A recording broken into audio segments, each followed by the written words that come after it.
Check,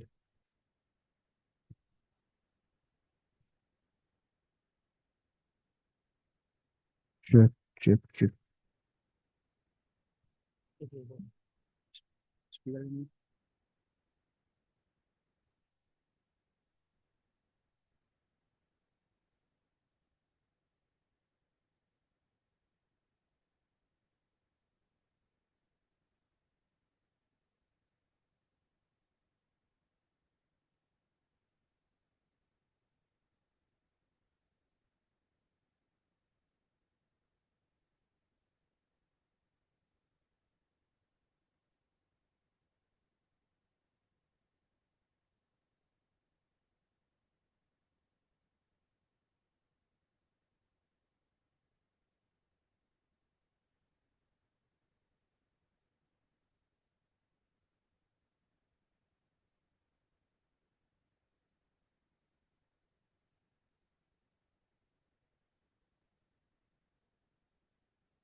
Check. Zoom पे check करना है ना ऑडियो आ रहा है कि नहीं है। Okay.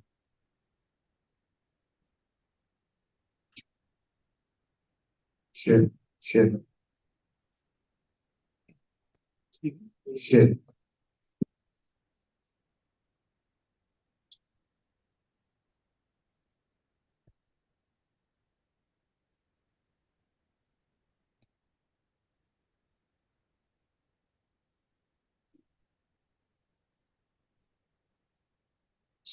Check,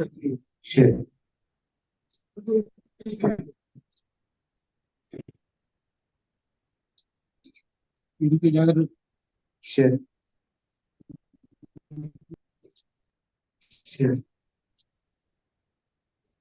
check, check, check, check. ये तो जा रहा है। इनको पता नहीं चलेगा। इनको नहीं। ये तो यूट्यूब पे जा रहा है। Check, check, check, check, check,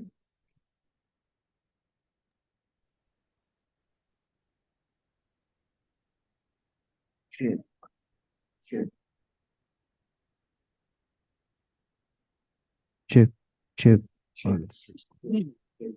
check, check, check. 1 2. Check, check, check. 1 2. Check. वो ठीक ठीक ठीक हो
जी।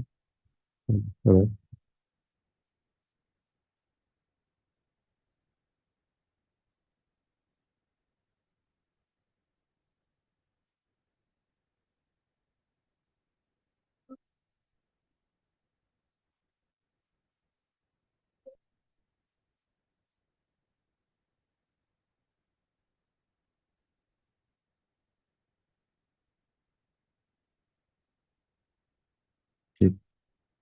تمام.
Issues in order to help prevent failure and unplanned downtime. What if they could harness data to help predict problems before they happen? Maximo Application Suite on Amazon Web Services. Maximo is an asset management solution that helps companies shift from reactive to predictive maintenance. In a single platform, Maximo helps.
Good morning,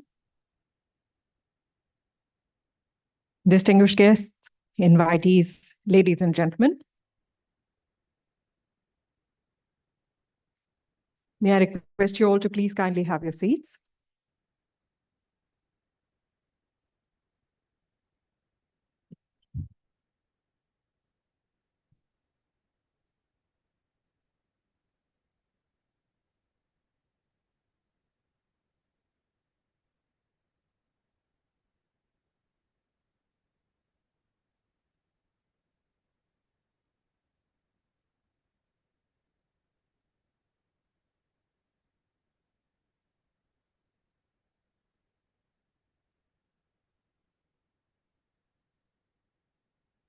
We're going to start with the inaugural ceremony in a short while. Meanwhile, I'll request you all to please kindly take your seats as quickly as possible.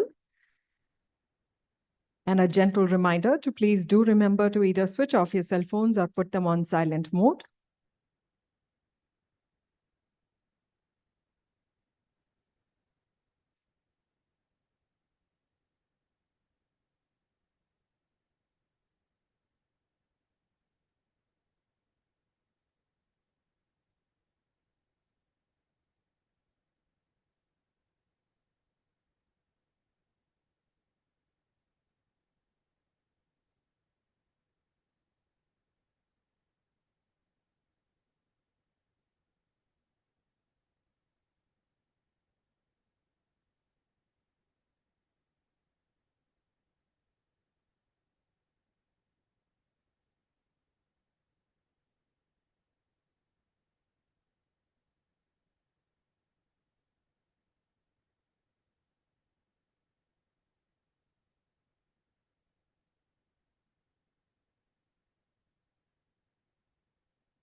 Yes, sir.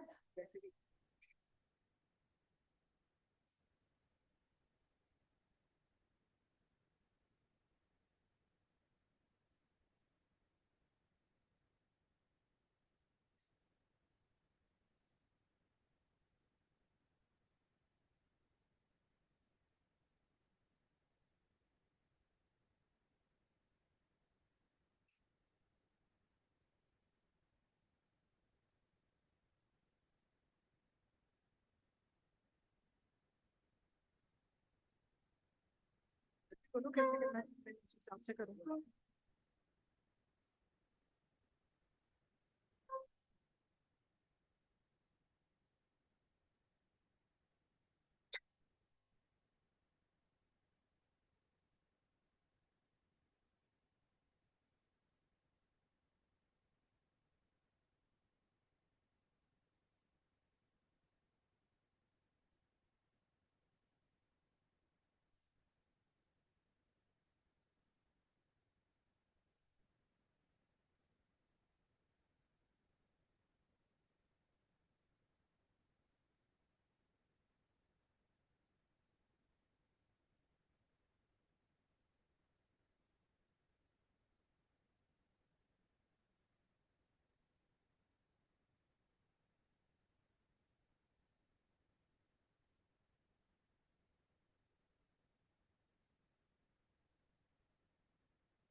Good morning once again and a very warm welcome. We warmly welcome both our national and international guests to the GrainsWorld Conference and Expo 2024. May I once again request you all to please kindly have your seats. And before we begin, a gentle reminder to please do remember to either switch off your cell phones or put them on silent mode. It gives me great pleasure to invite the honored dignitaries who are to be seated with us on the dais. May I request them to please join us on stage. We warmly welcome in our midst His Excellency, Mr. Mariano Agustin Cuacino, Ambassador of Argentina. May I request His Excellency to please join us on stage.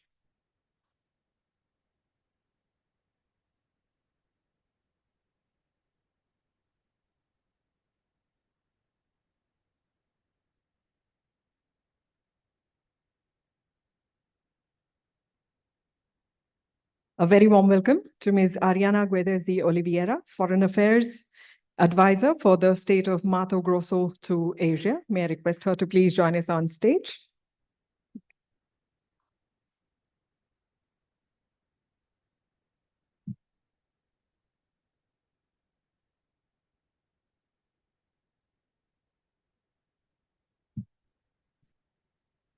A very warm welcome to Mr. Marcelo Dance Conquero, SRB Vice President. May I request him to please join us on stage.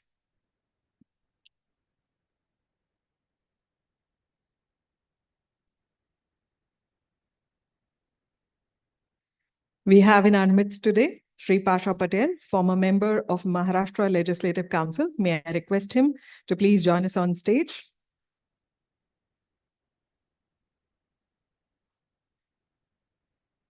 And of course, we have in our midst Mr. Deepak Parekh, who is convener of CGPC.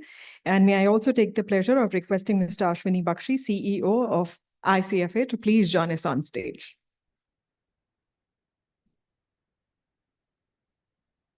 Let's give them all a very warm welcome.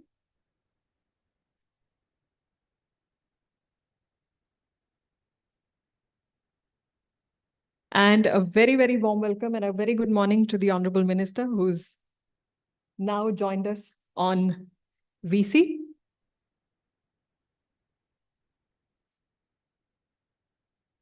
माननीय मंत्रीवर, आपका हार्दिक अभिनंदन और स्वागत है.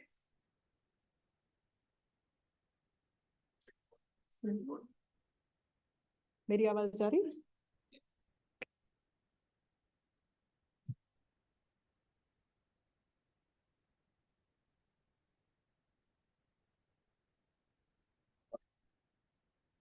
Former minister नहीं है ना? Former minister काम क्या है? हम माननीय पूर्व मंत्री श्री सुरेश प्रभु का हार्दिक अभिनंदन और स्वागत करते हैं. वे वीडियो कॉन्फ्रेंसिंग के थ्रू हमारे साथ जुड़ चुके हैं. A very good morning to you, sir. He is also chairman of ICFA. Can you hear me? Am I audible to you?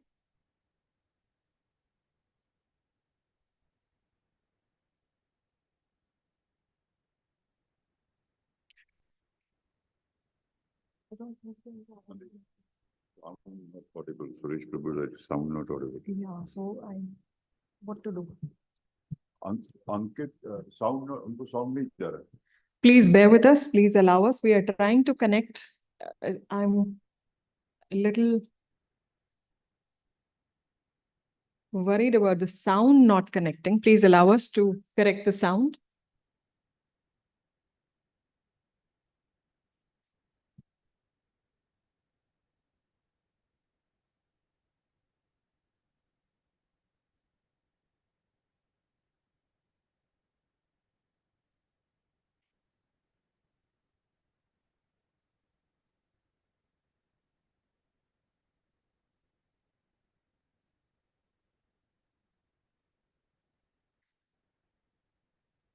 We apologize for this inability to connect through the audio.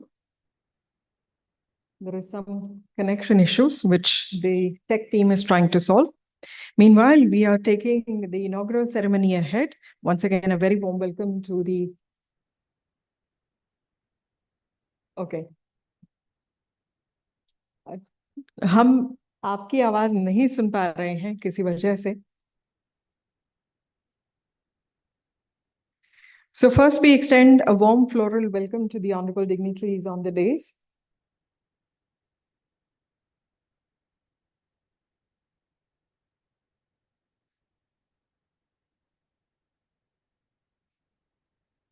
क्षमा प्रार्थी हैं माननीय मंत्रीवर, हम आपको नहीं सुन पा रहे हैं.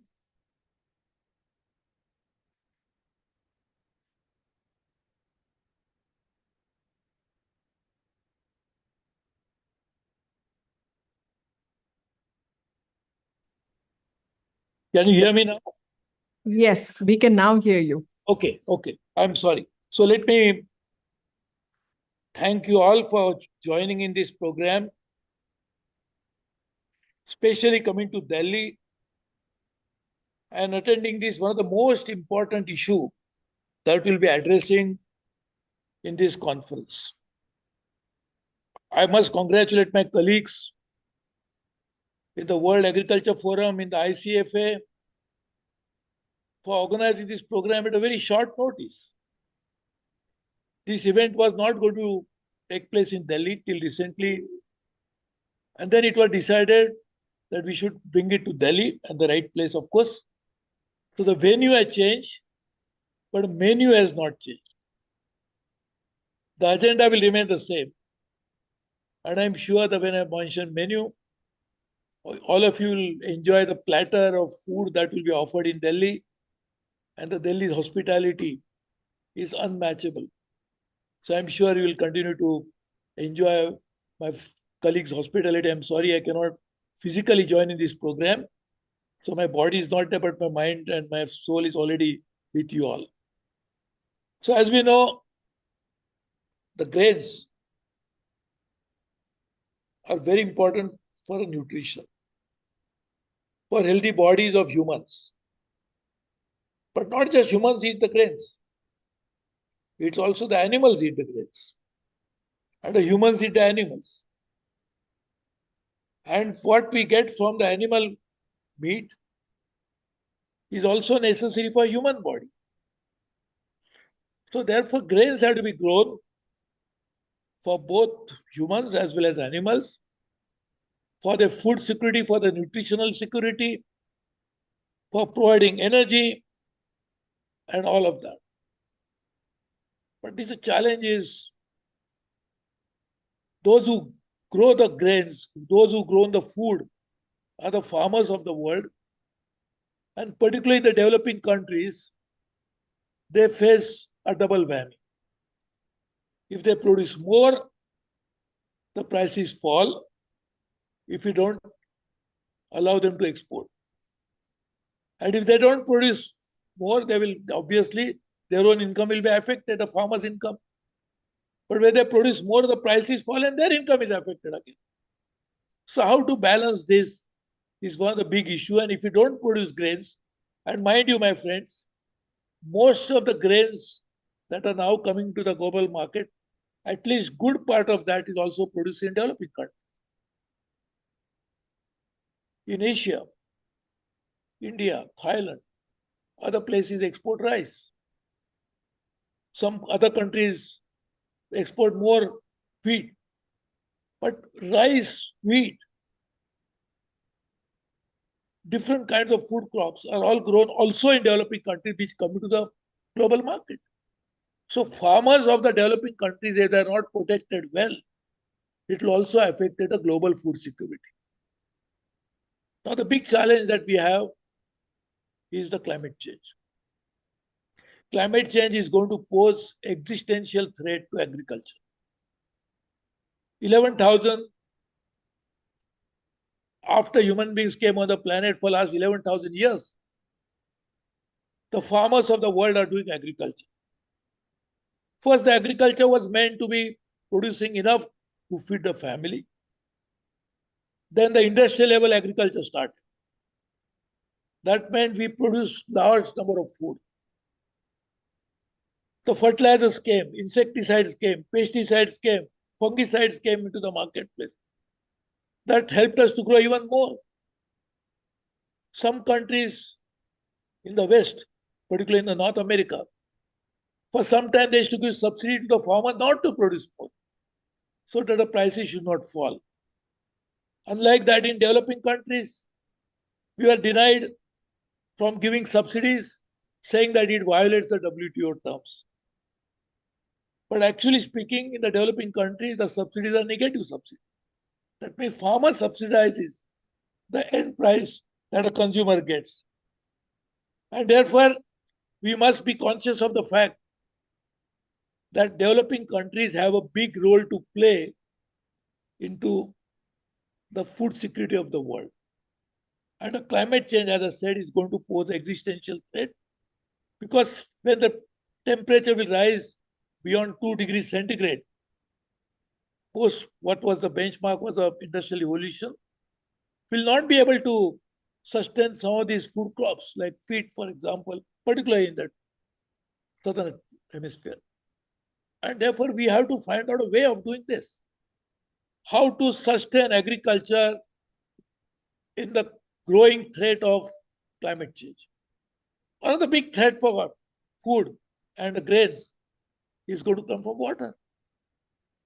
Now, the water scarcity is one part, but too much of water is also another part. Half of Pakistan, which is our immediate neighbor, was under water for weeks only 2-3 years ago because of floods. The entire agricultural land was washed away.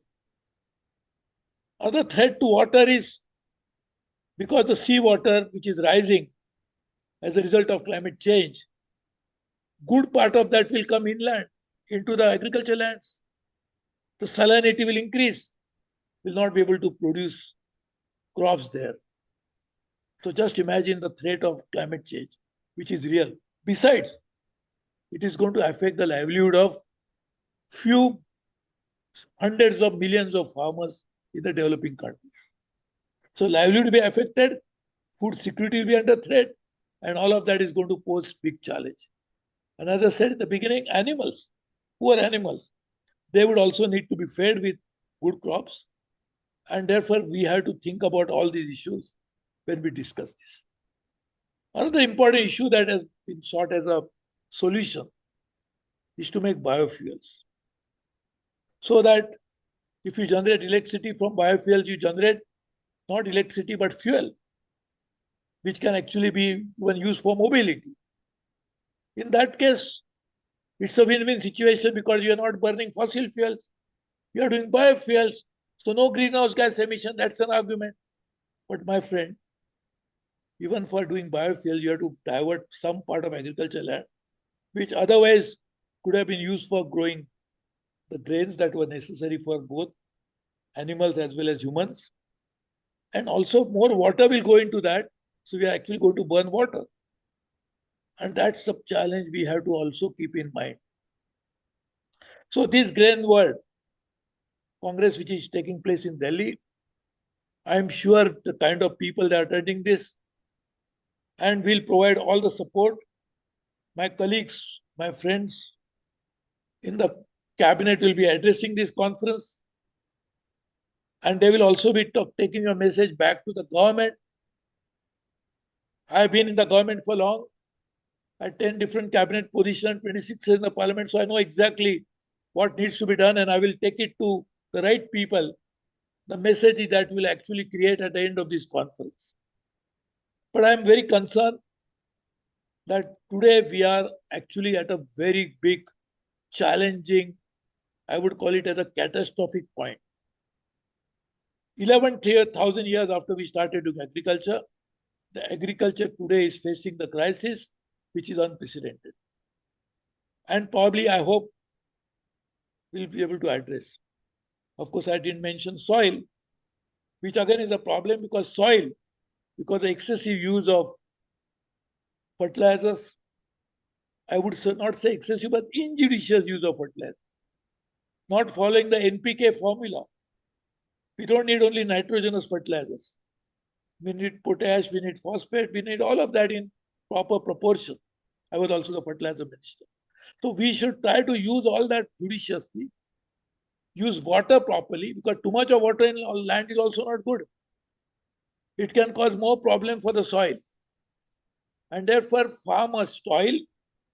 And in the process, we are seeing that toil and soil is not helping the farmers to benefit. So, my friends, while you discuss all aspects of grains, I am sure while you discuss grain, also mind should be trained to make sure that farmers and their contribution to this whole process is not lost sight of. We need public policy as to how agriculture will sustain. And for that, we need a global collaboration. That's why World Agriculture Forum, that is based in Netherlands, which has members coming from almost all parts of the world. I am fortunate to be a part of that global board. We will deliberate on the issues and make sure that global policy also is properly aligned to these issues. But at the same time, we need national policy. We need state policies. And therefore, this ICFA and Mr. Bakshi is sitting there. I can see him, a handsome man, who is going to tell you about how ICFA is also trying to create every district of India a forum of all stakeholders, scientists, agriculture scientists, farmers, industry, technology providers, policy makers, local representatives, members of parliament or members of legislative assemblies, all of them will be part of this process. And I will assure you that your message that will generate after the deliberations in this GrainsWorld Congress will not be lost sight of. We'll take it to the logical conclusion. So I'm sure your presence in Delhi will enhance this ability of the global community as well as local communities to address this big challenge that we're facing today. I wish I could be there in person, but thanks for giving me this opportunity. Let me welcome you all to New Delhi. Let me welcome you all who have come from different parts of the world to my great country, India. And I'm sure I can tell you, those who are coming in for the first time, Delhi is not India. You have to go to different locations to find out. We have major grain producing states which are neighboring Delhi, whether it's Punjab or Haryana or Western UP, or in southern India, whether it is Andhra Pradesh and others, who have done a great job in terms of providing food security to the country. There was a time in mid-60s, India used to be the major importer of food grains. And today we have become the net exporter of food grains and agriculture products. I made India's first agriculture export policy as a commerce industry minister. And therefore, I can tell you this, that public response has to be proper, public policy response has to be robust, and all of that can happen thanks to this Congress that is taking place in New Delhi. And I really welcome you as your host without being there, of course. So I am not a host, but I am a guest. But I'm sure my colleagues will take good care of you. And I'm sure we'll take your message to the logical conclusion and make sure that we make world a secure place, a healthier place. A people benefit will be more than the benefit going to one section of the society. And that's what we'll achieve together. Welcome to GrainsWorld Conference and Expo 2024. Thank you very much, my dear friends. I am sorry to have missed meeting you in person, but I'm sure because we have the same objective, same goals, we'll all get opportunities to work together, meet together, and also achieve our goals together. Both, thank you very much. All the best to you. God bless you all. Wishing you a happy New Year, which is just around the corner. I wish the New Year brings in new, better, and good news for all of us. Thank you very much. Thank you, my dear friends. Thank you, sir. It's been an absolute pleasure to have you with us through video conferencing. That was Chairman ICFA, Mr. Suresh Prabhu. He's also been cabinet minister and has had a very, very profound opinion in any policy that India follows. So once again, we're very thankful to the former minister, sir, and thank you again, sir. So we warmly welcome the dignitaries who are seated with us on the dais. May I request Mr. Deepak Parekh, convener GGPC, to kindly welcome with a bouquet of flowers His Excellency Mr. Mariano Augusto Quachino, the Ambassador of Argentina. May I request you to kindly present flowers to His Excellency and please welcome him.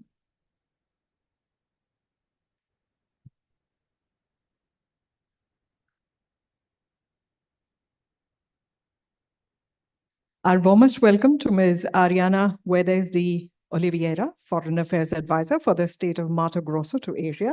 May I request Mr. Parekh to kindly do us the honors of presenting a bouquet to the Honorable Dignitary and welcoming her. Thank you, Mr. Parekh, for doing us the honors.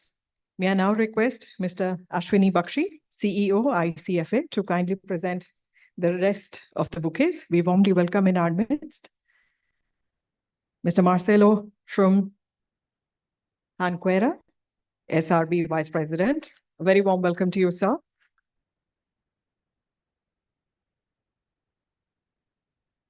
Our warmest and heartiest welcome to Shri Pasha Patel, former member of Maharashtra Legislative Council and also known as the Bamboo Man.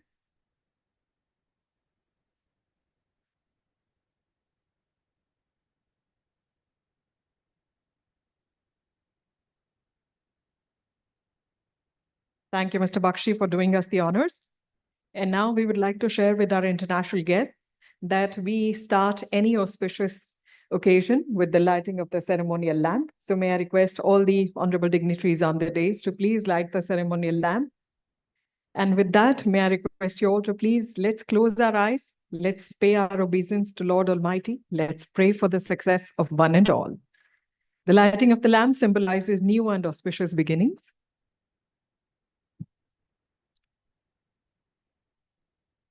And it's a beautiful Indian tradition and culture that we follow in India.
Thank you, sir. Thank you, ma'am, for doing us the honors.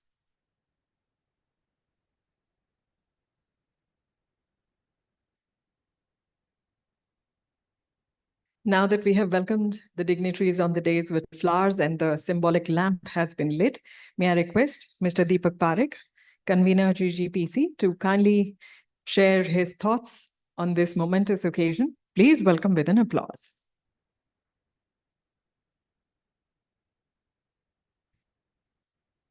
I would be very brief. So first of all, thanks to all the dignitaries on dais, and it's a pleasure to have you here.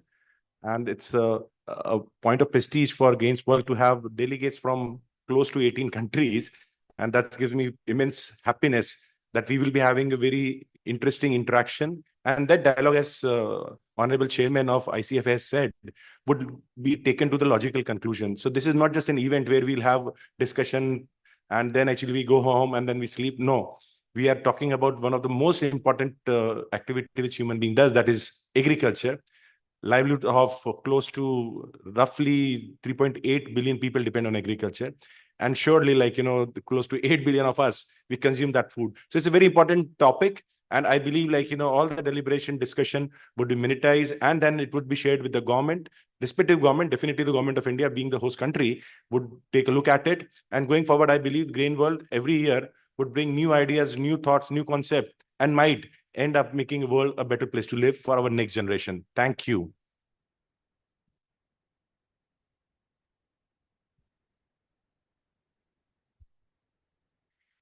Thank you, Mr. Parekh. Ladies and gentlemen, we have the pleasure of welcoming in our midst His Excellency Mr. Mariano Augusto Quachino, Ambassador of Argentina. May I now request His Excellency to kindly address the August gathering. Please welcome with an applause.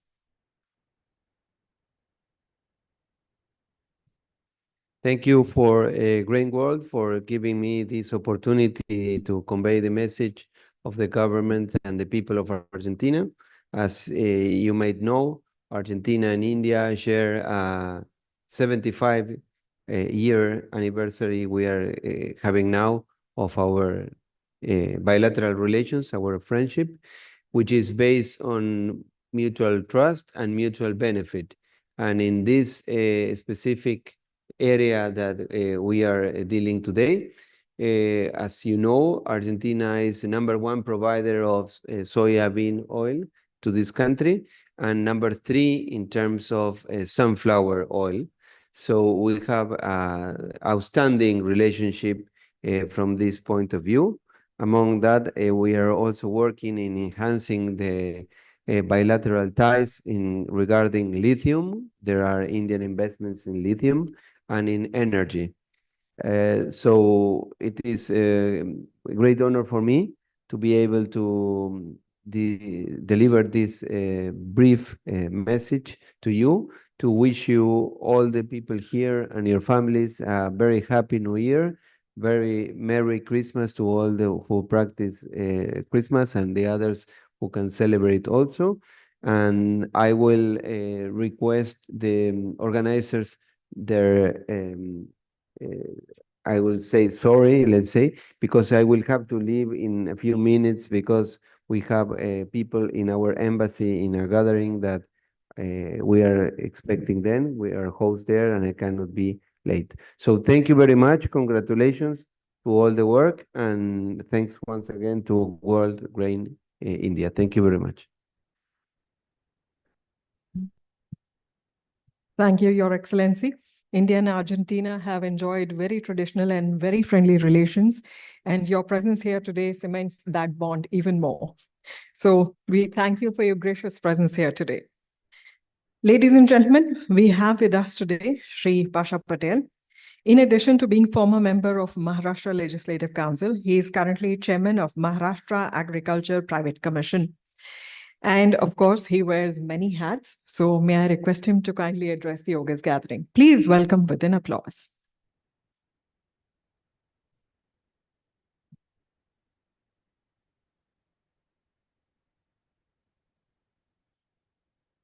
नमस्कार।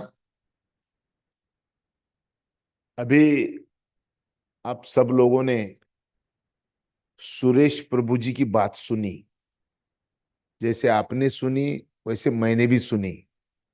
सुरेश प्रभु जी बार बार global warming और agriculture की बात कर रहे थे।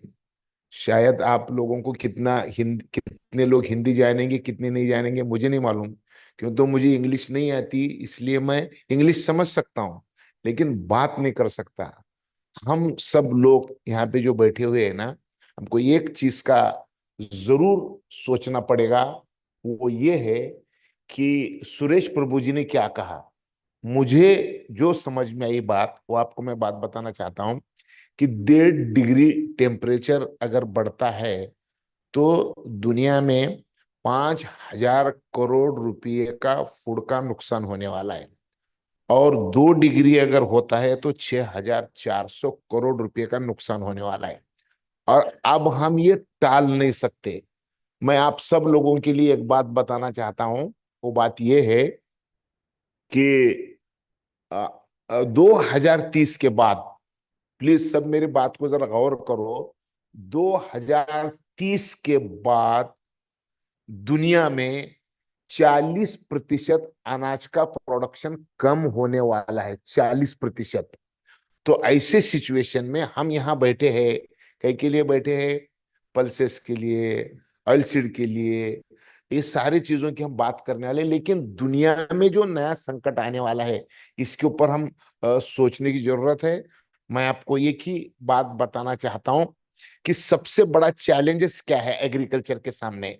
सबसे बड़ा challenge global warming में अगर कुछ है तो आईपीसीसी के रिपोर्ट में मैंने पढ़ा है, आईपीसीसी की रिपोर्ट बोलती है कि 2030 के बाद हमारे देश में 100 साल पहले 100 दिन बारिश आती थी, अब वो 100 दिन की बारिश 52 आवर्स में आके जाने वाली है, ऐसा आईपीसीसी के रिपोर्ट में बताया गया है।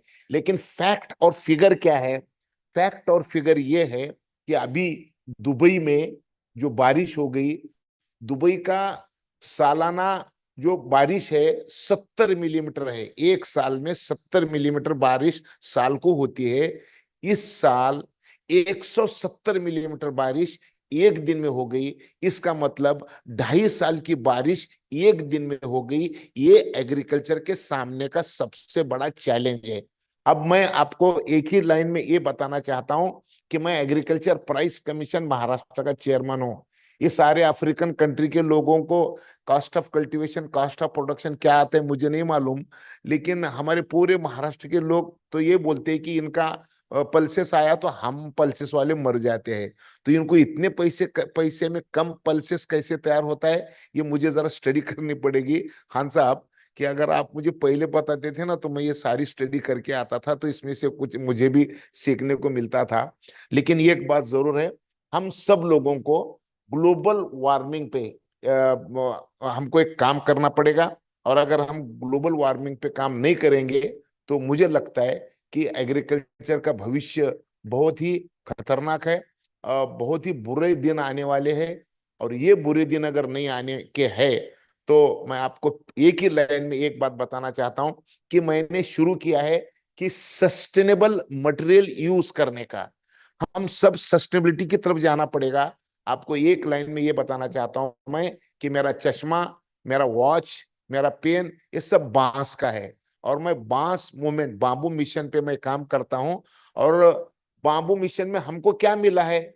हमको क्या मिला है? तो गवर्नमेंट ऑफ महाराष्ट्र ने जो बांस का मूवमेंट शुरू किया है उस पे आज हमको क्या कामयाबी मिली है?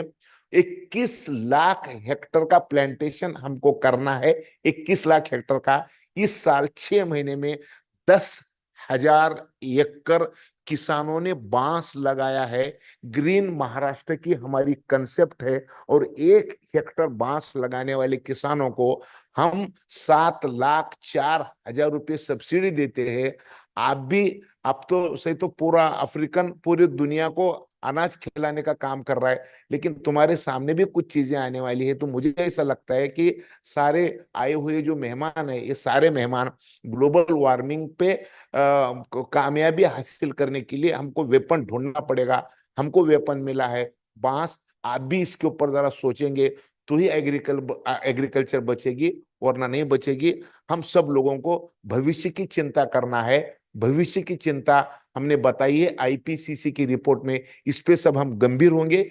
और ऐसे कॉन्फ्रेंस में हम प्रोडक्टिविटी के और सप्लाई चेन के बात में भी ये सारे पे जो असर करने वाला है ग्लोबल वार्मिंग, इस पे भी चर्चा करेंगे। यही अपेक्षा करते हुए मैं यहीं रुकता हूं। जय हिंद, जय Bharat.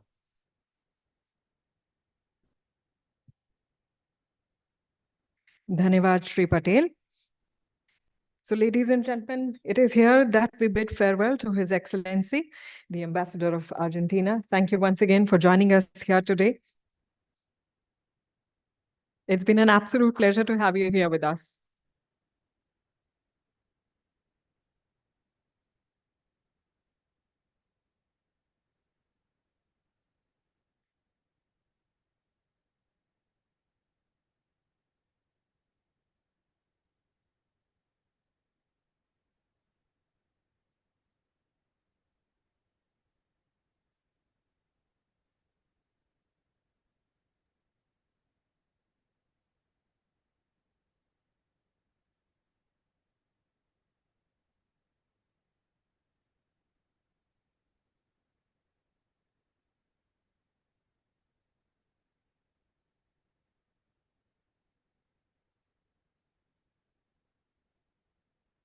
Thank you once again, Your Excellency.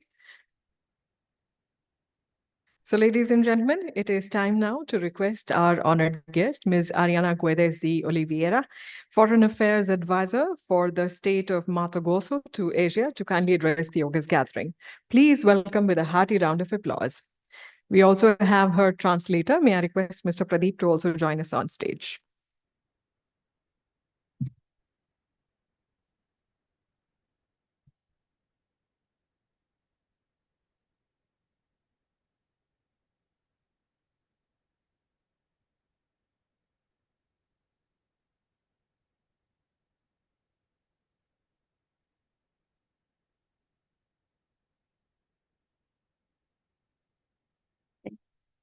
Olá, bom dia a todos. Good morning, everyone. Em primeiro lugar, gostaria de dizer que é uma honra estar participando desse evento. Queria agradecer aos organizadores, sou então a ICFA e todos os demais parceiros. I would like to thank to all, everyone who is present here, and I'm really so much honored to be here. Also, I would like to thank to ICFA to call me to participate in this event, this conference. Nós temos hoje aqui uma delegação bastante expressiva brasileira, né? A gente tem, além do estado de Mato Grosso, o estado de Mato Grosso, eu não sei se alguns de vocês conhecem, é o maior produtor agrícola do Brasil. A maioria das commodities que a gente tem, a gente já fomentou aqui, é soja, milho, algodão, gergelim, entre outros. Também temos a Associação de Produtores de Soja e Milho do Estado de Mato Grosso, a SBR, a Câmara Índia Brasil de Comércio. So we have a vast delegation here. Many people from many sectors are present in this conference. I'm representing the Mato Grosso state. I don't know how many of you know, but we have delegation from various sectors like soybean, then corn, then cotton. Association, various association of this crop are present here. Also, ISBA and Chamber of Commerce between India and Brazil also present in this conference.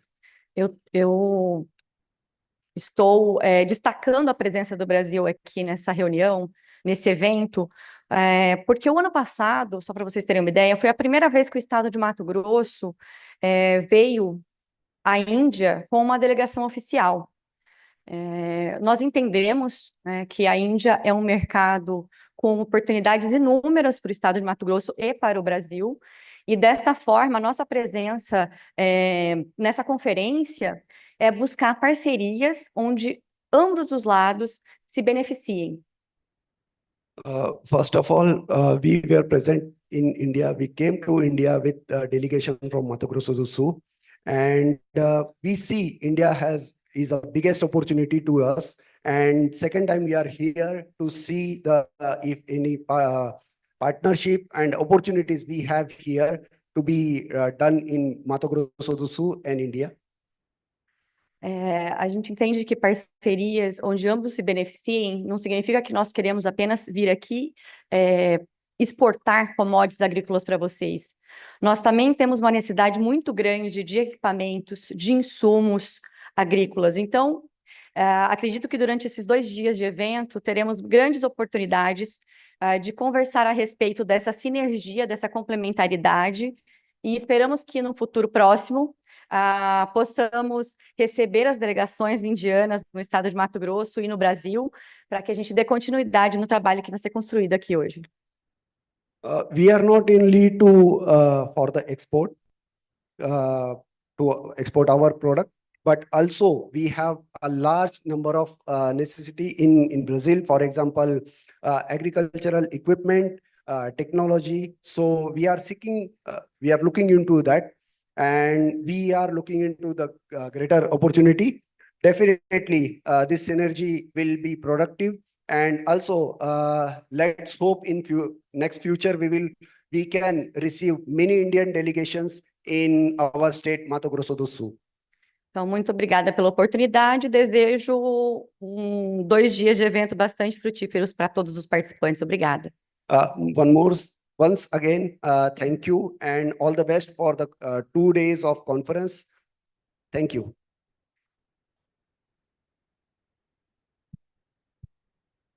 Thank you, ma'am. Thank you, Mr. Pradeep. So, ladies and gentlemen, we have the pleasure of having in our midst this morning Mr. Marcelo Diniz Junqueira. He represents Sociedade Rural Brasileira. He's the Vice President of SRB. May I request him to address the August gathering? Please welcome with an applause.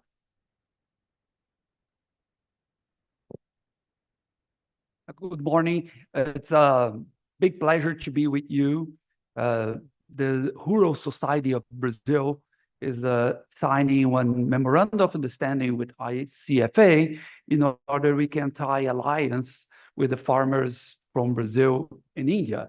It's a big pleasure to introduce you to this Society of Brazil, Rural Society of Brazil, which is more than 100 years old society, helping the Brazilian farmers to be producing more every day. One of the reasons we understand this alliance is important is that in order we can produce food to supply the world, we have to be in a strategic alliance that says there is a win-win situation for both. As we can hear this morning, a strategic alliance means bringing all the stakeholders, scientists, farmers, and policymakers working together in order we can produce food to supply in a healthy and sustainable way the entire world.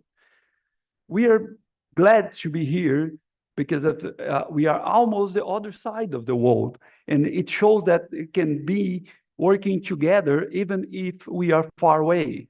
We are open to discuss whatever kind of relationship we can tie between Brazilian farmers, between the Brazilian producers, including people from Mato Grosso state, and the other producers in a variety of food supply we can provide from Brazil. But we would like to do that in a two-way lane. We would like to build the bridge between Brazil and India, between Brazil and Asia, between Brazil and Africa, between Brazil and any country that can intend to be in a good relationship with us.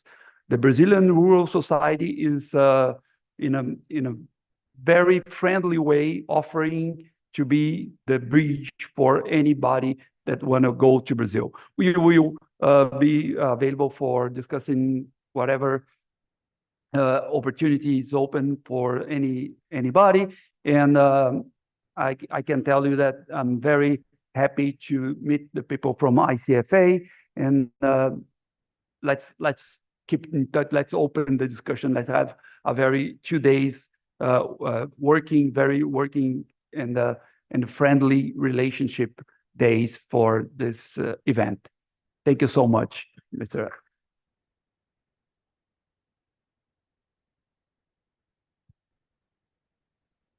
Thank you, sir, and congratulations on the signing of the MOU.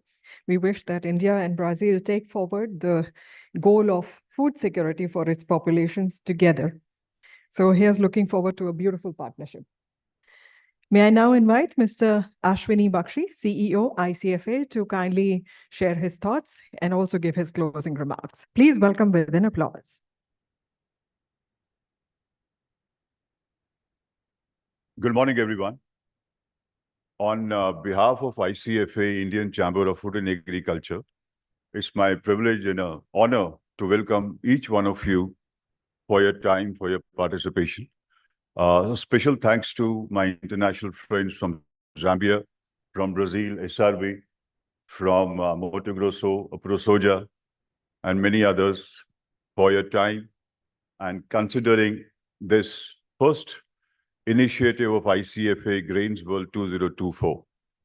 We in the beginning heard the thoughts of Chairman Shri Suresh Prabhu, and I would also like to share with you the man who started this ICFA decades ago with a vision to enhance the food and agriculture sector, Dr. M.J. Khan, ex-chairman, who's sitting over there also. The vision which he carried for ICFA to make this sector of India, food and agriculture, to lead with all the possible ways in terms of policy, advocacy, research, investments, trade, collaborations, facilitations.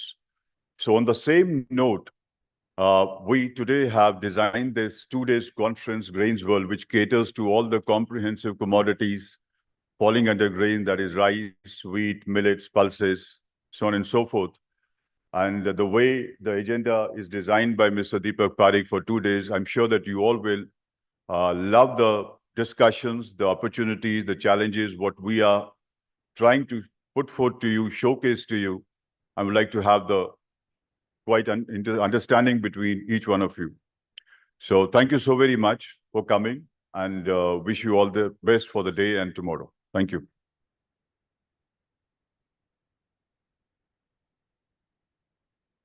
Thank you, sir. So, ladies and gentlemen, dignitaries on the days, distinguished invitees, that brings us to the end of the inaugural ceremony. I once again thank you all for having joined us here today for the inaugural ceremony. May I now invite you all to please join us for a tea break, but as we are behind time, so we will request you to curtail it to just about 15 minutes. Please do join us back in time so that we can start the next session at least by 11:50. Thank you.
Ladies and gentlemen, good morning and welcome back.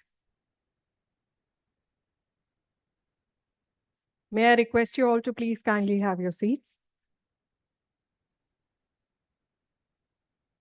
We are ready to start with the panel discussion. Global Pulses, Outlook, Trends and Challenges. As we are all aware, India is a signatory to SDG 2030, and one of the goals of the SDGs is to provide food security to all of its population. So here we are, we're ready to start this discussion on a very topical issue. I'll request you all to please kindly have your seats. And before we start, may I once again take the opportunity of reminding you all to please do remember to either switch off your cell phones or put them on silent mode.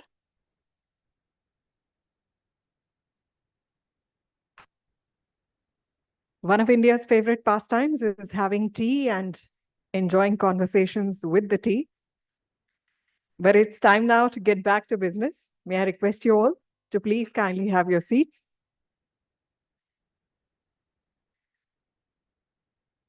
Let's put a little comma behind our chai pe charcha and let's get back to business.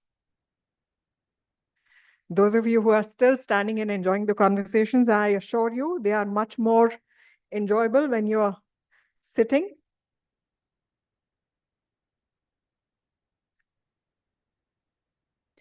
So may I quickly invite on stage the esteemed panelists for this session. Please join me in welcoming Mr. Ankush Jain, Business Head, Olam Agri, Mr. Hiten Kataria, Partner, Sunraj Group, Mr. Prasanjit Goral, Regional Commercial Head, ETG, and Mr. Tanmay Kumar Deepak, Head of Research, AgriWatch, and of course, our esteemed moderator, Mr. Deepak Parekh. Let's welcome them all with a round of applause.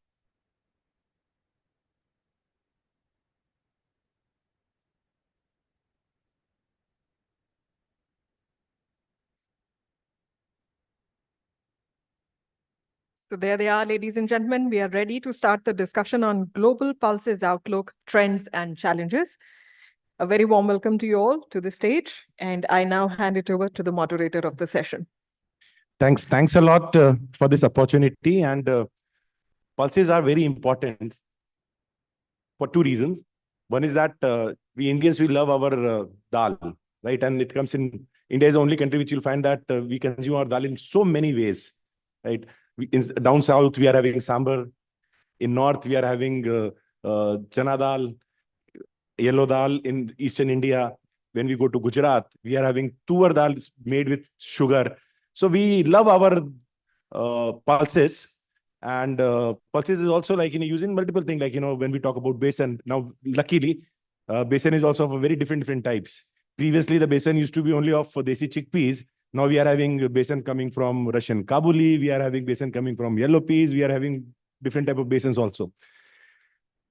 Second, which is very important part, is that India is predominantly vegetarian country.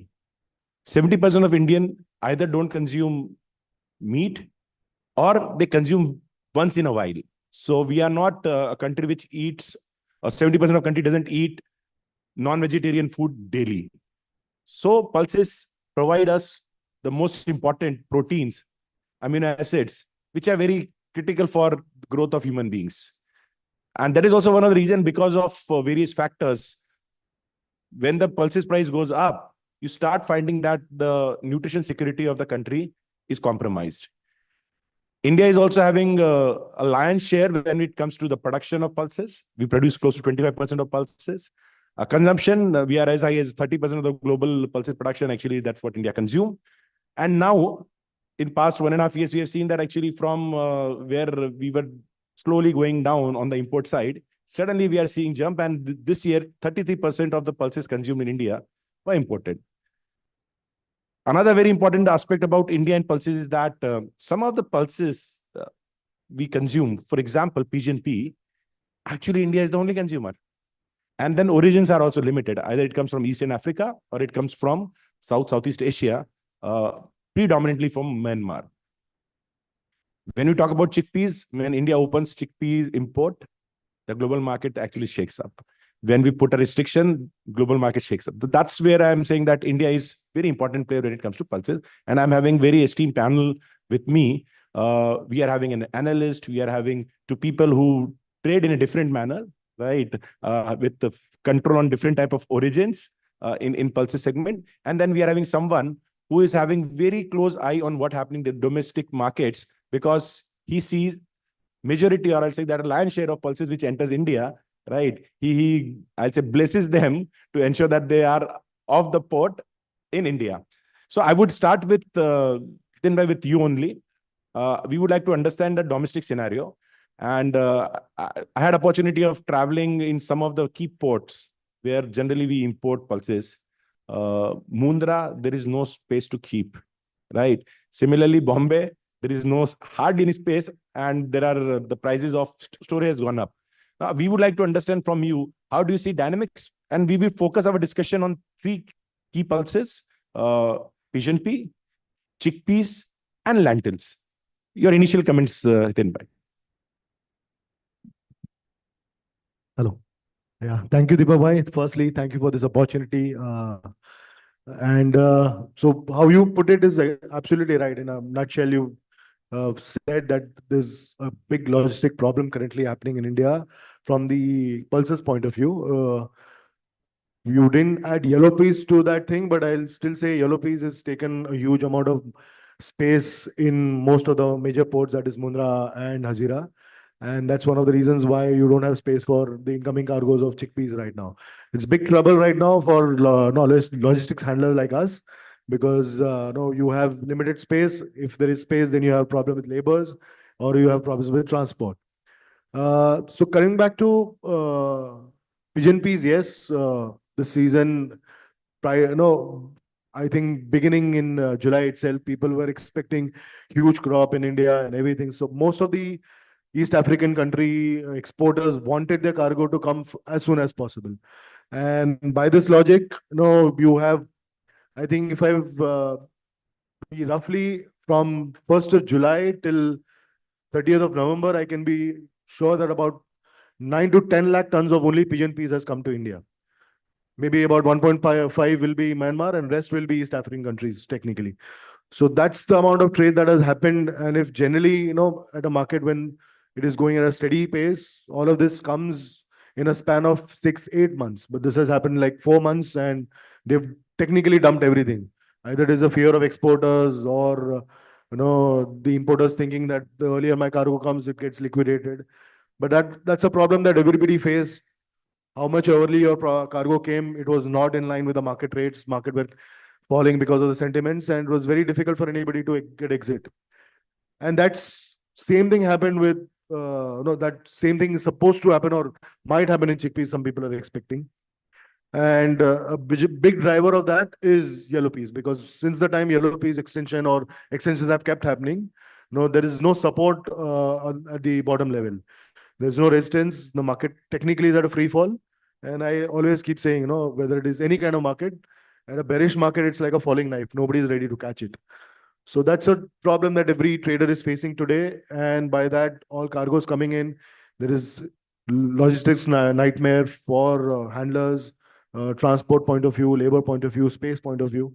I think this year, only from the Mumbai side, anybody who's got space anywhere, he just kept it. You have cargoes going to Nhava Sheva to even 50 kilometers away from there, and people are ready to keep the cargo because the cargo is here and it's not getting offloaded or is not being sold. So yes, a lot of cargo has gone to warehouses, and then spaces are becoming a problem. So I think now when the bottoms are there, I mean, that's what I feel, that once the lifting starts and with some Tamil Nadu government tender coming, buying has happened. At least there is some current of buying, and because of that, some offtake is happening. Yellow peas, people are expecting some relief, not major relief, but some relief maybe. So if that happens, then maybe yes, the capacity that we have will suffice of whatever import that is happening, because I feel not huge imports coming in probably Jan, Feb, March. No, perfectly, we are having a little bit challenge on our hand, and one of the reasons was actually we are having challenges in the productivity. So Ankush, I would like to come to you. Olam does a lot of on-ground studies and understand what's happening because type of positions you take. I would like to understand actually the previous pigeon pea crop, the Kharif crop. Peas in the sense that the Kharif crop, because now in the Rabi we start saying Kharif is the previous. And on the chickpeas part of it, there are so many different type of data. So one understanding from you, what do you see the production which has already happened in pigeon pea, and what do you expect, going forward? I know it is early time, but the sowing data is there. You might be having some understanding of what's on the ground, not just the government data. And I would also like you to touch upon the point that is a data problem in India. Hello. Thank you, Deepakji, for inviting me on this panel. And I believe data is a very, very big issue. And so since you have pointed specifically on data, but I would say data assurance, infrastructure, and derivatives. These are the 4 key issues in India, or I would say in the Pulse's global perspective. But since the question is specifically pertaining to data, so let me talk more on the data perspective. So today, if you look at the acreage which has been shared by the government websites or by the government states, right? So there the biggest challenge is that the acreages and the yield, which is leading to a production, is sometimes, I would say, is not really complementing or matching with the field numbers. So when we really see the production actually converting into the ground, that versus the number which is coming from the productivity plus acreage shown by the government, we see some variances there. And that variance eventually lead to a big of the gap or a trading data gap, leading which most of the trading companies, whether it's a miller, whether it's a trader, whether it's a farmer, whether it's a consumer, that eventually got trapped. So, or that these people get trapped. So I think India needs to work more and more finer to get into a better data, which I believe with a new technology like remote sensing, we are trying to get better and more realistic acreages. We are also trying to achieve the more better productivity or closer to the actual productivity probably in the next 3 to 5 years. So we can definitely see the efforts getting into those directions. But I think that's an area wherein definitely we as a country need to work more closer and arrive at real numbers. Pertaining to the pigeon peas crop, earlier there was looking at the weather when we started the sowing in June or July. So sowing was exceptionally well. So farmer has rewarded the sowing by showing the better sowing numbers because of the prices which they sow. The price which they sow was more than at least 30 to 40% above the MSP. And that was really encouraging for a farmer to sow pigeon peas. So that job was done beautifully by the farmers. Then it was left on the seeds variety, left on the climate, which is not really being controlled. It's a very uncontrollable variable. That also played a very major role. And now I believe we still are expecting a better crop this year as compared to the last year. If last year the crop was 3.5 million ton, when I say if, because everyone has their own numbers. So let's say if 3.5 million ton was the last year number, then this year definitely it should be more than 15 to 20% higher than the last year.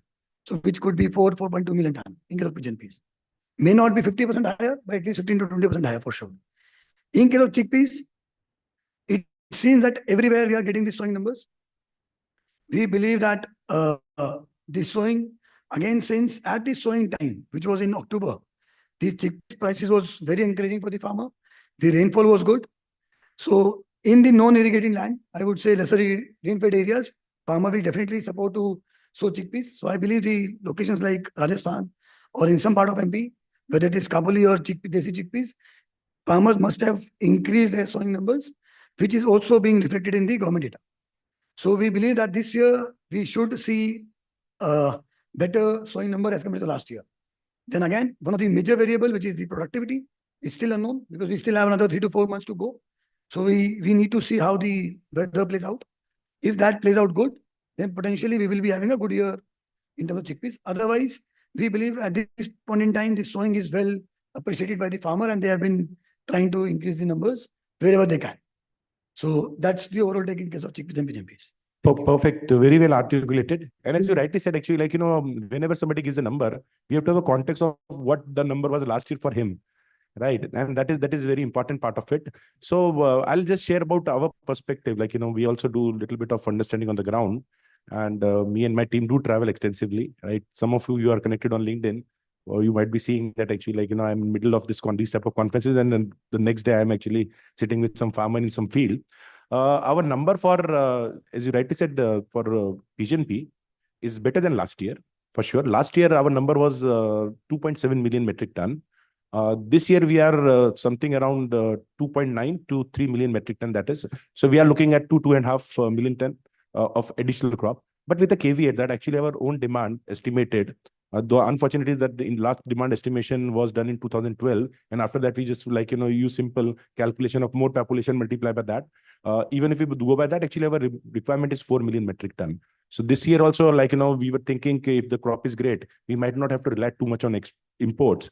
But this year we'll have to rely a lot on Myanmar. We'll have to rely a lot on Africa. I'm not sure this year Africa would help us, right? With the type of prices they have got, right? Will their farmers be interested there to sow more pigeon pea this year? That would be a multi-million-dollar question. But Sanjit, the question to you, ETG has been the largest giant when it comes to Africa, right? Africa, understand Africa very well.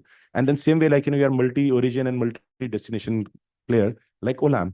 I would like to understand your perspective, specifically when we talk about chickpeas, and I think you were in Australia also for understanding what's happening in lentil and chickpeas. So your perspective on lentil and chickpeas, what do you see, how great is the crop, and are we seeing any red flag coming from either Canada or from Australia for these two specific crop? Hi, everybody. Thank you, Deepaji, for inviting. I'll start with the red lentils one. If you see the situation in red lentils in India, the consumption is around 2 to 2.2, whereas our production is 1.2. So deliberately, without we want or not, we have to import almost 40 to 45% of the crop. And the major origins are obviously to Canada and Australia. But if we see relatively to last year, the Canadian production has gone up from 1.1 to say around 1.4 million tons. This is after excluding the seed, feed, and waste there. Whereas in Australia, it had been a roller coaster ride. I mean, when we are visiting, we heard numbers of 0.7 million ton, and we rushed, every traders rushed there when we saw fields. On one side, it was full of frost, and the yield was basically, maybe the farmers are doubting of having yields of more than 0.3, 0.4, whereas their average yield is around 1.5 to 2. So all the things went on, and then came a good spell of rains, and now the figures have again went up to 1.1. So see, Australia, it has came down from 1.5 last year to 1.1, whereas at the same time, Canada has moved up from 1.1 to 1.4. And these two are the major origins, if we just keep back the black sea ones. So I think on a global S&D perspective, the picture looks pretty same. As of now, the Indian sowing figures are maybe slightly improved to the tune of 3 to 4%. So that is that all these things, three things combined together, I think the scenario will remain pretty stable, what it was last year. And I don't see much of a fluctuation. But yes, two important factors which have crept in this time, much more, I'll say, enthusiastically as compared to other years. One is the logistical issues. We are seeing a lot of logistical issues, especially the containers. As and when the issues come up, the prices jump up by more than $30, $40. And from the destination point of view, whenever you have cargo coming in only in vessels, so you have got spikes. But those spikes are always kept under control when the container arrivals are, regular, which is not happening. So that is one factor. And secondly, we have seen the currency depreciation. We have seen last week INR depreciated. Yesterday, both AUD and CAD depreciated a lot. So these all factors will continue. But I think lentils will fairly be in the same place where it was last year, and the range would be maybe plus 20, minus $20, but it will continue to be the same unless and until we see a major deviation in the India crop, maybe weather issues, maybe sowing issues, which would be clear maybe another 20 days or so, at least the sowing part. And then later we are expecting a very harsh winter this time. So we might see some frost damage and all, which might whether it will lead to yield effect or whether it will lead to production effect, that needs to be seen. But as of now, standing at this point of time, we don't see a much deviation in the lentil scenario this year. How about chickpeas? You were in Australia. How is the crop of chickpeas shaping Again, there? see, the beautiful part of, as you tell, the data of Australia is it can very easily go from 1.5 to 2.5 and then again from 1.5. And the market reacts as such. So chickpeas, initially, everybody was of the opinion that 1.5 would be the 1.5 million would be the production figure, but then suddenly figures of 2.5 came, and then there were some, again, weather aberrations. So I think 1.7 to 1.9 would be the perfect figure for that.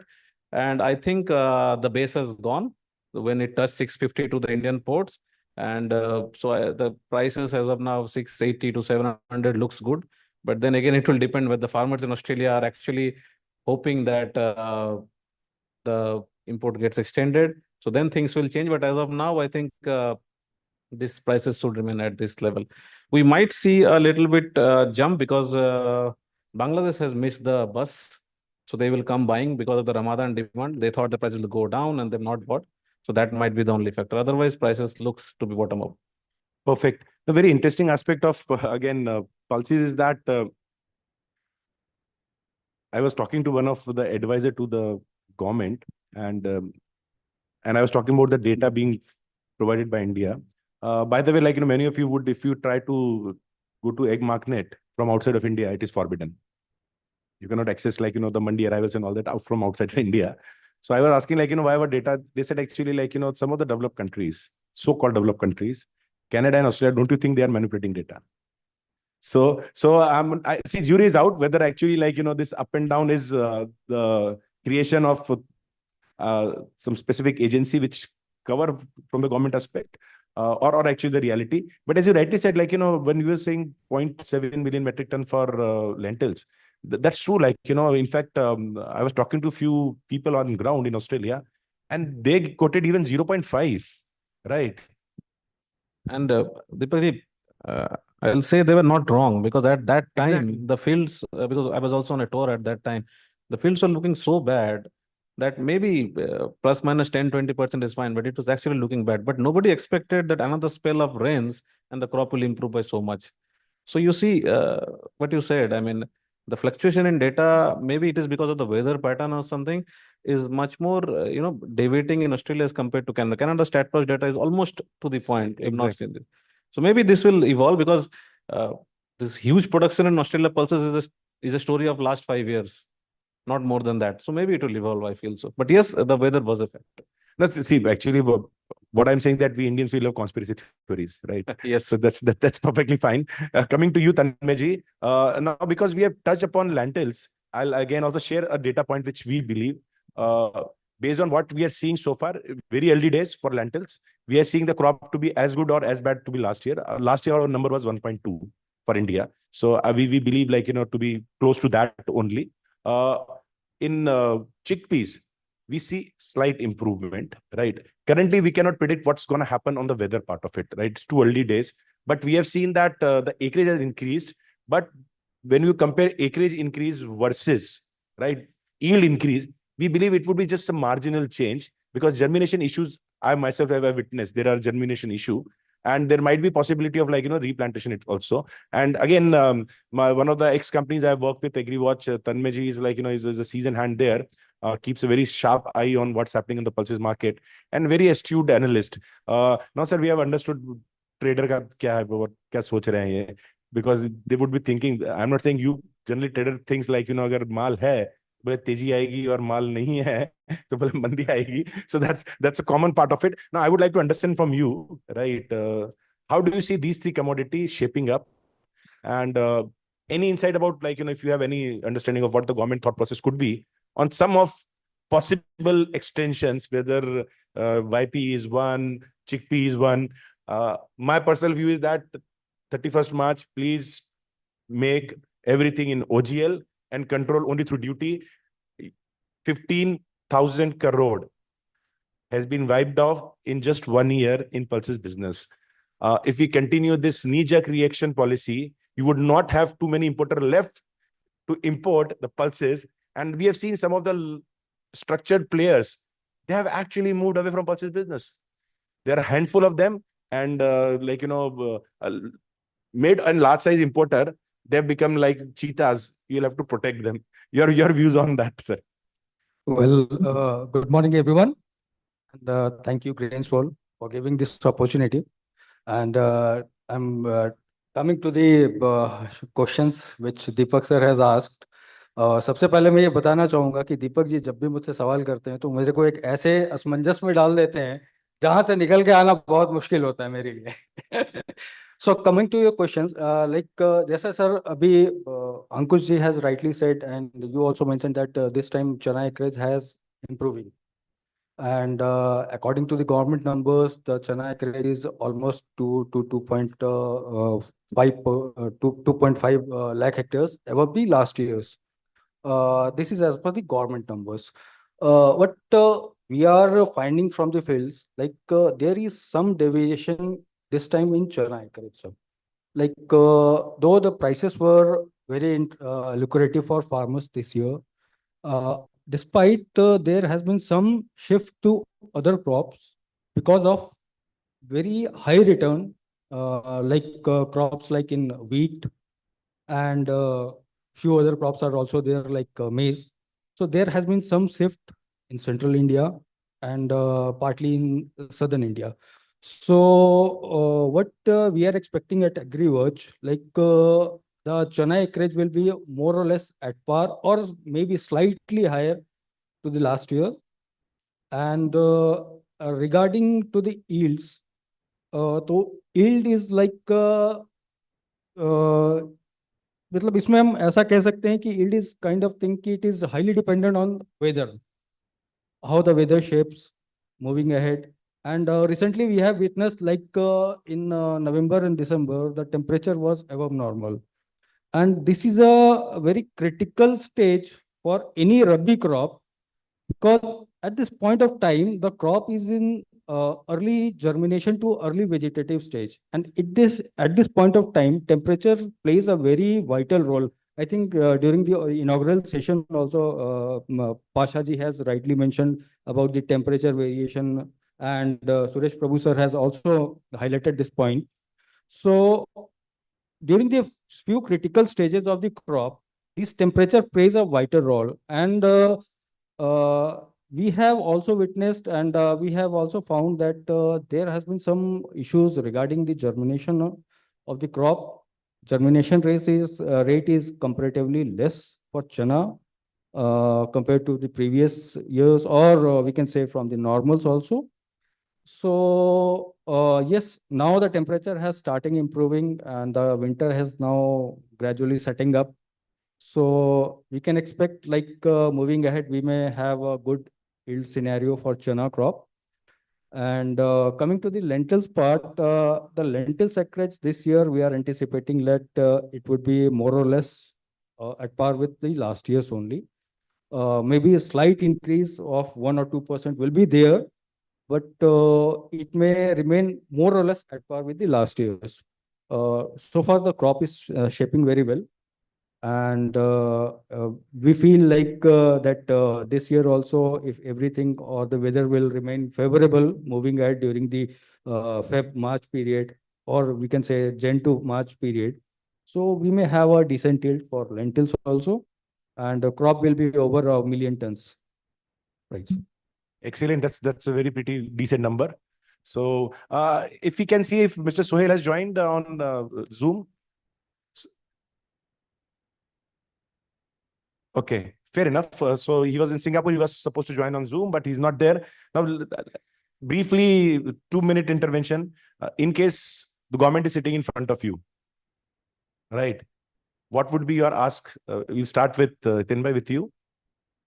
And please be blunt, right? You know, I don't like sugar-coated things. You already said, no, if I have crop, then I'll think about myself. Fair enough. That's fine. No, but in all fairness, I mean, I think no, in all commodities right now. वो मैं moderate कर दूंगा अगर आप इधर-उधर गए तो, क्योंकि मेरे पास ना लेता हूँ ना बेचता हूँ. Right. No, so in all fairness, all the commodities right now, agri-pulses commodities are at a fairly low level. Consumer is already happy. The only issue earlier was in retail prices, which I think after your intervention in your telling government that you have to focus your rage there. So that is also under control. So maybe it's time to make a trader and farmers happy now. Try to do something which will help at least support the prices and get the market moving, because right now market has been very stagnant and government has all kind of tools. I mean, when they want, to get the prices down, they put stock limits, they ask you to, come hard at you, and you have to sell the price at this. And so right now, maybe they can look at buying something, or at least not extend some certain commodities which were supposed to be, only till June and then happened till October and now till December. So if at least some support from government comes, then it'll be better, because the market needs to move. I mean, forget wherever it is. People have lost money, I agree, but the liquidity needs to come in the system so that it starts making again. So in a nutshell, what he's saying that don't do salami slicing, chop it off in single shot. to you, Ankush, your views in case government is sitting in front of you, what is your ask? I would say that assurance to farmer is what my ask would be, and that farmer would be Indian farmer as well as overseas farmer. So if a farmer is spending his life to grow a seed and try to produce a crop, whether it is a Canadian farmer or an African farmer or a Indian farmer or Australian farmer, he needs a security. He needs an assurance whether I'll be able to market my product or not. So as let's say, you have mentioned and it mentioned that in case of yellow peas, there was no assurance. In case of chickpeas, there is no assurance. In case of pigeon peas, there was an assurance. There was an assurance that India allowed the imports of pigeon peas up till 2025 and 2026, which eventually helped the African farmers and the Myanmar farmers to keep on producing it, which eventually helped us in looking at the imports this year consistently, which eventually controlled the prices. But in case of when it's come to chickpeas or when it comes to yellow peas, there is no consistency. I think Government of India needs to be very, very assured in terms of setting up a policy which is long-term policy, which could be India trade favorable, unfavorable, but it should be farmer friendly. That would be my ask. Perfect. I'll cover all the points a bit later. Your views and with perspective of, I'll say that what he said, farmer everywhere is farmer. No, I also somehow come to the same point. There are two parts, I will say. See, whenever we compare the prices in India, we are somehow, our benchmark remains the MSP, and our target is farmer sentiments as well as the inflation. So I think the first two parts, the prices which are hovering right now, if we make benchmark the MSP at some point of time at some angle, so that is being taken care of. The inflation is taken care of. Now the only thing that needs to be taken care is the farmer's interest and the trade's interest in that. Because if trade goes on, the farmer will be engaged anywhere, and then obviously it will be empowered in that. So I think the sweet balance needs to be taken care of. I think the first 2 points are taken care now, and it's just we are at the juncture where the third point also needs to be taken care. Perfect. Tanmay, your views, because you have been part of advising the policymakers. कुछ अंदर की खबर दीजिए sir. Sir अंदर की खबर कुछ भी नहीं है, सारी खबर सबके पास रहती है सर, इसमें इसलिए अंदर वाली कोई बात ही नहीं है इसमें. वेल सर, मेरे को ये समझ में आता है कि एक सस्टेनेबिलिटी होने के लिए किसी भी चीज़ के लिए, या तो अगर आपको फार्मर को बेनिफिट करना है या कंज्यूमर को बेनिफिट करना है, तो कंज्यूमर तब भी बेनिफिट होगा जब वो फार्मर बेनिफिटेड होगा. इसमें फार्मर अगर ग्रो करता है किसी चीज़ को, तो वो कंज्यूमर उसका बेनिफिट उसको उठा सकता है. जो हम प्राइस स्टेबलाइजेशन की बात करते हैं, तो प्राइस स्टेबलाइजेशन भी तभी आएगा when we are having good amount of production. हमारे यहाँ इंडिया में प्रॉब्लम जो मेरे को समझ में आती है कि एक जो क्रॉपिंग जो पैटर्न है, जो हम ऑस्ट्रेलिया में देख सकते हैं, कनाडा में देख सकते हैं, कि वहाँ के लोगों के पास में एक फिक्स है कि अगर वो चना लगा रहे हैं या पीस लगा रहे हैं या लेंटिल्स लगा रहे हैं, तो they are growing in a large way. But in India there is sudden shift in cropping pattern. आज जैसे एक छोटा सा मैं एग्जांपल लेता हूँ, आई बिलीव कि वो आने वाले सेशंस में भी वो डिस्कशन में होगा. कि ग्रेन्स की बात करें, मेज, कॉर्न, आज इथेनॉल की वजह से मेज में किसानों का शिफ्ट जो है वो बहुत ज़्यादा बढ़ गया.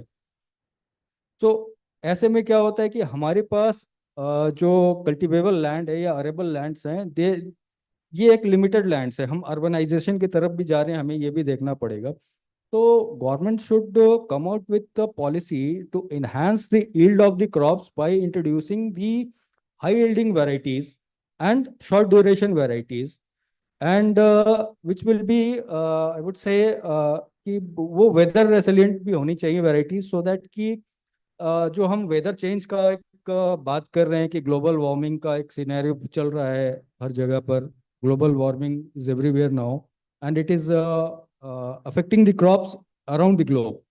So इसका जो एक इम्पैक्ट होगा तो उसके लिए हमें हमारे रिसर्च इंस्टीट्यूट्स को एक वेदर रेसिलिएंट वैरायटीज वगैरह डेवलप करने की ज़रूरत है, and by doing this only I feel कि हमें एक वो जो सस्टेनेबिलिटी की बात होती है, हम वो सस्टेनेबल हो सकेंगे, हमारा एक प्रोडक्शन अच्छा हो सकेगा और उससे both farmers and consumer both will be benefited sir. Sure. So, as a concluding remark, definitely I don't give you chance to rebut, right? I'm having the last say, being a moderator. So, first thing, when yellow peas were opened, I was the only person who has been tooth and nail opposing it at every possible forum. And that time the trade was happy, right? There is opportunity to get more trade done. Today, 70 rupees was the price, December 2023. Farmer today is getting 32 rupees. It was anti-farmer.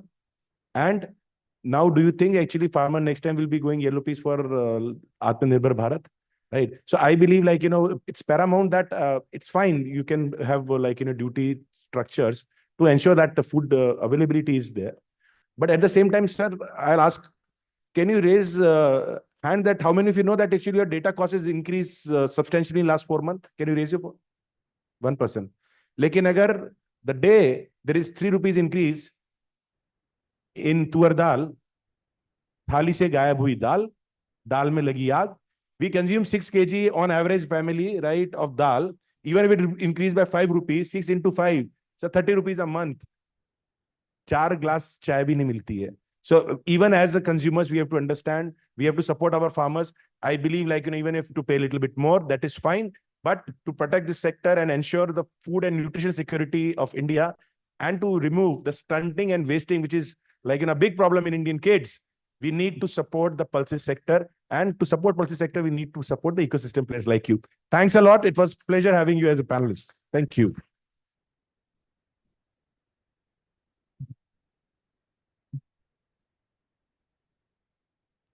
Thank you, esteemed panelists, and thank you to the moderator for making this discussion very interesting and very enthralling. May I invite on stage Mr. Ashwini Bakshi, CEO ICFA, to kindly do us the honors of presenting a memento to the esteemed panelists and as a token of our appreciation and thanks. Here's a green memento to all of you. We thank Mr. Ankush Jain,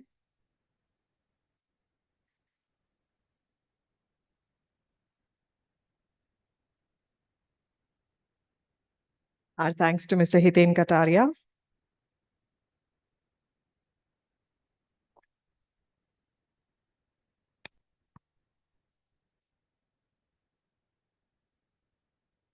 our thanks to Mr. Prasanjit Goral,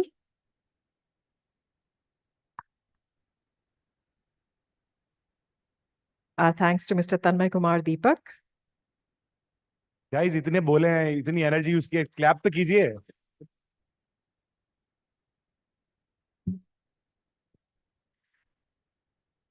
And of course, special thanks to the esteemed moderator. Rightly put, sir, the one and only Mr. Deepak Parekh, for steering this discussion. May I request you all to please join us front and center for a photo op. May I request Mr. Bakshi to please stay back for the photo op.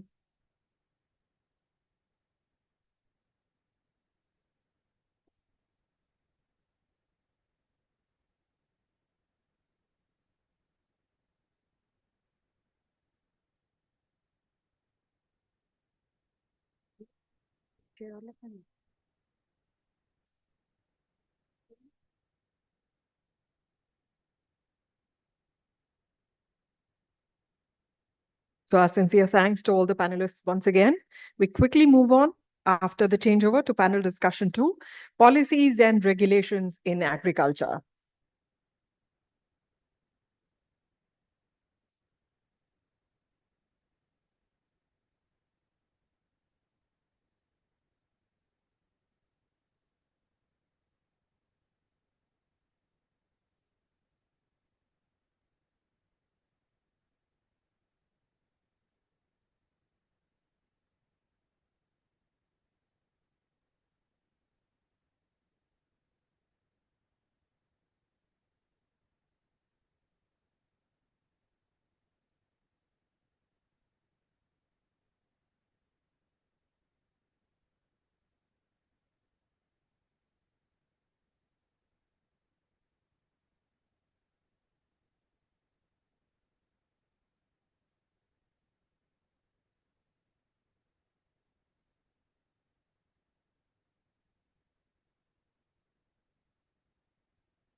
So this is panel discussion 2, policies and regulations in agriculture.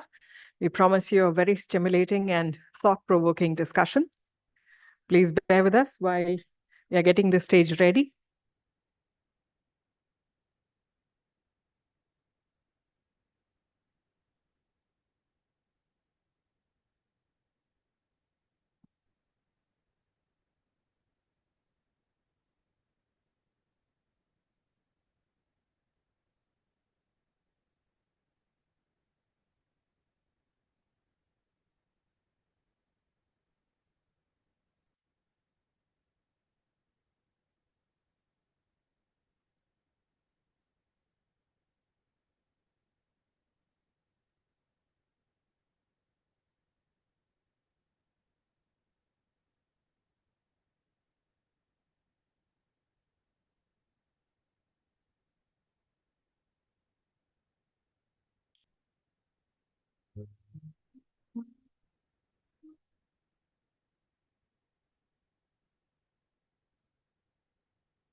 Ladies and gentlemen, we are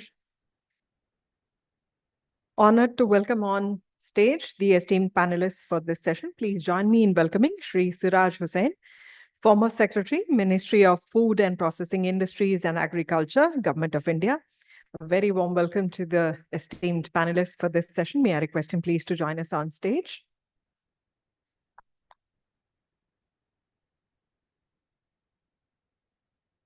Exercise. We warmly welcome Ms. Shweta Saini, founder and CEO, Arcus Policy Research. Mr. Bimal Bengani, Director, Bengani Group. And Mr. Arvind Bettigeri, Regional Food Fortification Advisor, Asia and the Pacific, United Nations World Food Programme.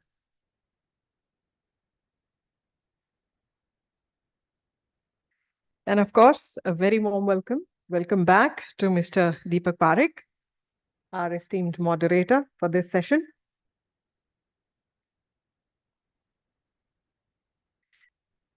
So, ladies and gentlemen, let me introduce you to the joys of clapping. As you all perhaps might know, we have a lot of nerve endings. So when we applaud others, we also give joy to ourselves. So let's not be stingy with that applause.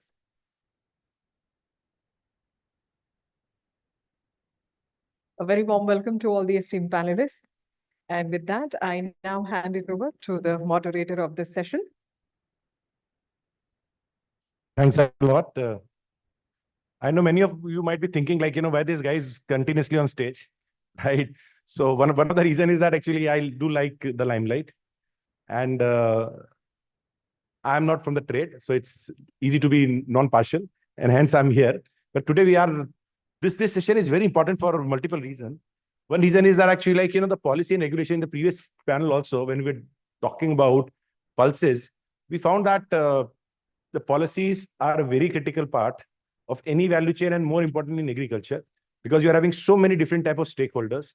You are having farmers on one side, you are having consumer on the side, and then there is a new term which has also been discussed, which is called political economics, right? We live in a democracy, and at the end of the day, a government need to survive to change policy or make policies.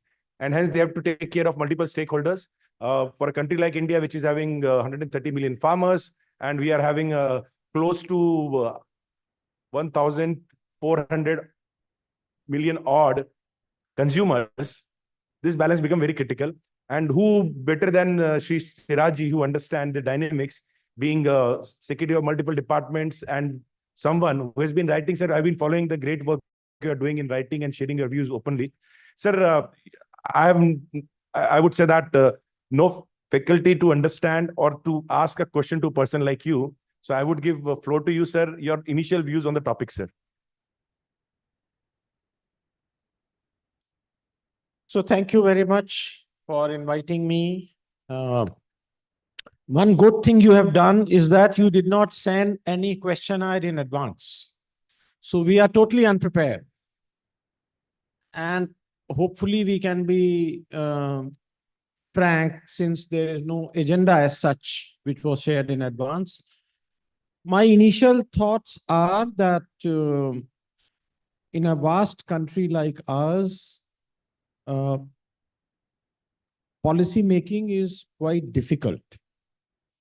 And unlike what you have heard from our politicians, the policy making largely remains similar across the governments, which means that all the governments, irrespective of the party in power, have to consider the interest of the consumer as a priority as compared to interest of the farmer.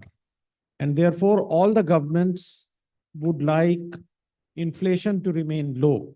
While watching the debate in Parliament yesterday, I was reminded of similar debates between 2004 to 2009, when UPA was in power, and the major opposition used to come from the communist parties. At that time, most of the discussion on food inflation was spearheaded by the left parties. So discussion has unfortunately remained the same.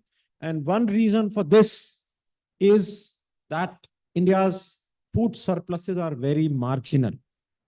And therefore, from time to time, we may claim that we can feed the world and so on, but from time to time, we will continue to impose restrictions on export, use Essential Commodities Act, impose minimum export price, and so on.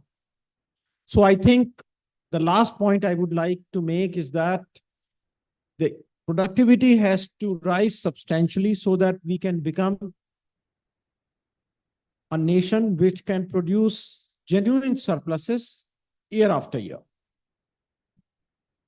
Excellent, sir. Like, we all have this belief that eventually this is going to happen someday. Again, Shweta, coming to you, because I've seen you jointly also write a lot of articles, and you have been really doing great work. And when I read something what you write, you go very deep with like a lot of economical data around it and extensive research on it. Being someone who has been, I would say, seeing this sector so closely, what sir said actually, politician would like to play towards the consumers. But end of the day, this is like, you're trying to inflate a balloon to the level where actually it's going to burst. And I'm seeing that happening sooner than later, where recently, past 3 years, our number was like, we had a wheat crop, which is sub 100 million tons. And that's why you are having all sort of problems, right? The government is not in position to do the OMSs, even when the prices are like, has breached 32 in Delhi. Your views on that are, how do we see that the policy can at least be like, a little bit more balanced and ensure that, our farmers, they are incentivized to grow more? Thank you. Thank you, Deepak ji, for this invitation. I was planning to say something else, but now I'll take a cue from you. As part of a work in my previous organization, together with the OECD, we had undertaken an analysis for 20 years, where we studied about 19 agriculture commodities, which were representing 70% of Indian agriculture. What we found was that over the span of 20 years, the farmers effectively were net taxed in India. Now, if we were to break the kind of support that is offered by any country to their farmers, there are three larger components. The support they give on the output price side, the support they give on the input side, and all others, like a unconditional cash transfer. So what we assessed, at least when we deduced all the data together, was one, yes, there is a consumer bias in the policy that got established with the numbers. But second, we understand that by suppressing output prices, because of the consumer bias in policies. We see a lot of incentives that the government was giving from the budgetary side of it. So how we see it is that while you are pulling back on the output prices, you're increasing the allotment via input subsidies and other supports that you were giving. But net impact was still taxation. So clearly the government in India has been finding ways of supporting the farmers when, on the other hand, it has continued to have the consumers stay on top of the policy environment.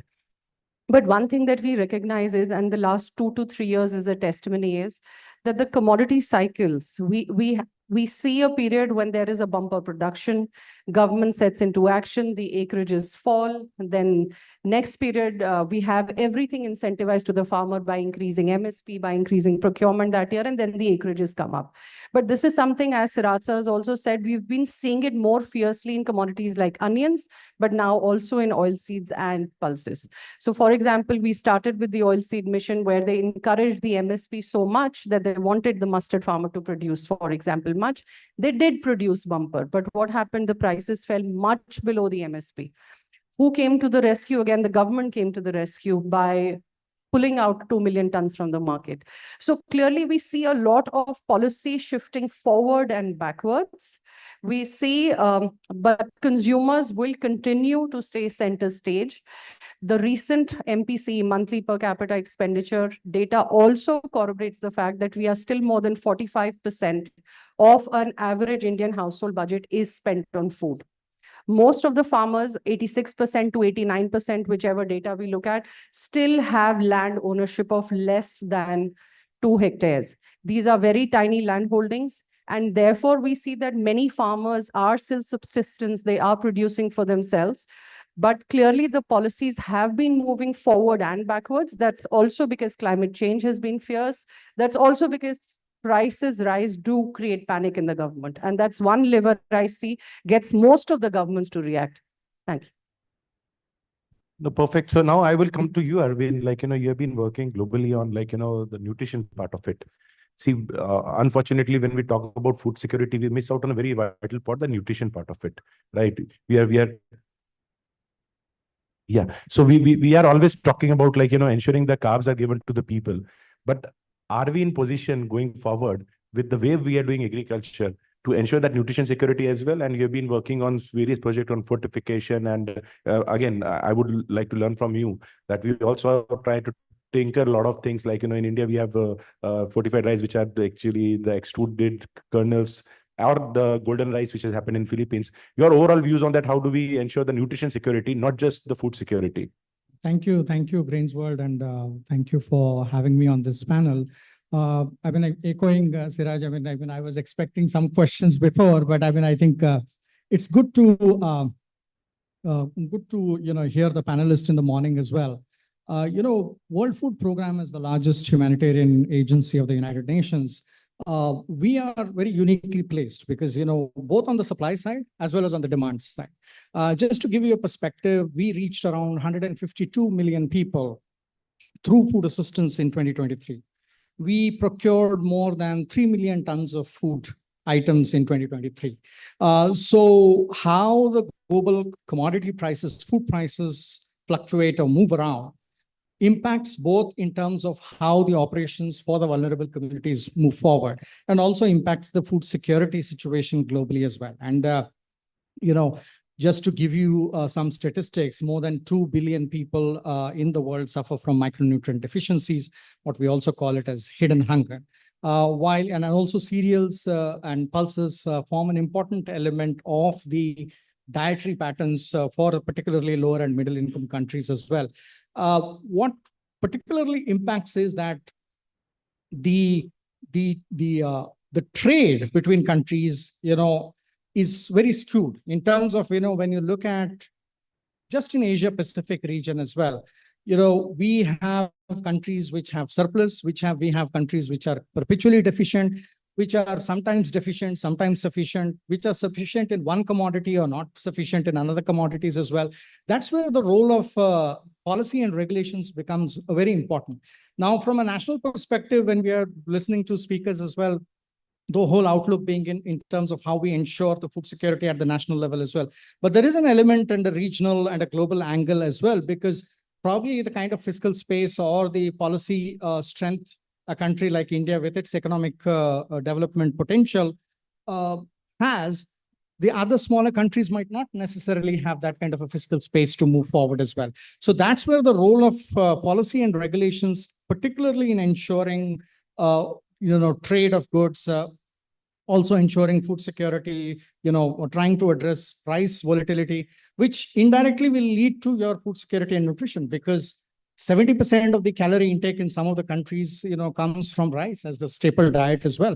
And so if that is not being handled properly at a regional level, we are in for a big shock, because then responses will accordingly be quite shaky as well at the regional level as well. So it's important to also look at, one is how we can influence national policies, but also look at the role of regional bodies like ASEAN, SAARC, and in Africa like ECOWAS, because I understand that there is the World Trade Organization, you have those larger global bodies as well, but there's a lot that can happen regionally as well through regional bodies that we can engage in. Just to give you an example, we as World Food Programme are currently engaging with, there's something called in Bangkok where I'm based, is the ASEAN +3 Emergency Rice Reserve, which is managed by the ASEAN countries as well. We are trying to see how we can ensure nutrition and food security through those grain reserves, which is managed by ASEAN +3 countries, which is China, Japan, and South Korea as well.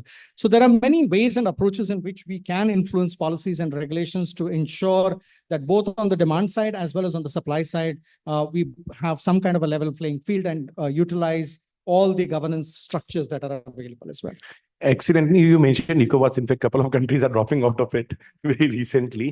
In fact, I traveled to Africa a lot, sir, and the overall viewpoint there is that it is easier to import or export to Europe from Africa than within Africa, even after the CFTA. So that's a challenge. So Bimala, will come to you, the person in the room actually who generally is not talking much. We talked about farmers, consumer, but sir, he's an exporter and a trader. So that is, we also wanted to have that perspective.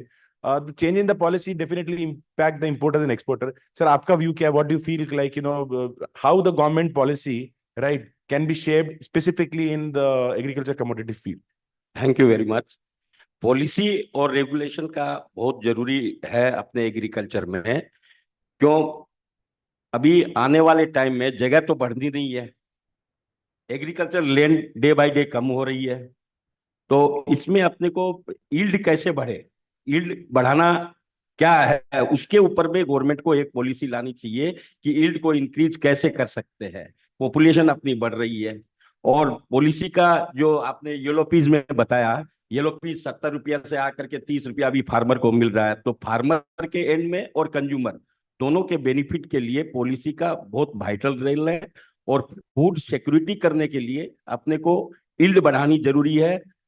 Second, अभी export में अपन deficit जा रहे हैं, wheat export बंद है, सब export बंद है, तो एज ए एक्सपोर्टर हम लोग थोड़े परेशान है कि भाई एक्सपोर्ट नहीं है, लेकिन पहले तो अपने खाने का रखेंगे तब दूसरे को देंगे, अपने देश में पहले खाना मिलेगा तब दूसरे को देंगे।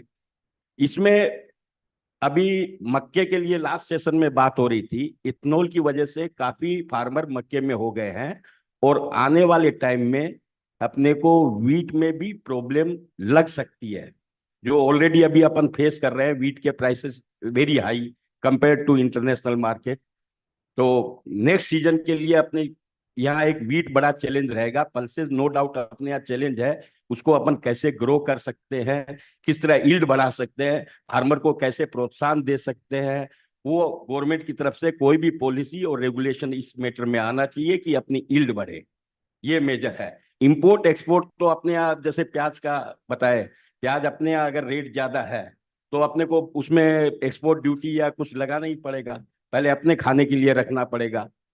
तो टाइम टू टाइम पॉलिसी और रेगुलेशन, इसका एग्रीकल्चर के ऊपर में बहुत वाइटल रोल है और इसको थोड़ा फास्ट डिसीजन लेके भी गवर्नमेंट को ध्यान में रखना चाहिए, क्या हो रहा है उसको फास्ट डिसीजन लेके।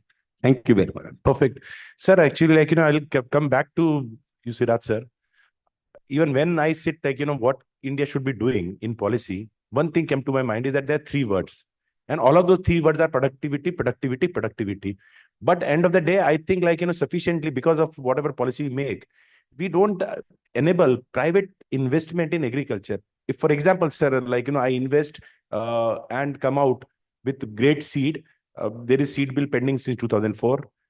My IP is not protected. In case I want to make my system more efficient, invest in processing, then actually suddenly government will ban export of rice. My investment goes dead. So how do we see that actually in such a volatile policy environment, we will be able to even achieve, because it's not scientific, it is also policy driven. Your views on, sir, how our policy can impact productivity? Actually, you are right. The policies in the agriculture sector are quite unpredictable, and they change too frequently, which impacts private investment in agriculture and food processing. In fact, 2 years back, when the government banned the export of wheat, I wrote in support of that. Later on, they banned the government of India banned the export of wheat products, which means maida, semolina, wheat flour, etc. I wrote against it because the total quantity of wheat flour which was being exported, wheat products which were being exported, was just about 200,000 tons. And in the process, the Indian companies which had set up businesses, export businesses of wheat products like ITC, etc., they lost business, and exports from India continue to remain banned. They are now importing wheat from Australia, etc., into Dubai. They have set up flour mills in Dubai. And from Dubai, they are feeding the NRIs in Singapore, US, Europe, etc.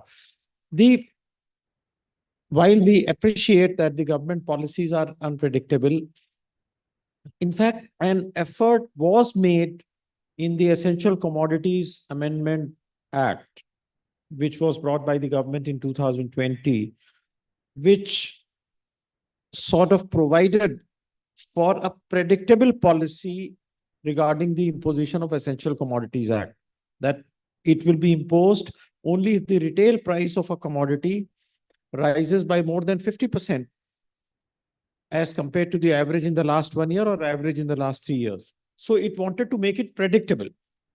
But while the ordinance was imposed, promulgated in June, the government of India used the instrument of MEP, and it was not even placed before Parliament that the onion exports in 2020, etc., were restricted. So, as he was saying, whatever we may say about the need for stable policies, etc., farmers' interest, as Shweta says, OECD study, Indian farmers and net tax, etc. But it will be very difficult for the government to say that it will do nothing to check the price rise. Now, when should the government intervene? That is a question, which is what the Essential Commodities Act provided, that you will not intervene if the price rise is less than 50%. Now, whether we agree with that proposition, we do not agree. Of course, it was withdrawn. And since then, the government has used Essential Commodities Act so many times that it is difficult to keep count. So the bottom line is that unless we produce genuine surpluses, as he was mentioning, which are predictable, which are large, and which are not impacted by climate change, not impacted by year-to-year fluctuations. A very good example is sugar. There are two commodities in which everyone thought that we are genuinely surplus. One is sugar, the other is rice. And we have seen that even the rice export was banned. And now even the export of sugar is not allowed. So even in case of two commodities in which we thought that we have become surplus, we will always be exporting, we are not there. Of course, one reason is ethanol, but here is ethanol expert. So I leave it to her. No, that's a very right point, sir. Actually, so Shweta, actually from you, I would like to understand. See, this whole pro-farmer, right, intention of the government gets defeated when suddenly, because of your aggressive plan to blend ethanol in your fuel, right, leads to people shifting to maize. ethanol through maize, and then DDGS kills your soya meal and eventually make your farmers suffer like anything. See, it's like, I would say that a chaos which was created this year because of these numbers. The soya farmers are suffering just because of the ethanol policy of the government, period. Nothing more, nothing less. Your views going forward, like, if we keep on continuing, and because it's sir, consumer को भी फायदा नहीं उसके अंदर, there is no like, benefit. I'm blended भी मेरे को 103, 104 में ही मिल रहा है. So as a consumer, I'm not gaining. And then actually I've distorted completely the value chain of soybean. And if we continue doing that, maybe 3 years, 4 years, 5 years down the line, you might have like, your soya production coming to 50%. And again, we'll say that import more edible oil. So that's not making sense to me. Your views on that, ma'am. Thank you. I'll start by quoting one of the studies we'd released 2 years back, where we found that if the government of India wanted to fulfill, and they have been very successfully fulfilling their targets very closely on ethanol blending, the country for meeting the annual E20 requirement will need an area, a gross cropped area of about 7.1 million hectares. That, according to our estimates, was the gross cropped area of a Bihar state. So in order for the country to produce on its own the ethanol required for fuel blending with 20%, the country has to be ready to be able to dedicate 7.1 million hectares. Having said this, one thing that I've learned, and we are all learning, I mean, I understand that even government, even outside people, everybody in the value chain of fuel blending is learning, because so many things are new. When we started studying ethanol blending, DDGS was never considered to be that big an issue. But as we came in the current year, we realized that DDGS is important. When just a year back, when we were talking to distillers, and they would say that the DDGS produced from maize and rice from India will have aflatoxin, because of which it won't get absorbed in the country. The rate of absorption we studied was not more than 5 to 7%. Today, that extent of absorption goes up to 25%. So what I sense is that this food, feed, and fuel nexus is much deeper than many of us comprehend. Let alone this, India never exported close to 1 million ton of maize ever in the last 10 years. We've done that this year. Even if maize continues to be 42, maize imports. So maize imports by India in the last 1 year is close to about 1 million tons, and that's not happened in the last 10 years. And that is a very big deal for a country where just 2 years back, maize farmer was suffering. Now the question on what you say, see, it's again, the maize farmer is earning, the soybean farmer is losing. But it is a cusp in situation that even we as researchers are trying to understand. Just a few months back, we were told that soybean farmers, when the soybean crop came in, that the soybean farmers are suffering because DDGS is killing the meal market. Why doesn't the government increase the import duty? They increase the import duty and still soybean farmer continues to suffer. Then we were told that it is the soybean meal market that is actually driving, and rightly so. 80% of what we produce in terms of physical conversion of soybean is meal. Even in terms of revenue share, meal is greater. So of course we assess that. And now the thing is, we need to increase probably the suggestion that is coming to the government, and what we regularly hear is increase the export subsidies on soybean meal. Now, will that resolve the issue? No, because next year we need to be ready. E20 is the government's mandate. If E20 was created from, say, a diversion of 9 to 11 million tons of maize, we have to be ready that at least 6 million tons of DDGS will get produced next year. For sure, soybean meal is again going to suffer. We can already anticipate people are moving away from soybean. So in just support of the stakeholders involved, particularly government, we need to acknowledge the fact that this is newer field. Many of us are learning while the processes are going on. Because just a year back, even the industry didn't know that DDGS could create as much a damage. We are still talking with SOPA, and we assess even they didn't know that such a damage could happen. So it is a market where we're evolving. We are understanding how feed, food, and fuel are getting interconnected, much more entrenched manner than we had anticipated. Just last year, more than 2 million tons of rice went for ethanol production, and the entire country was grappling with double-digit food inflation in rice. Rice was banned and still ethanol production happened.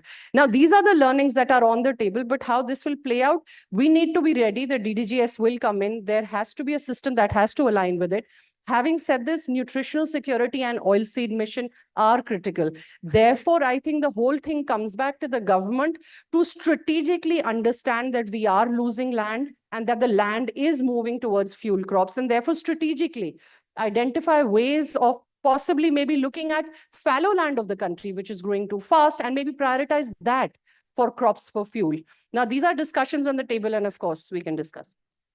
So about 2 years back, we wrote a paper, Shweta, me, and another person, in which we said that this 45% of ethanol coming from grains, as per the Niti Aayog document, 45 from grains, 55 from sugar.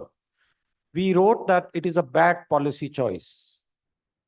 Perfect, sir. So we are coming to the concluding part of this panel discussion. Sir, I'm having very strong views that actually when we could talk about food for fuel, I believe if it is coming from grain, ethanol is better in glass, not in car. Thank you.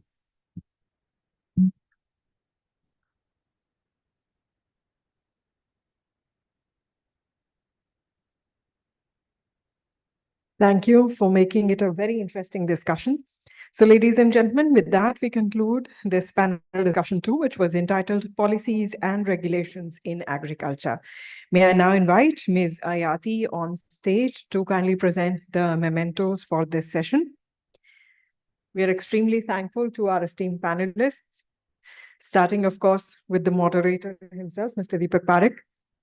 And we start by thanking our honored guest and one of our panelists, Shri Siraj Hussain, former Secretary, Ministry of Food and Processing Industry and Agriculture, Government of India.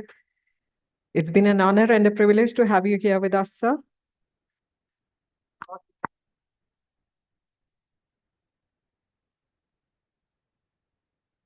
We take the pleasure of thanking Ms. Shweta Saini, founder and CEO, Arcus Policy Research.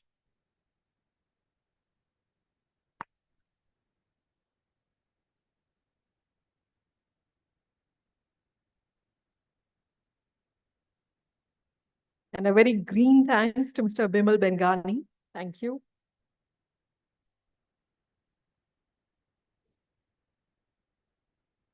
And of course, very green thank you to Mr. Arvind Bettigeri.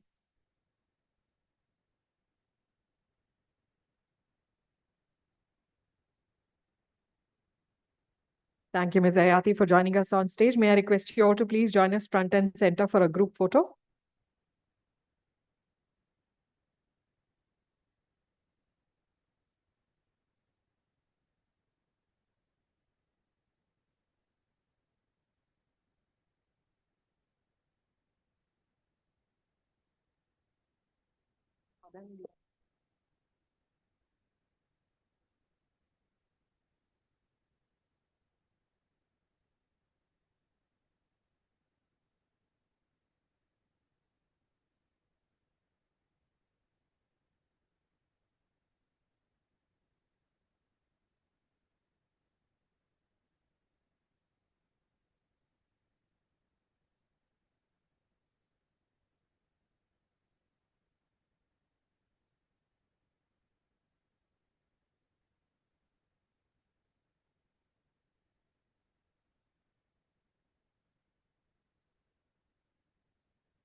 Please bear with us while we are going ahead with a quick redo of the stage for the next session.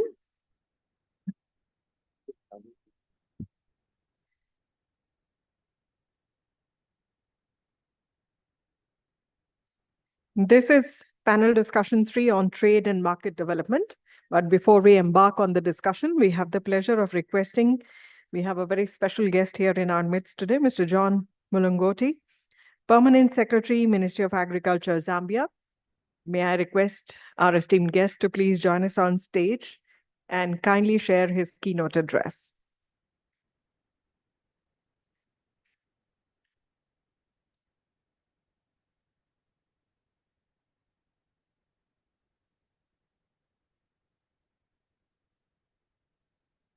As you can see, the Zambian delegation is present here in quite a strength. So once again, a very, very warm welcome.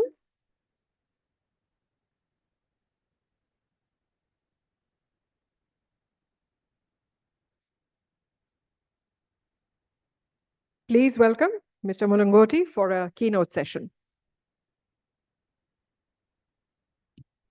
Thank you very much, Madam Moderator, distinguished guests, ladies and gentlemen, good afternoon. I'm John Mulungoti, Permanent Secretary in the Ministry of Agriculture from Zambia, and would want to share with you one or two issues about Zambia. As you know, Zambia is a country in Southern Central Africa with a population of about 20 million people. The climate in Zambia is very conducive for investment and also for agriculture. And Zambia has been a all-weather friend of India. And myself and my delegation, we are here to share with you some of the things we are doing in Zambia and also to see how we can partner with the Indian business community, because we want you to come to Zambia and join us as individual farmers or individual businesses, or indeed as joint venture partners.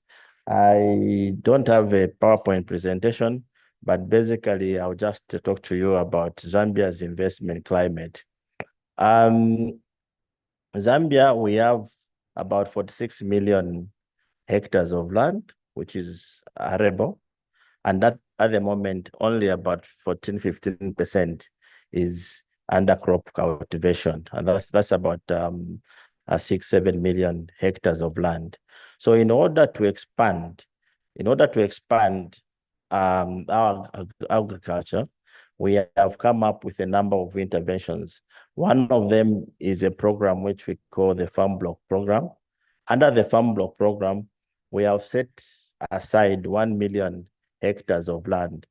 We have 10 provinces, and we have set up about 100,000 hectares in each of the 10 provinces, which gives us 1 million hectares of land. If you decide to come to Zambia, you have two choices as a farmer. You have two choices. One, to go in the farm block as yourself, or to come and partner with any existing farming community in Zambia as joint venture. Within my delegation, we have the Zambia National Service, which has portions and pieces of land, and they're also looking for partners, strategic partners like yourselves. Secondly, to motivate your investment in agriculture, not only in the farm blocks, we are providing a number of incentives. These incentives range from duty waiver on capital items like equipment and machinery, accelerated depreciation on capital, and also facilitation on issues to do with work permits for technical expertise. We also provide incentives like I talked about earlier. If you want to set up in the farm block, or you want to set up in the rural area of Zambia, or indeed in an economic zone for value addition, which is processing. So Zambia is open for business, and we, out of the 20 million, 70% of the population is still youthful. They are young people. So we have people who are trainable.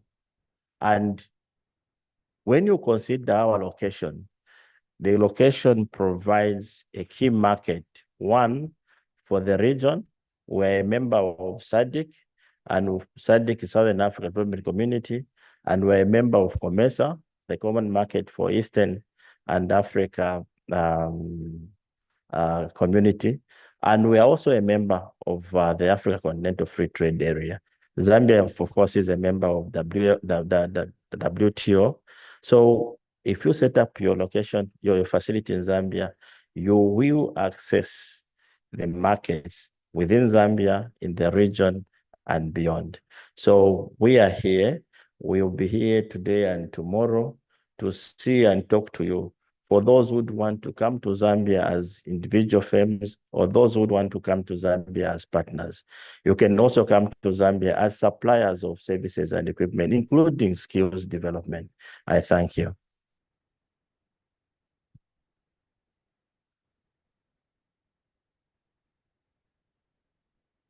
Thank you, sir, for your views and also for the very kind invitation. I'm sure many people will be looking forward to visiting Zambia. It's such a beautiful country. May I take the pleasure of requesting the esteemed panelists, the rest of them, to please join us on stage. Please join me in welcoming, although he's joining us virtually, Mr. Armand Petit. He is Executive Director, International Grains Council. He's joining us virtually, so a very warm welcome to you. We already have with us Mr. John Mulgoti, and we warmly welcome Dr. Azam Pasha, CEO, Maliksi.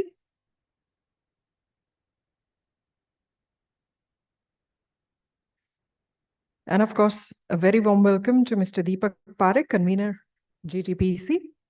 And also joining us virtually in this session will be a very warm welcome to Mr. Tarun Sridhar.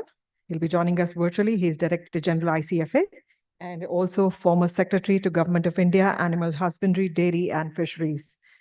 So with that, I hand it over to the esteemed moderator. Yeah, thanks a lot. Pleasure to be again on stage. So it is a very important topic, and Mr. Petit, thanks a lot joining us all the way from Europe. And so we start with you, your overall outlook on the presentation you wanted to make on trade and market development, sir. Floor to you, sir. Thank you very much again for the opportunity to be with you today and to have a great discussion about the grains market development. I will share the screen for a very short presentation. The sharing screen is off, but I will start the presentation anyway. I think what we can look about the marketing year 24-25 is, first of all, if we look about the total grains, we have a good supply. If you look all the major grains, indeed in wheat, even in maize, we had a slow decrease of production, but indeed on all other grains, we have a good supply, which may explain today a bit the situation why the wheat market price is back now to the 4 years low prices level. So that's, I would say, the first point, a good level of production. The second point I would like to highlight in terms of market development is also the fact that the stocks or total grains is moving down. We see the total grains on wheat, but also on maize, the global world stocks are going down, but mainly in the other producers. For the major exporters, if we look at the stocks of wheat, it is stable. So that's something also to look at in terms of market conditions. We feel that the trade operators have still good confidence they have access to enough wheat and other grains to trade in 24-25. So this is why also I would say we have seen the volatility of wheat going down. Now, if we look about other commodities, and you have seen particularly on rice, we have seen a decrease on the price of rice thanks to the several decisions by the Indian government to remove export ban on non-basmati white rice, but also in October when the white rice was totally removed and export duties on parboil was also removed, and it had definitively had a strong impact on the price. And I would say good supply plus less export restrictions had a direct impact on the world market. That's the second point we need to bear in mind in terms of market development. If we look about consumption now for 24-25, in terms of what two things I would like to really highlight is, first of all, on wheat, there is a decrease of wheat consumption, particularly on the food side. And we have seen an increased competition between rice and food. and particularly for sub-Saharan African countries. We really see an increased trend in terms of consumption of rice in sub-Saharan Africa, and we are forecasting an increased import of rice towards Africa. So that's the first point for wheat. The second point also in terms of consumption for wheat is there is this shift from wheat for feed to maize. Indeed, you know that maize is a compound feed which is mainly privileged by the livestock sector, particularly in the poultry sector. So we have seen now the reverse. So we see a clear decrease of wheat toward feed to the profit of maize. So that means, in one word, if we would like to look in the future, we have to look now about maize market. Maize is back as usual, like the main driver of prices. So what we have to see is the harvest in South America. Now the prospect for harvest in South America can be a factor. Too early to say what will be the real the value of the harvest in South America. And the second thing to look also is about importing from China. If you remember, in the last 2 years, the level of importing from China on maize was above the 20 million tons. We are not necessarily expecting that level for this marketing year. So, but we cannot anticipate. It's always, we might have always some surprise. So the question is now for the maize import, which can create really attention, is also what will be the position of China in terms of import. If it stay at a lower leverage, so we don't see any tension on the market. But if a country like China, which when they buy a lot of quantities, if they come back on the market at the same level as they did during the last 2 years, it can be a totally different environment, I would say, for the market. So that's really something to look at on maize. And the last point, I would say, which may be a link with the previous session, is also the development of industrial use, and meaning ethanol for the use. And what we see in the Americas, also in US and also in Brazil, is more and more use of maize toward ethanol. And that's really something, a new trend, which is really moving ahead in terms of consumption of maize. In a way, we can explain that about climate change and the country trying to respond to its obligation about reduction of CO2, but also increasing the value added. What we have seen indeed for countries, even for Brazil, transforming maize in ethanol is also improving the value chain locally. That may be one of the main drivers of investment we have seen, particularly in Brazil, is indeed investing in this technology is also improving the value chain for the farmers locally. And if you look at Mato Grosso, it has been very clear about that trend. So for 24-25, we have made an account that around 22 facilities will enter in full production in Brazil. Therefore, there will be more and more demand locally for maize to go through that through that value chain. That's a good news for feed, because I said feed now is more and more back on maize. With the DTGS, that means you will have a lot of DTGS of the market. And for the buyers, that means a lot of opportunities to buy at more competitive price. So that could be a balance, I would say, between the development of industrial use and the impact on the livestock sector, which can be positive in that way. Maybe I will stop here my presentation, and I will be very happy to take questions from the floor. Thank you very much. Thanks a lot, Mr. Petit. Very insightful. And as we see, like, the crop might drop, but the global trade is currently stable. That's a good news, because I believe, like, the certainty of the trade is more important to make the sector more robust. I would like to go next to Shri Tarunji. Sir, am I audible to you, sir? Yes, you are very much audible. Thank you so much. Perfect, sir. Sir, being the part of the government, the question to you is that while we talk about self-sufficiency, but at the same time, we also have to look at the global trade. And your views on, sir, how India can become more, I'll say that, aggressive in pursuing exports, and which is dovetail back to the productivity. Your initial views, sir, based on your experiences. Okay, first let me apologize for joining late. I'm in Geneva right now. It was early in the morning and I'd lost track of time. I was involved in other things.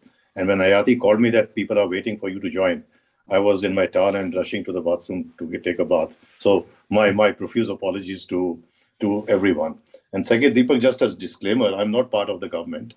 I was a part of the government in the distant past. It has been nearly 6 years since I retired. So I would not be able to vouchsafe as to what the thinking in the government is, nor should I, in fact, attempt to speak on behalf of the government. Whatever my limited understanding is that the entire orientation of India and the Indian government and the policymakers towards trade has been rather cautious over a period of time. Especially our relationship with grain has a very, very deep historical perspective. When we gained independence a long time back in the year 1947, we were typically termed as a basket case economy, and we were hugely dependent upon foreign aid and imports of the basic food grains, which has been the staple diet of Indians. So somehow it's over a period of time, although we have now not only gained self-sufficiency in food grains, but we are also now from basket case, we are called the bread basket of the world. Somehow we still have not got out of this this fixation of having huge buffer stocks and food security and this inherent insecurity about what will happen if we fall short of essential food grains is something we have to get out. And I'm very happy that now there's a paradigm shift in the way we are thinking. And the fact that we have now started supplying food grains to several countries. And recently during this Russia-Ukraine conflict, India has in fact come to the rescue of several countries which were dependent upon imports of grains from Ukraine and Russia. So, well, I would say that while we have attained our rightful position in terms of somewhere near the top in production, as far as capturing global trade and having a reasonable share in the global trade is concerned, we still have a long way to go. But signs are positive. Signs are positive. The fact that we are discussing trade and trade also of grains. We always talked of grains in terms of food security, nothing more than that. And thereafter, our strategy was to have adequate buffer stocks, irrespective of the fact that whether the buffer stocks were being maintained properly, whether they were stored in hygienic positions, whether when you need those stocks, they will be in a position to be actually termed as edible and healthy food grains. But now we have started talking in terms of export of food grains, and food grains not only export, also as a geopolitical strategy to exert your influence in the global geopolitics. So this is what the scenario which is emerging, and I'm very happy that this conference of today is talking in terms of trade. And once we start talking in terms of trade, and there's a healthy discussion in the public domain, I think the portents for future augur well. Thank you, Deepak. Thank you. Sir, another question, relevant to what you rightly said, that actually now for grains we are discussing trade. But sir, one more point is that we have to also aggressively try to tap into new markets and to promote the trade and open more trade doors. And where actually we have been trying through common free trade agreements. Your views on why agriculture is generally capped at is handled with, I'll say, that kid gloves when it comes to the agriculture commodities. You see, agriculture, the entire agriculture sector and the dynamics of policy making in agriculture sector are very complex in our country. We don't approach agriculture as a vocation and as a profession of choice. We approach more it in terms of a traditional livelihood and a traditional activity which is passed on from family to family. Secondly, our holdings being very small and the population dependent upon it being very large, there's a huge political dimension to our entire approach towards agriculture. I was just recently seeing a video of one gentleman, Bhushan Tyagi, I think is his name. It's beautifully he said that, well, a farmer takes 1 kg of grain and converts it into 100 kgs of grain, whereas a processor takes 1 kg of grain and converts it into 800 grams of porridge. but the kind of profit he makes is immense, what the farmer makes is nothing. He says farming is going to be only very attractive if you approach it as a profession, as a business, as a commercial activity, rather than as a traditional livelihood activity, or rather than just a food producing system.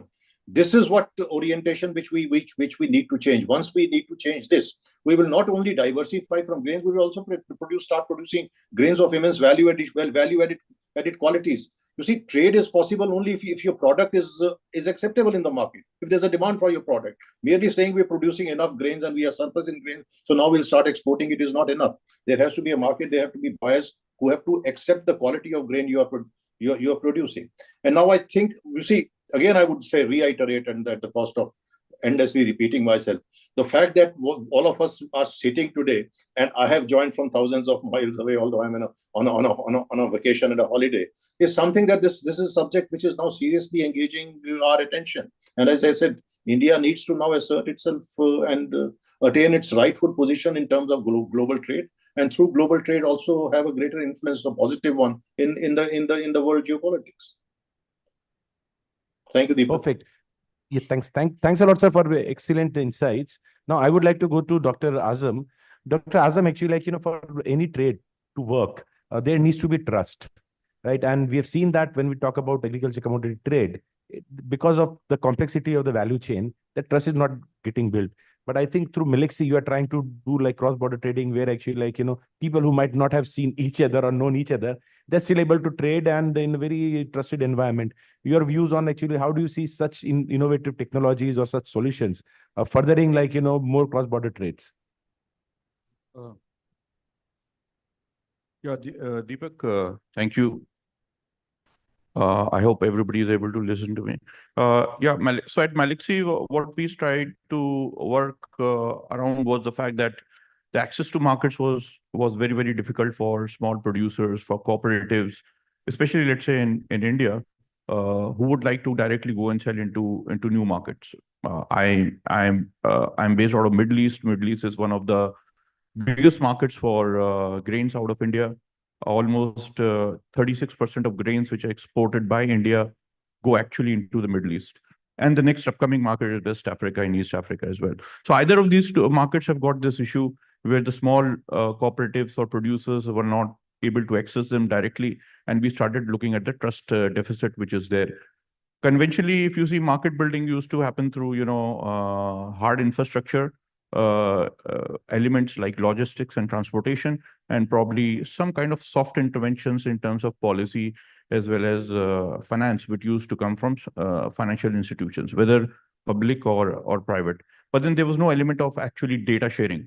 Data and technology is something we believe is the future. The grain trading is not going to be the way it happens now. On the physical side, derivatives is a different thing.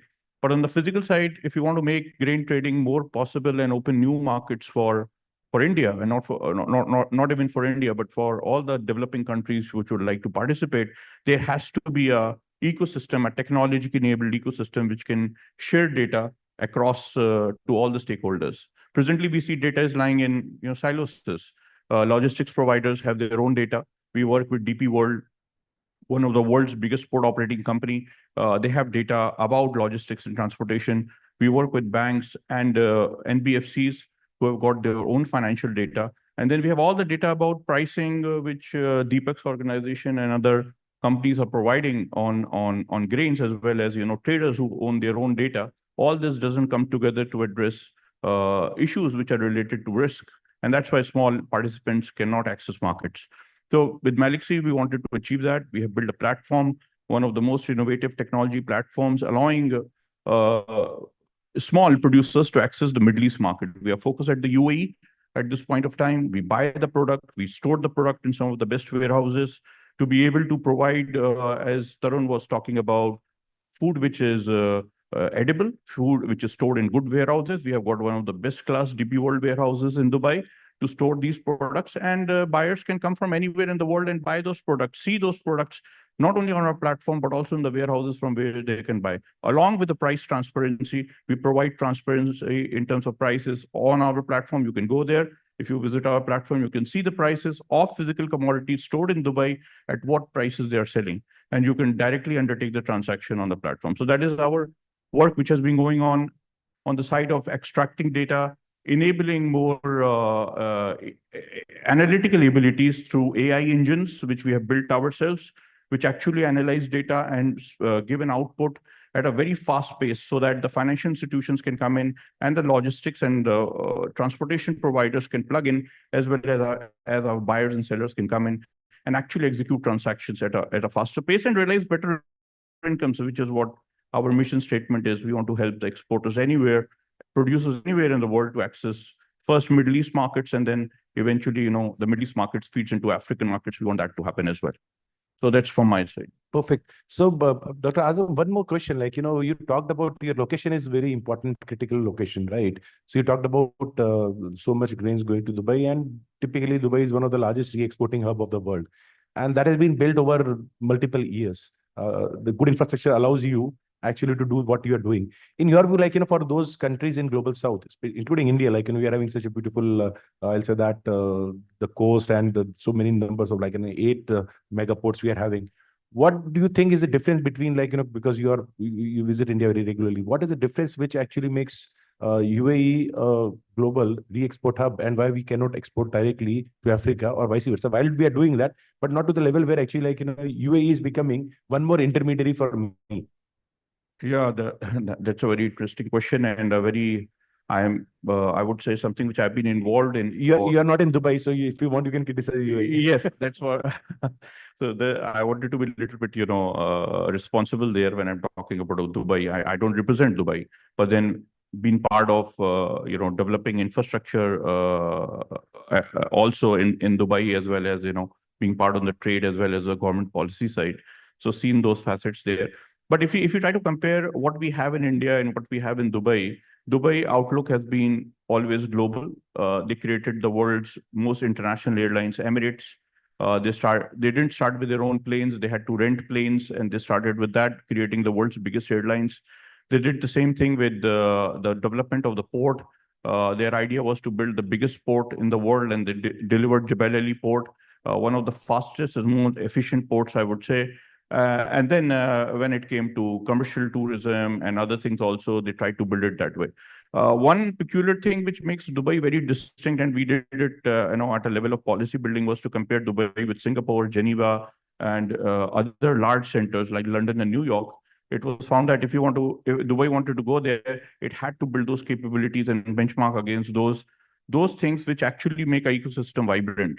So the most important thing was to bring in the logistics and transportation together, create a big hub for that. Second was to bring finance together. Without financing, none of this trade can happen, even though we would, as traders, would like to say that we want to trade products, but without financing, it can't go anywhere. And the third thing was to build up that environment where all these meetings, conferences, events happen on a continuous basis, as well as that information interchange can happen. Initially, it used to be very physical in nature. Traders still meet in their own niche clubs, cotton traders, cocoa traders, Olam people are here. They always meet up in, the coffee conferences and all. We have got sugar conferences happening. And you will see that most of these conferences have started moving from Geneva or London into Dubai.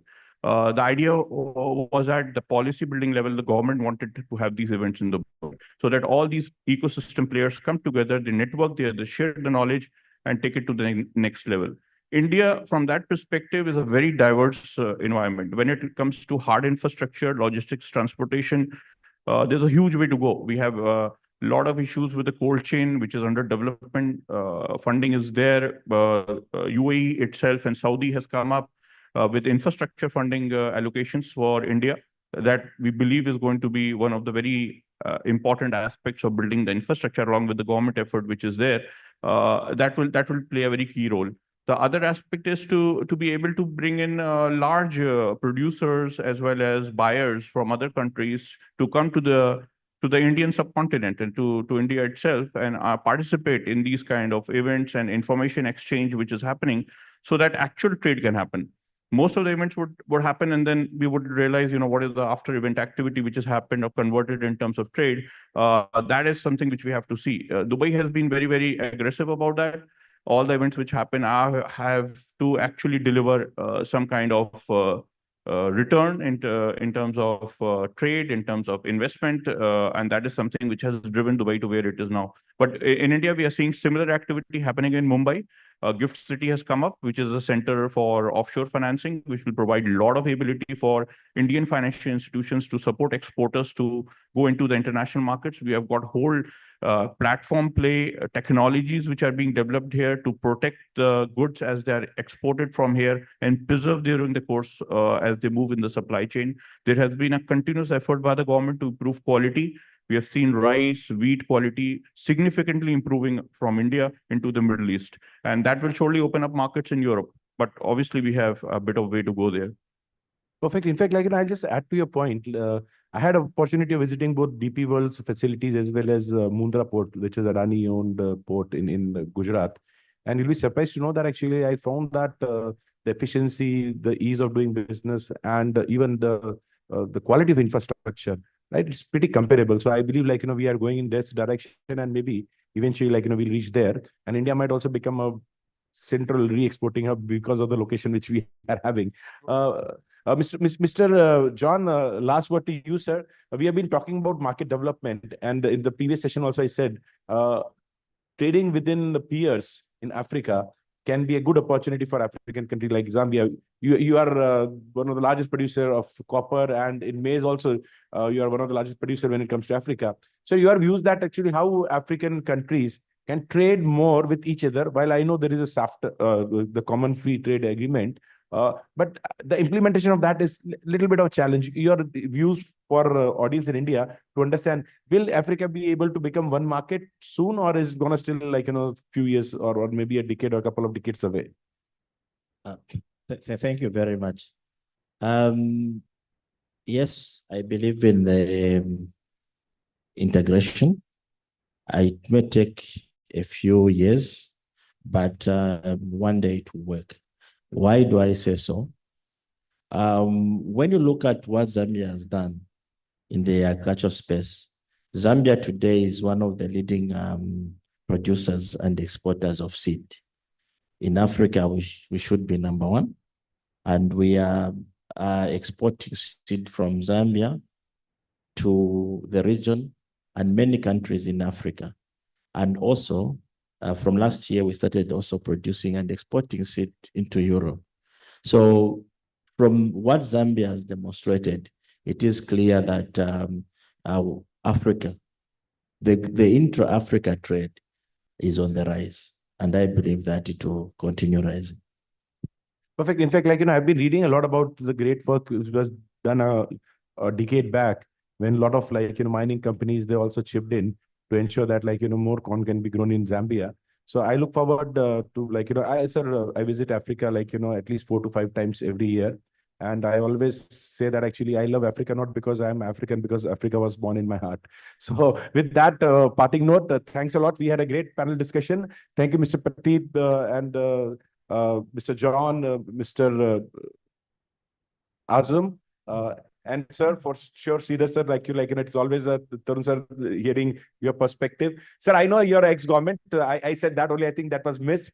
But sir, we always keep reading the great write-ups you keep on doing, and your Facebook posts are really beautiful, sir. Enjoy Switzerland, sir.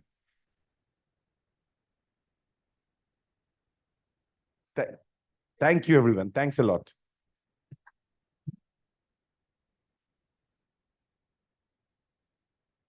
Thanks to the esteemed moderator. Thanks to all of our esteemed speakers, both online and offline, the ones who are present here as well. And we would like to present a small token of our appreciation. And to do that, may I invite on stage Mr. Arish Hussain. A deep and sincere thanks to Mr. John Mulungoti. Thank you, sir.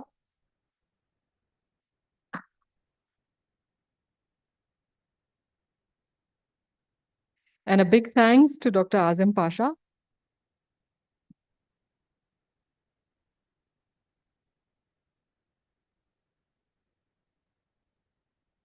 Thank you, Mr. Hussain, for joining us on stage. May I request you all to please join us front and center for a photo op.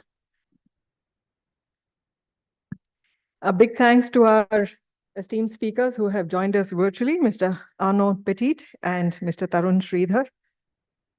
Mr. Sridhar, as you all heard, has joined us all the way from Switzerland.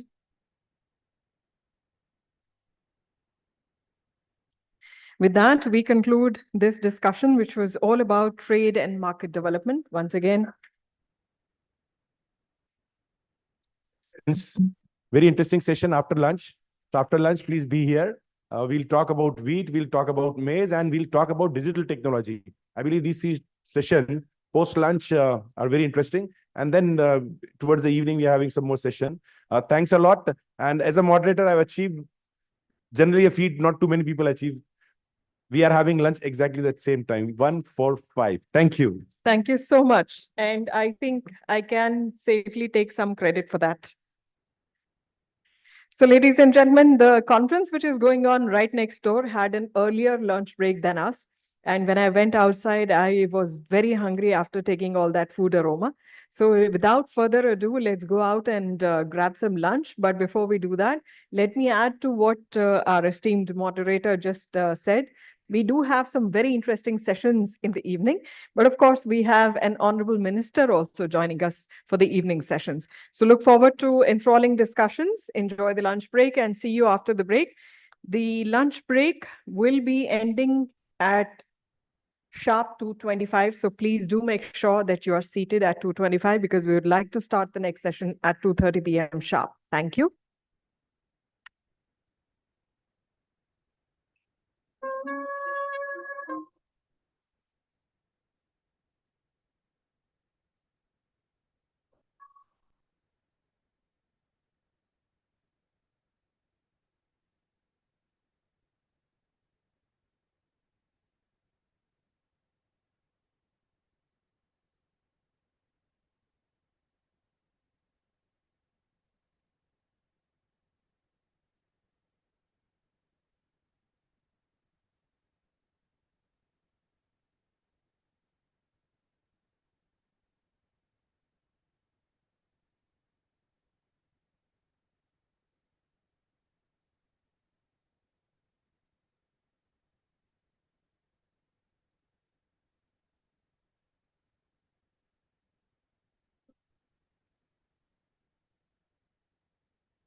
Hello.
Hello.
Hello. Hello.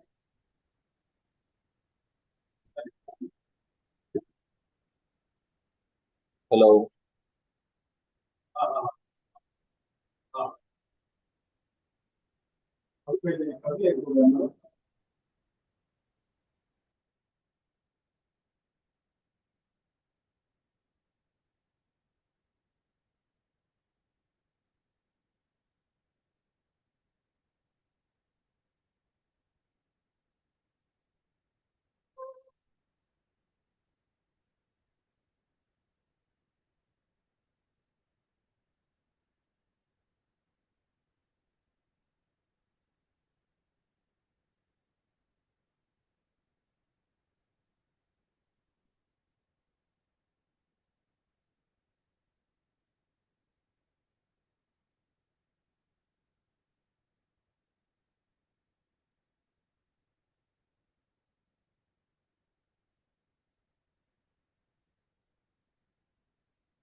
Hello check 1 2 3 hello hello. पापा की आवाज आ रही है? सुनो hello, मेरी आवाज आ रही है? हेलो हेलो,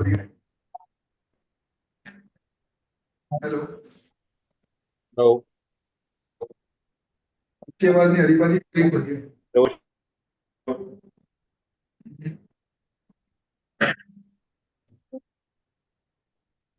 हेलो, हेलो आवाज क्लियर नहीं आ रही आपकी।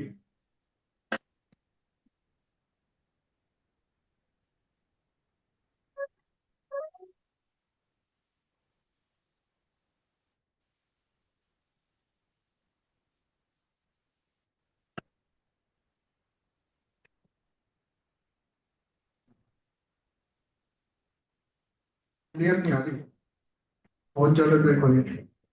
मेरी नहीं आ रही।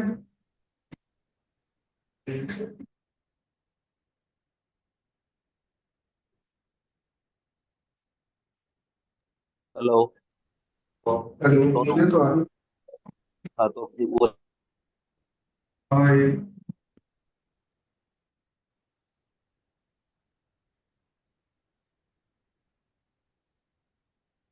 स्पीकर तो ठीक है,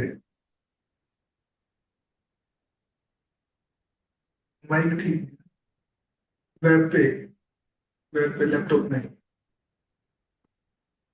जूम अलग से नई एप्लीकेशन की है, दूसरा लैपटॉप है ये वाला। नहीं वो ऑन है, ऑन है, ऑन है वो। हेलो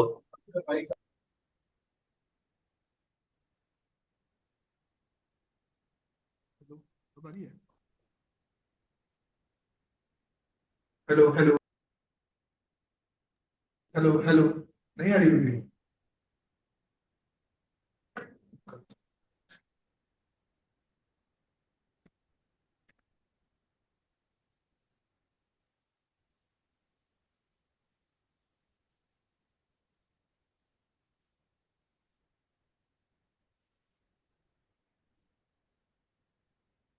हेलो, आवाज आ रही है पाजी?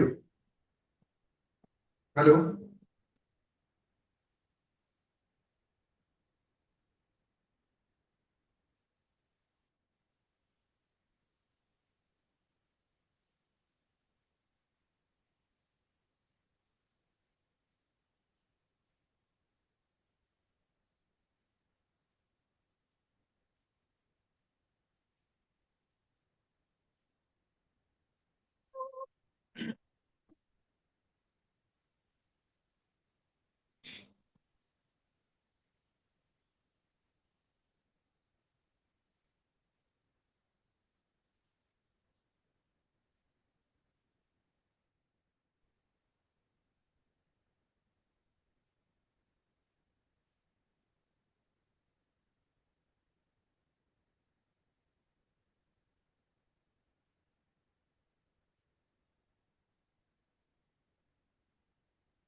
Hello, hello, hello, hello, hello.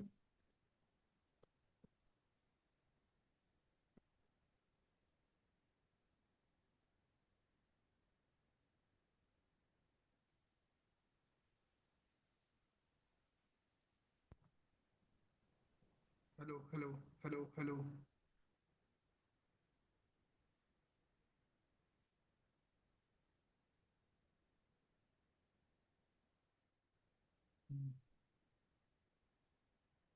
Hello.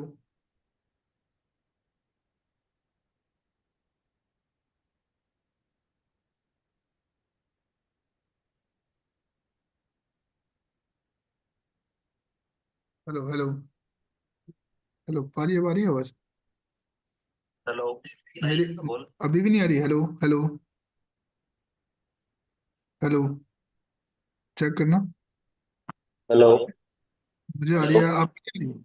रुक मैं एक बारी मैं ज्वाइन कर रहा हूँ फोन से दोबारा मेरे फोन से हो नहीं रहा ज्वाइन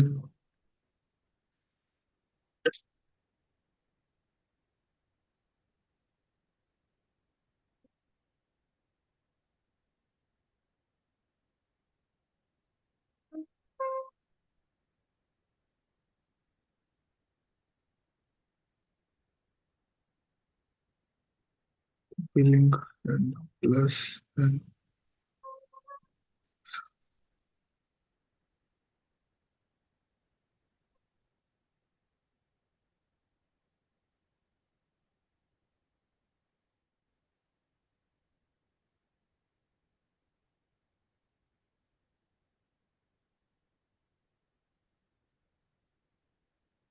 ज्वाइन क्यों नहीं हो रहा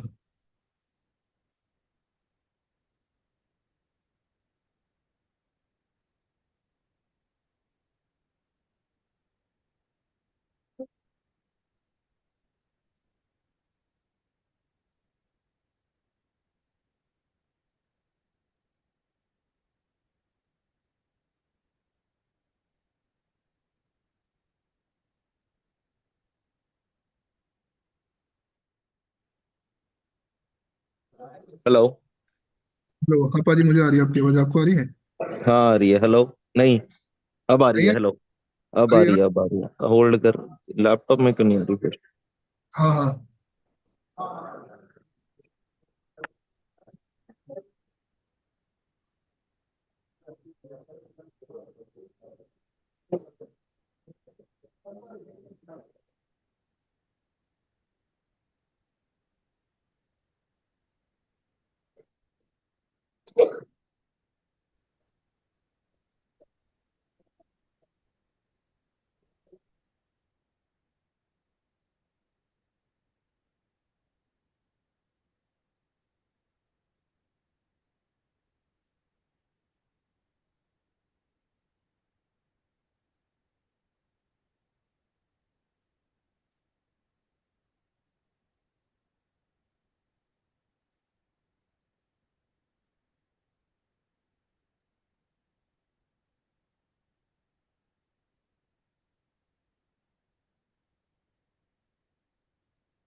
हेलो हेलो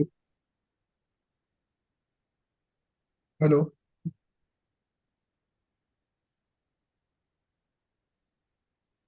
काउंट करना 10 तक सोनू हेलो 1 2 3 4 5 6 7 8 9 10 हेलो हेलो 1 2 3 ठीक है आवाज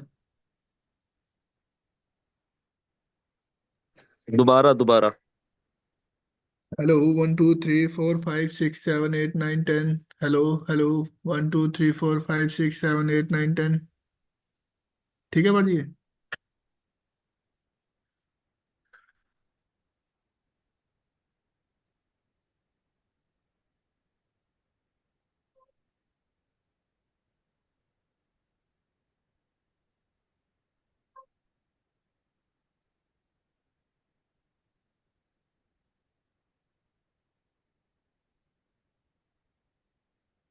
होल्ड रख 2 मिनट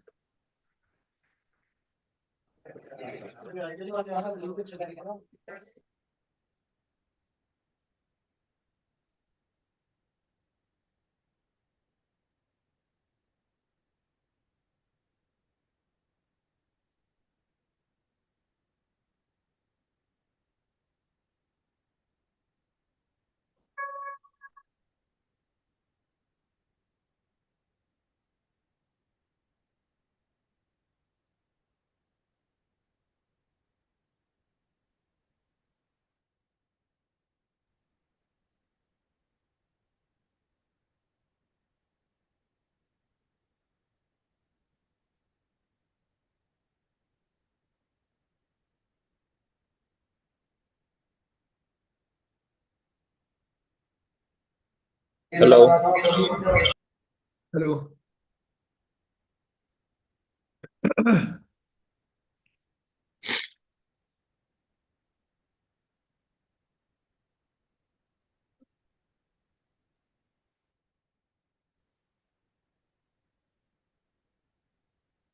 उसको आप कोट करो so that is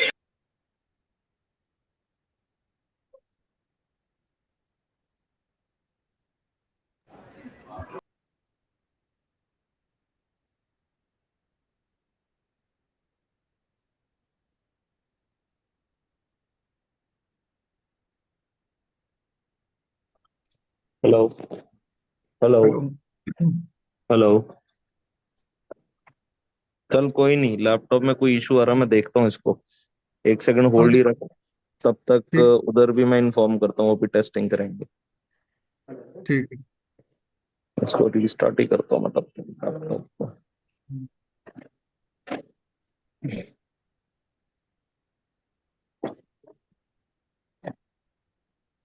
तू ज्वाइन रख, एक बार उनसे टेस्टिंग करा लियो।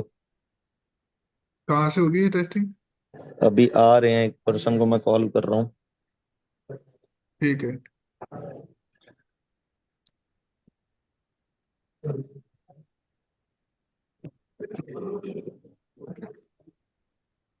होल्ड रखियो एक सेकंड। ठीक है।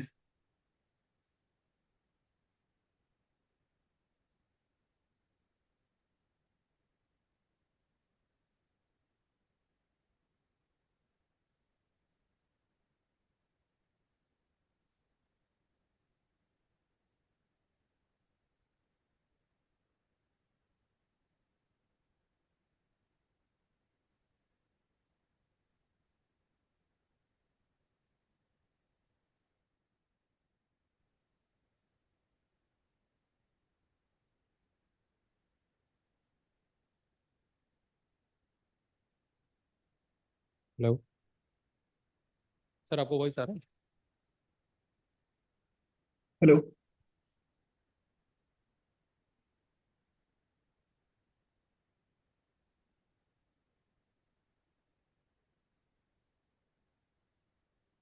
Hello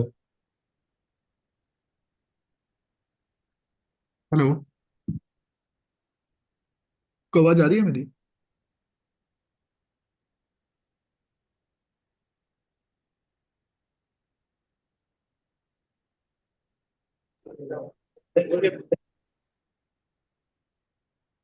hello. Hello. Yes sir, ये ग्रेन्स वर्ल्ड का आपने एक फीड शेयर करी हुई है, इसको एक बारी स्टॉप शेयरिंग करेंगे? मैं लाइव देता हूँ।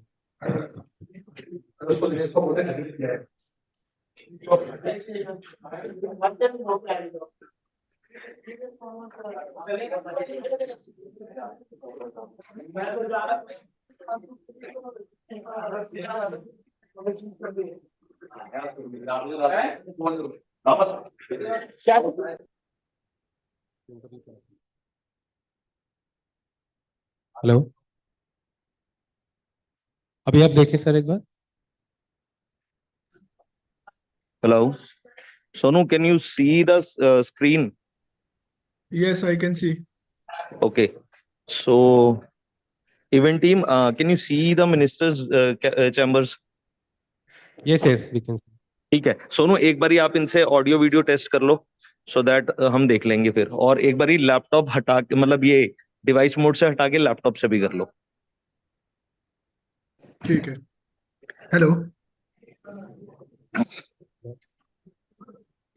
हेलो ग्रेन्सवर्ल्ड, यस यस मेरी हेलो आवाज आपको नहीं है? हेलो यस सर आ रही है आपके पास हेलो। कैमरा यही रहेगा? आपका कैमरा यही रहेगा? हाँ यही रहेगा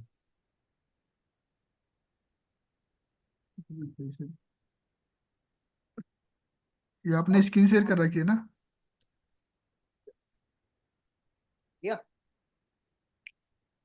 एक सेकंड स्क्रीन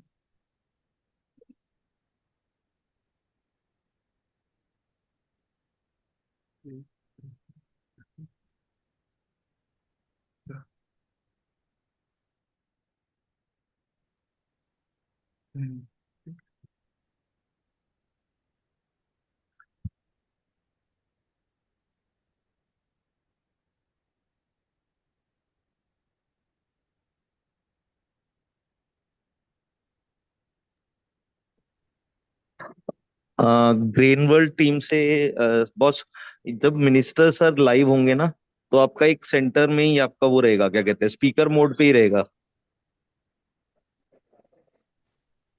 जो लेआउट रहेगा वो ओके स्पीकर मोड रहेगा, राइट।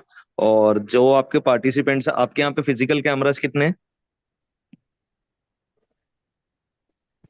ओनली वन कैमरा ठीक है, ये जो बैक साइड पे है कैमरा, राइट। यस यस और ये कितना मूव हो जाता है? 360 एंगल मूव हो जाता है ये कैमरा। यस 360 ठीक है, तो आप इसको मूविंग में ही रखेंगे थोड़ी देर। आप इसको मतलब मेन इस पे रखेंगे, स्टेज पे रखेंगे जहां आपके स्पीकर्स बैठे हुए हैं। उसके बाद पार्टिसिपेंट्स के अंदर भी मूव होंगे। इसके अंदर कोई Q&A भी है या सिर्फ मिनिस्टर की स्पीच ही है? सिर्फ स्पीच है सर ठीक है, तो थोड़ा सा मिनिस्टर सर के सामने इंटरेक्शन रहेगा। उनको स्क्रीन मत दिखाइएगा, जो मतलब जहां से वो बोल रहे हैं। जैसे अभी सेंटर में आ रहा है, मैं अगर देखूं तो मिनिस्टर सर का कैबिन भी मेरे को शो हो रहा है आपकी स्क्रीन में। वो फुल ब्लू रहेगा उसमें ना उस टाइम पे राइट, हाँ हाँ। तो आप जो है वो जो आपके स्पीकर्स हैं, थोड़ा सा आप उन पे रखिएगा। उसके बाद आपके जितने पार्टिसिपेंट्स रहेंगे वहां पे आप इसको थोड़ी थोड़ी देर बाद मूव करा दीजिएगा, राइट। Sure. ठीक है। और सोनू, अगर आपके वहां से कोई क्लैरिटी, मतलब अगर आपको साउंड का कोई इशू है या ग्रेन वर्ल्ड वाली साइड से कुछ इश्यूज आ रहे हैं, एक बार बताना। से कोई इशू तो नहीं है? साउंड थोड़ा कम है बस। साउंड तो आपके पास वो होएगा ना ऑप्शन वॉल्यूम का। मैं वॉल्यूम बढ़ा रहा हूँ लेकिन उसके हिसाब से भी कम है। अच्छा, तो आप 1-2 मिनट के लिए एक बारी कुछ भी टेस्टिंग कर लो, सो दैट थोड़ा सा अगर कुछ रह जाएगा वो क्लियर हो जाए आपको।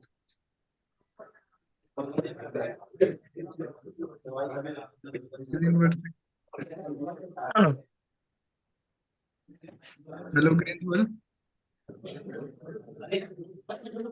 Yes sir we can hear you हाँ अब ठीक है, ये आवाज आ रही तो ठीक है। सर 1 से 2 मिनट की कोई भी आप कन्वर्सेशन कर लो, सो दैट साउंड का अगर कुछ इश्यू है वो वहां से टेक्निकल पर्सन समझ ले, या आपके यहाँ से वो आप समझ लीजिए।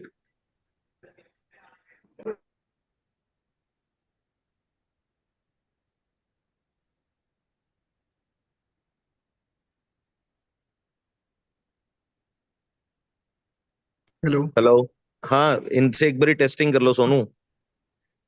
हेलो, हाँ ग्रेन्सवर्ल्ड, आप कुछ बोलो हेलो थोड़ी देर के लिए। यस सर जो event yes team sir we can आपकी हियर साइड यू से ना, थोड़ा सा जो है वो मिनिस्टर्स चैम्बर्स में वॉल्यूम का कुछ शायद इशू आ रहा है। सो आप एक बारी देखेंगे अगर आपके आसपास कोई माइक हो। आप सर सर रिक्वेस्ट कर रहे हैं अच्छा, डाइस पे जो माइक है सर वो भी कनेक्टेड है इसी जूम से? राइट सर मैं उसको म्यूट करा देता हूँ आप एक बारी करा दीजिए, ऑडियो माइक या में बोलो आप एक बारी उसी डाइस पे चले रहेंगे। हेलो सर आप उसी सेम डाइस से एक बारी कनेक्टिविटी टेस्ट करा लेंगे। मैं चेक कर लेता हूँ सेम अभी उसी वॉइस डाइस पे एक बारी करवा लीजिए। अभी वॉइस ठीक आ रही है?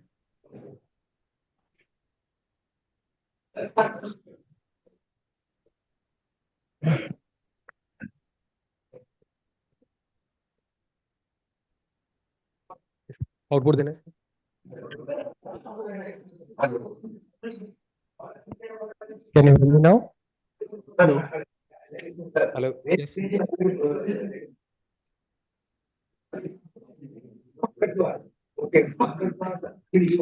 आप कॉन्टिन्यूसली एक बार 10 तक काउंट करेंगे सर? 1, 2, 3, 4, 5, 6, 7, 8, 9. राइट, ठीक है बॉस, कोई इशू नहीं है। आपको फीड मिनिस्टर सर की आ रही है, हमें आपकी आ रही है, कोई इशू नहीं है बॉस। अभी जो हम ये टेस्टिंग कर रहे हैं, आपके ऑडिटोरियम स्पीकर्स में आ रही है sound Yes, yes. We can. Clear and loud है? कोई इशू तो नहीं है? No issue. ठीक है बॉस, कोई नहीं। मैं आपको फिर एक बार इवनिंग में कांटेक्ट करता हूँ, जैसे ही मिनिस्टर सर ये ज्वाइन करेंगे मेरे। Sure. Thank you. Thank you, thank you.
Very good afternoon and a warm welcome back. I request you all to please kindly take your seats. We are ready to start with our next session, which is the post-lunch session. So we are ready to start with this panel discussion, which is Global Wheat and Rice Outlook, Trends and Challenges.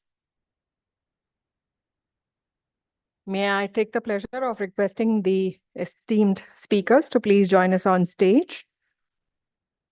We warmly welcome Ms. Garima Jain, Deputy CEO, LDC. A warm welcome to Mr. G.K. Sood, Agri Evangelist. Please join me in welcoming Mr. Nitin Gupta, Senior Vice President, Holland Agri. I hope I've got that right. Mr. Rajiv Yadav, COO, AgroCorp India.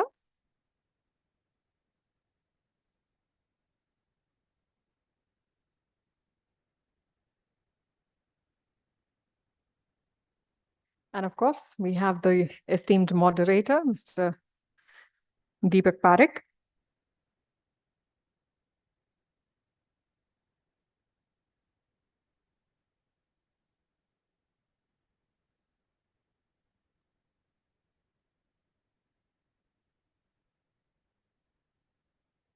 So once again, let's not be stingy with our applause. Let's give them a huge, big round of welcome. It's over to you. Thanks a lot. I hope you had a great lunch. How many of you consume more rice than wheat? Can you raise your hands? Very limited. Okay. And how many you consume more wheat than rice? Now, majority lies in the eyes of the person who is doing the trading in a specific commodity. Rajiv ji is doing a lot of wheat nowadays. उनको चावल में भी गेहूं दिख रहा है. वैसे आजकल sir Sood sir, we'll try to make it a little bit informal because we all are friends, right? You know, more than the panelists. Exactly, like you know, we are very close community, very closely knit community of commodities. Sir, जो भी राजीव से बात हो रही थी, right? गेहूं के जगह चावल खिलाना. So we start with you, Sood sahab. What is the reason that actually government have to push rice to the wheat eating population of India, and your analysis of that, sir? Sir, Mike. Actually, मेरा संबंध government से कभी हुआ करता था, अब नहीं है, तो बड़ा मुश्किल है कहना उनके माइंड में क्या था, पर फिर भी कोशिश करता हूँ.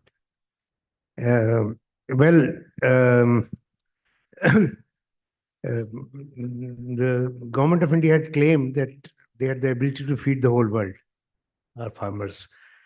And the very next day, wheat exports were put under restriction. So for about a year, one could say that, look, you have to keep that pretense that a person who could feed the whole world should not be importing. So that takes us to 23. And we had 24.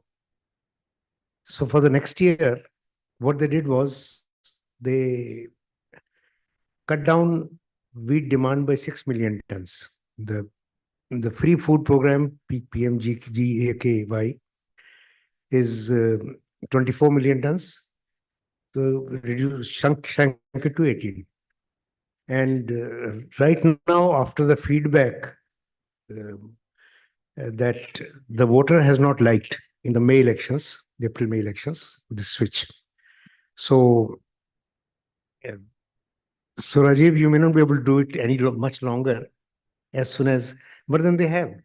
They announced very bravely in September that 3.5 million tons more wheat will be flowed back to PMGKY.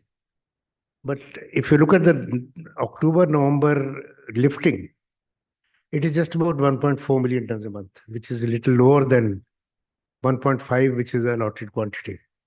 And trust me, any bureaucracy in the world, they're smart. They can, don't stock enough wheat in some depots. The person will not get his ration. And next month, he can't eat twice the amount of grain. So we have saved, like that, they have saved 2.6 million tons, even from 18 million tons for up to the end of November. So this year the reason was probably elections, because maybe their calculations showed that it is necessary to keep the wheat farmer happy and not to give a signal, and particularly when that particular region has farmers' agitation, which is ongoing even today. So that could be the reason why they forced it. And if the next crop turns out to be adequate, maybe it will be seriously rolled back, because it has been officially rolled back even now, but not on the ground. Perfect, sir. Sir, actually, unfortunately, for past 3 years, we are having sub 100 million ton crop. In fact, last time we had a lot of debates. I was always giving 100 million, and actually all the other participants used to hammer me. It's a question to you, because you yourself currently are not in direct trade. So that gives you an opportunity, you can speak your heart out. Just so the panelists, I know that, they could have a little bit of inhibition of talking about it. So don't you think, 2.5 years back, if we would have opened up import, where just once we banned the export of wheat, after that, the next crop was also pretty short. Why we have gone through this pain of making consumer pay 32 rupees for a commodity which was having MSP of 20 rupees 80 paisa, and still say that policy has worked? Actually, this brings us to a subject which is very close to your heart, Deepak, like crop estimation. So whereas the prices were talking, the supply situation in the market was talking, and yet the government believed that their numbers of 112, 114 production were correct. So the numbers were at least 2 years sub 100. This year, well, they are between 98 to 104, 105, depending on whom you're talking to. But still, so what happened was the policy which we discussed earlier has ensured that the private pipeline is squeezed. So they were carrying some kind of stock. Even if no one knows what is the private pipeline quantity, it's easy to work out the delta from year to year. So we find that in about 2 years, 6 million tons from private pipeline was squeezed, which is reflecting in the prices. Like this year, if the crop was 104, the private pipeline tried to restore some quantity back. It was not hoarding. It was just because the pipeline needs to work. It needs some stock.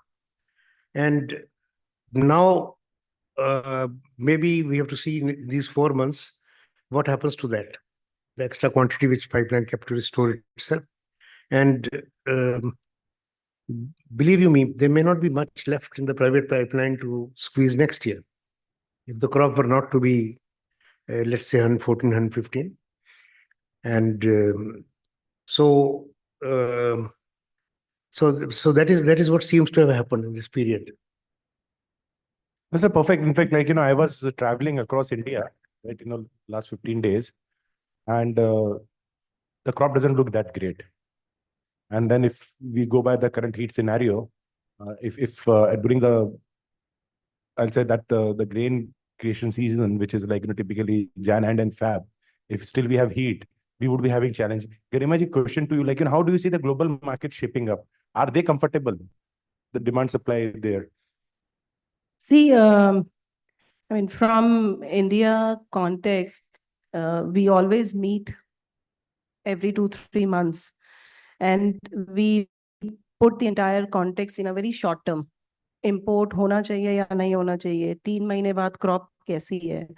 These are all very short term, let's say, thinking or context. Globally, I think the big change that is happening is, and we as, within the country, which we have to be very mindful, is that we recently had a US presidential election, and we know the new power now. And we also know that the new power is very serious about the policies that they want to frame for the rest of the world. We understand that, whatever said and done, China has grown on the back of US.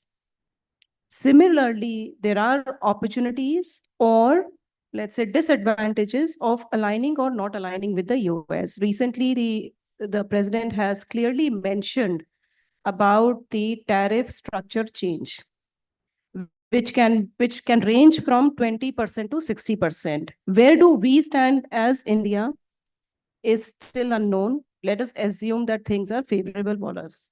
But with this kind of a tariff structure change, what is going to happen is that the global supply chains will once again see a new arena. Lot of disruptions are going to happen, which we have to put in context. For us now, for next year, I mean, so far we have been trying to micromanage the entire situation. You just asked a question on wheat or rice. I feel that so far government has been able to play with the distribution matrix of food. You by choice had given the market X amount of wheat and Y amount of rice, and it did work. Why it worked is because we are still a 2,500 per capita income economy today.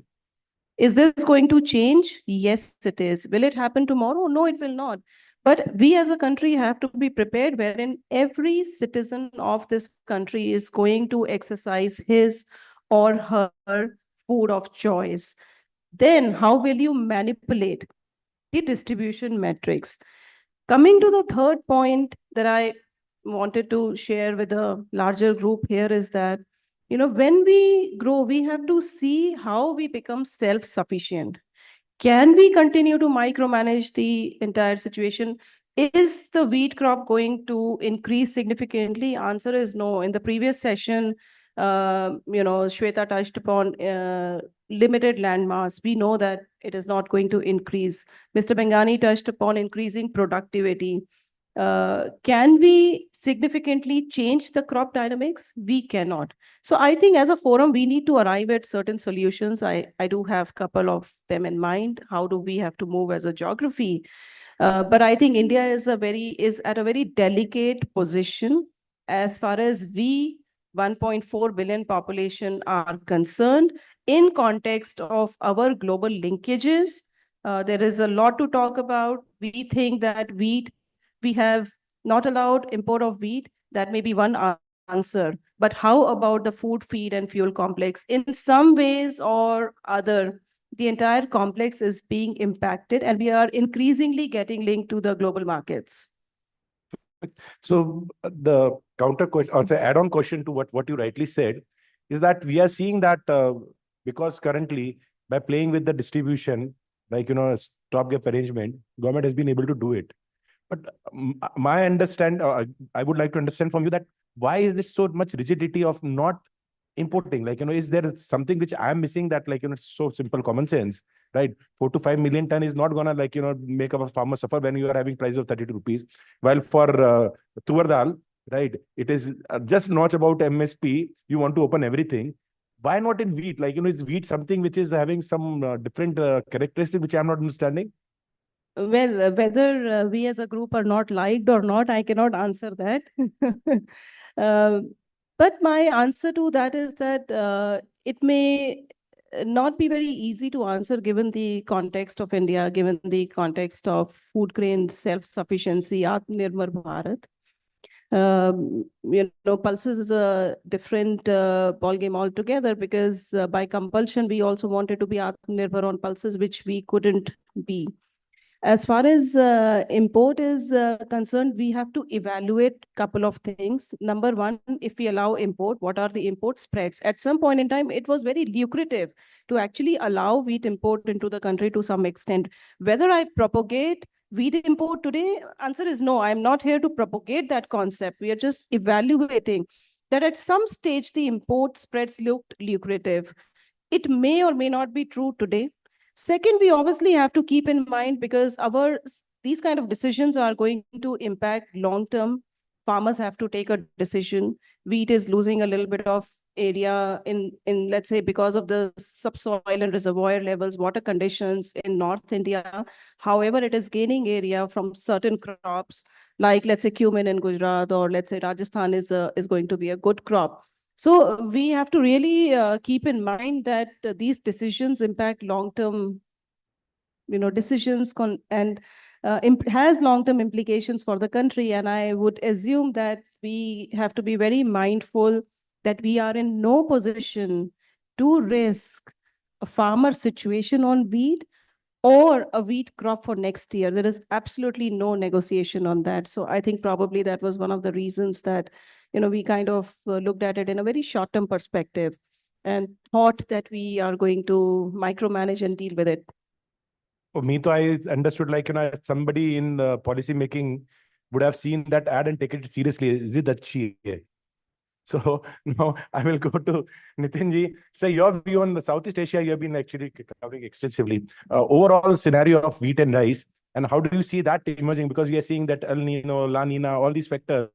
Some in fact, Sutsab, I was amazed. Somebody said that actually weak El Nina aa raha hai. Right? How it can be weak or strong, right? So all those discussions are there. How do you see going forward, say next couple of years for overall Southeast Asia for wheat and rice? How do you see that basket? I'll like to start with India first. And I think if we look at India, I think looking at a particular commodity on a standalone basis, I don't think that's the right way to look at it in current scenario. And if we talk about crops like rice, wheat, maize, pulses we have already discussed, and oil seeds. So all these 5 commodities are some or the other way interlinked with each other when it comes to production or usage or consumption, right? When we are talking about, as Garima mentioned, that there is a big debate going on between food, feed, fuel, and fiber, right? So clearly all these 5 commodities are somewhere or the other interlinked. And now what is happening because of geopolitical factors, because of climate change, so these external events has impacted these crops in one or the other way. And in some cases, we have clearly seen that inflation has gone above the roof.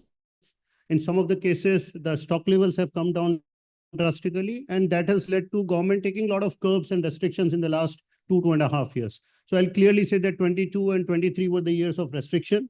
Starting 24, especially on the second half, we have started seeing that a lot of easing down on those curbs and restrictions have started taking place by the government. And that's clearly on account of good monsoon, which India has seen in the last 2 years.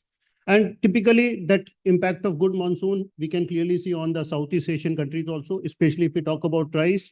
I think this year, Thailand, Vietnam, Myanmar, including Pakistan, everybody's expecting a very good crop, right? As far as wheat is there, Ukraine crop is definitely much, much better. Australia is definitely lesser. That's what the predictions are there.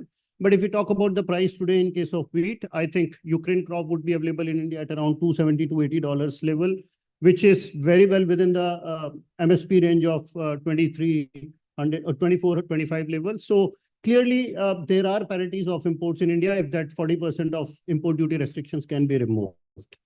So, I think, and 25 is going to be a very, very exciting year. On a couple of fronts, India has become a net importer of corn from the net exporter. We were exporting corn for the last 2-3 years. And now we have become a net importer. In 24, we have almost 500,000 tons of corn we have imported from Myanmar and part from Ukraine on advanced licensing basis. I think for rice, it's going to be a fantastic year. And if everything goes fine, India could cross and break all the previous barriers of 22 million tons. And there is a high potential that India can even export 25 million tons of rice in 2025. So 2025, 25 million tons, that's the target rice industry has taken to reach those kind of numbers. Maize, I've clearly talked about that maize is going to be a net importer. How India will look into it, I think the next session will be on maize, so I'll not talk much about it. Pulses, definitely India is net importer. We are now entering into a bearish cycle. We discussed that in the morning. But again, it's going to be a very interesting year, especially for a couple of commodities like chickpeas and especially in pigeon peas. Oil seeds, I would not like to take much because tomorrow again we have a session. But all in all, I think the scenarios which we have seen and experienced in last 2 years, we are going to see a complete shift in a scenario in all these 5 commodities per se. So actually, you touch upon rice. So rice, we are seeing that the farmer realization is not that great, right? There has been hammering even for the basmati. So eventually, farmer would not be making money, and at the end of the day, definitely, if we export even more, the value generated because of export and better profits is not going to trickle down to the farmers.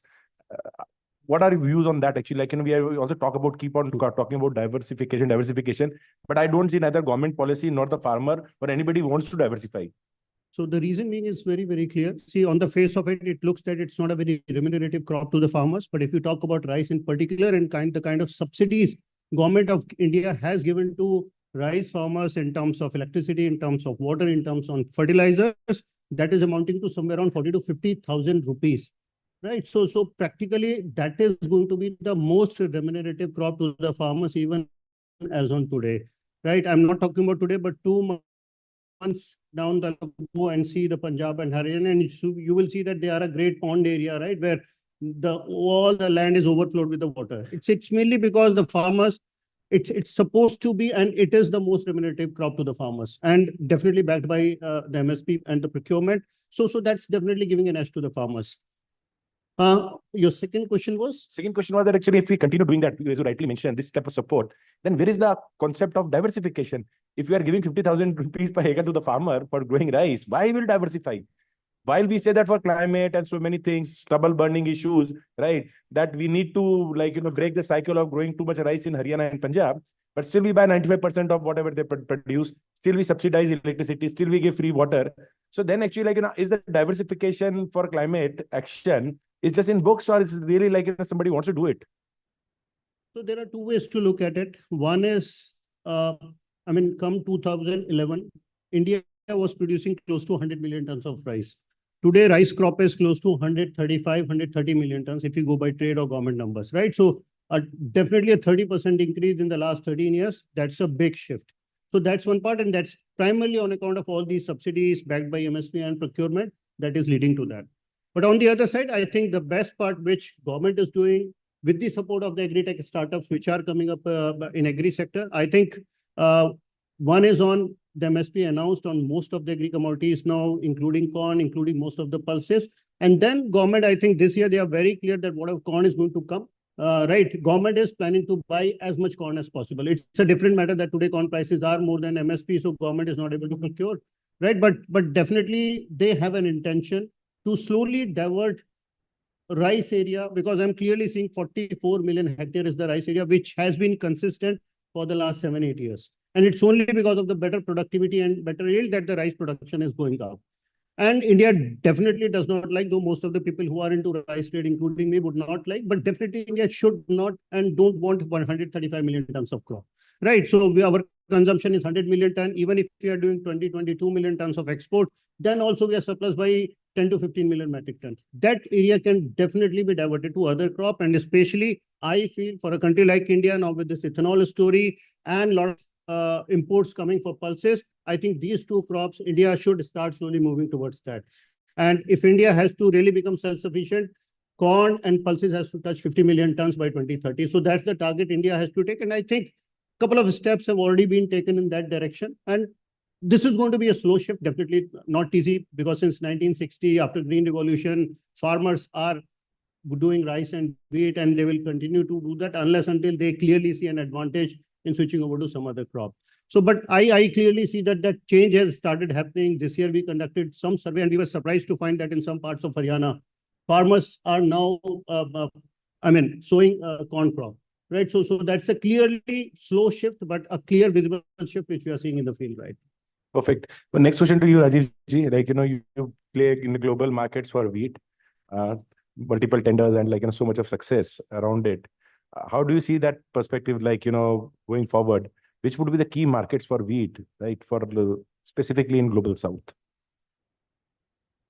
See, from the global perspective, I would say Bangladesh continues to remain a very major market for us, and we continue to dominate that market. But before that, you asked a tough question from Garima, why not imports? So I'd like to take that difficult question now. See, I'm saying you are propagating that why not imports. I'm saying if I am from the government's perspective, I would ask, why do you require imports? I was able to manage the entire year without the Delhi prices going beyond 31 rupees. And everything was hunky-dory. South went to, let's say, 34, 35 rupees. Then that is something which the consumer is willing to pay. If I import today and the prices slash, then the farmer might not even go for wheat sowing next year. So why would I take that risk of my food, self-sufficiency, which I've achieved after the so-called green revolution and all that stuff? That is very critical for me, and I would like to stick to that and avoid to a large extent the imports to whatever extent possible. Secondly, this year we had good monsoon. The subsoil moisture levels are good, and the acreages were more or less decent in wheat as of now. So come what may, I am assuming that if all goes well, weather permitting, we are looking at not less than 106 or 107 million tons of wheat crop going into the next year. I mean, I know there is a long way to go. We have Feb and March temperatures yet to be washed, but if all goes well, we are looking at 106, 107. And today, if I have kind of the off season, I was able to manage at 31 rupees of peak in Delhi. I suppose it is good enough for the consumer and good enough for my farm protection also, that the farmers are also happy making that realization. So that's my take on imports, and probably that's the angle at which the government is clearly not thinking of imports as of wheat at all as of now. Perfect. I agree with you, but actually, I would little bit disagree. Right? MSP is made for a reason, that farmers are making 50% profit. You rightly said 32 rupees or 31 rupees for Delhi. What was the MSP? At what above MSP, right? People are buying. So when we are saying that we are okay with 40% above MSP or 30% above MSP for wheat, then we should be okay with all the commodities, right? Then we should say that, see, in pulses also, we reached to the level of 2.9 million metric tons of import. Then suddenly, just because tuar dal was 15% or 20% above MSP, suddenly we open the barrage and we say that all the yellow peas, we were self-sufficient. Now we have imported more than 2 million metric tons of that, right? And no farmers will go yellow pea in future for you. So you're again Atma Unnirbhar, right? So this is what I'm saying. That I was just saying that the love for wheat is excellent. And that love is making us to make wheat eating public who love their wheat eat rice just because they are part of a government scheme where they give free ration. So MSP is for a certain percentage of wheat that the farmer is going to sell to the government, right? That stands. Now wheat moving from 24 rupees to, let's call an average of 30 rupees, which is one of the record prices. What is the message you are giving to traders and to the farmers and to the market? The message that we have today is, one, farmer has to be protected and in all fairness. Two, that the country does not need import, which is again right because we have been able to manage the year. But the message that the market has taken is that even if there is a record rally in the prices, even then we are fine. So the message to the farmer is, जो किसान पहले 10 ton रखता था, वो आज 15 ton रखेगा. तो in effect, actually आपने farmer retention farm पे ही इतना बढ़ा दिया है. It has increased from possibly estimate, let's call an estimate from 30% to 40%, because you have told the farmer कि आपको जितना खाना है उसे ज्यादा रखो, क्योंकि मार्केट में इतनी रैली है. प्राइवेट में we are under a stock limit regime, private में मटेरियल नहीं रहेगा.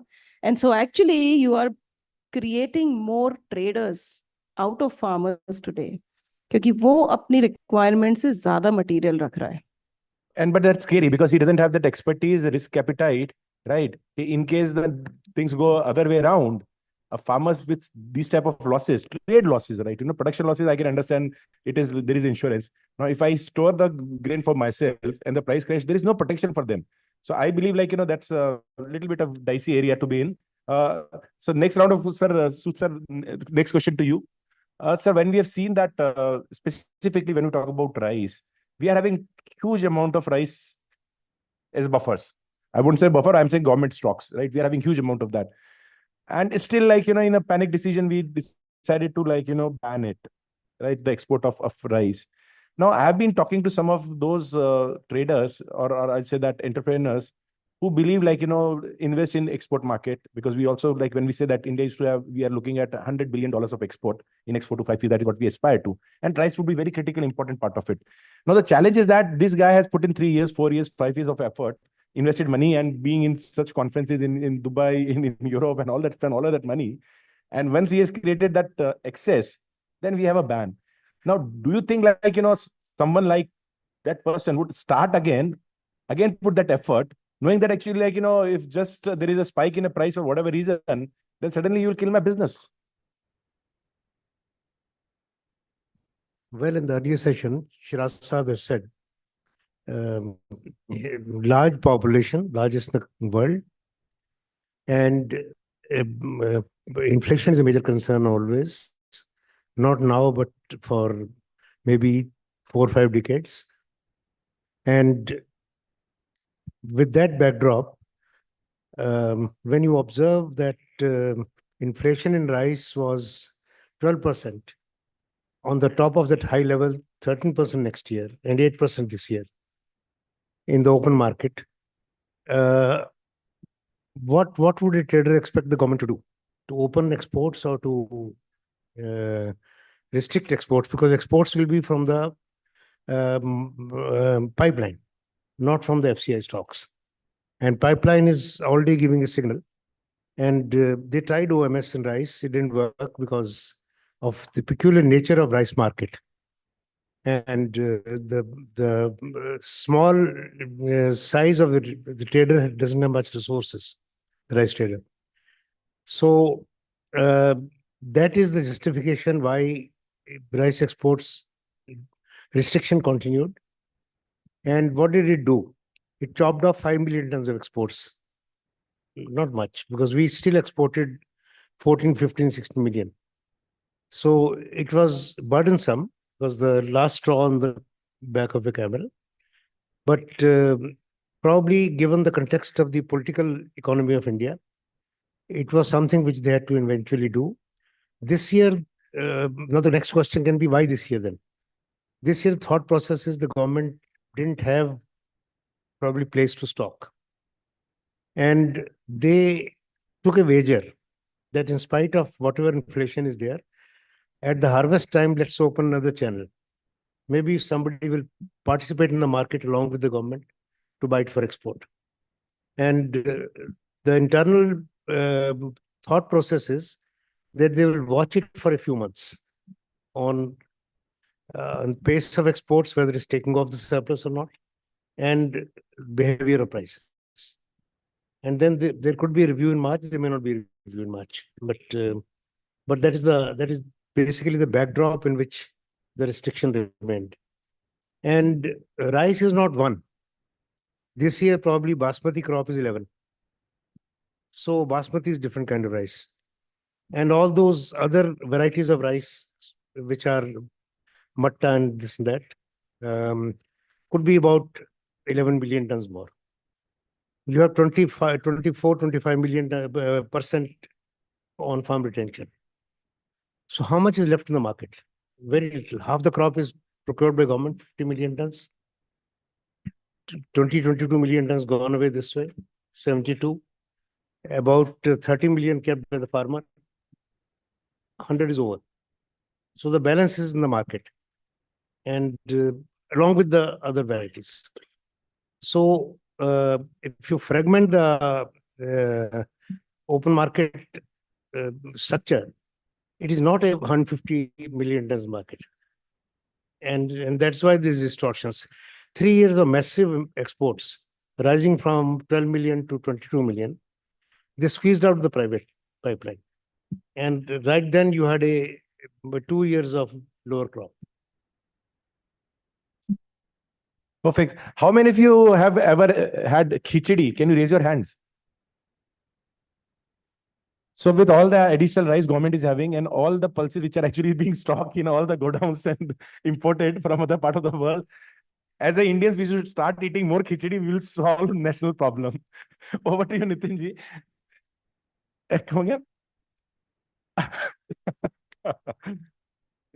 Yeah.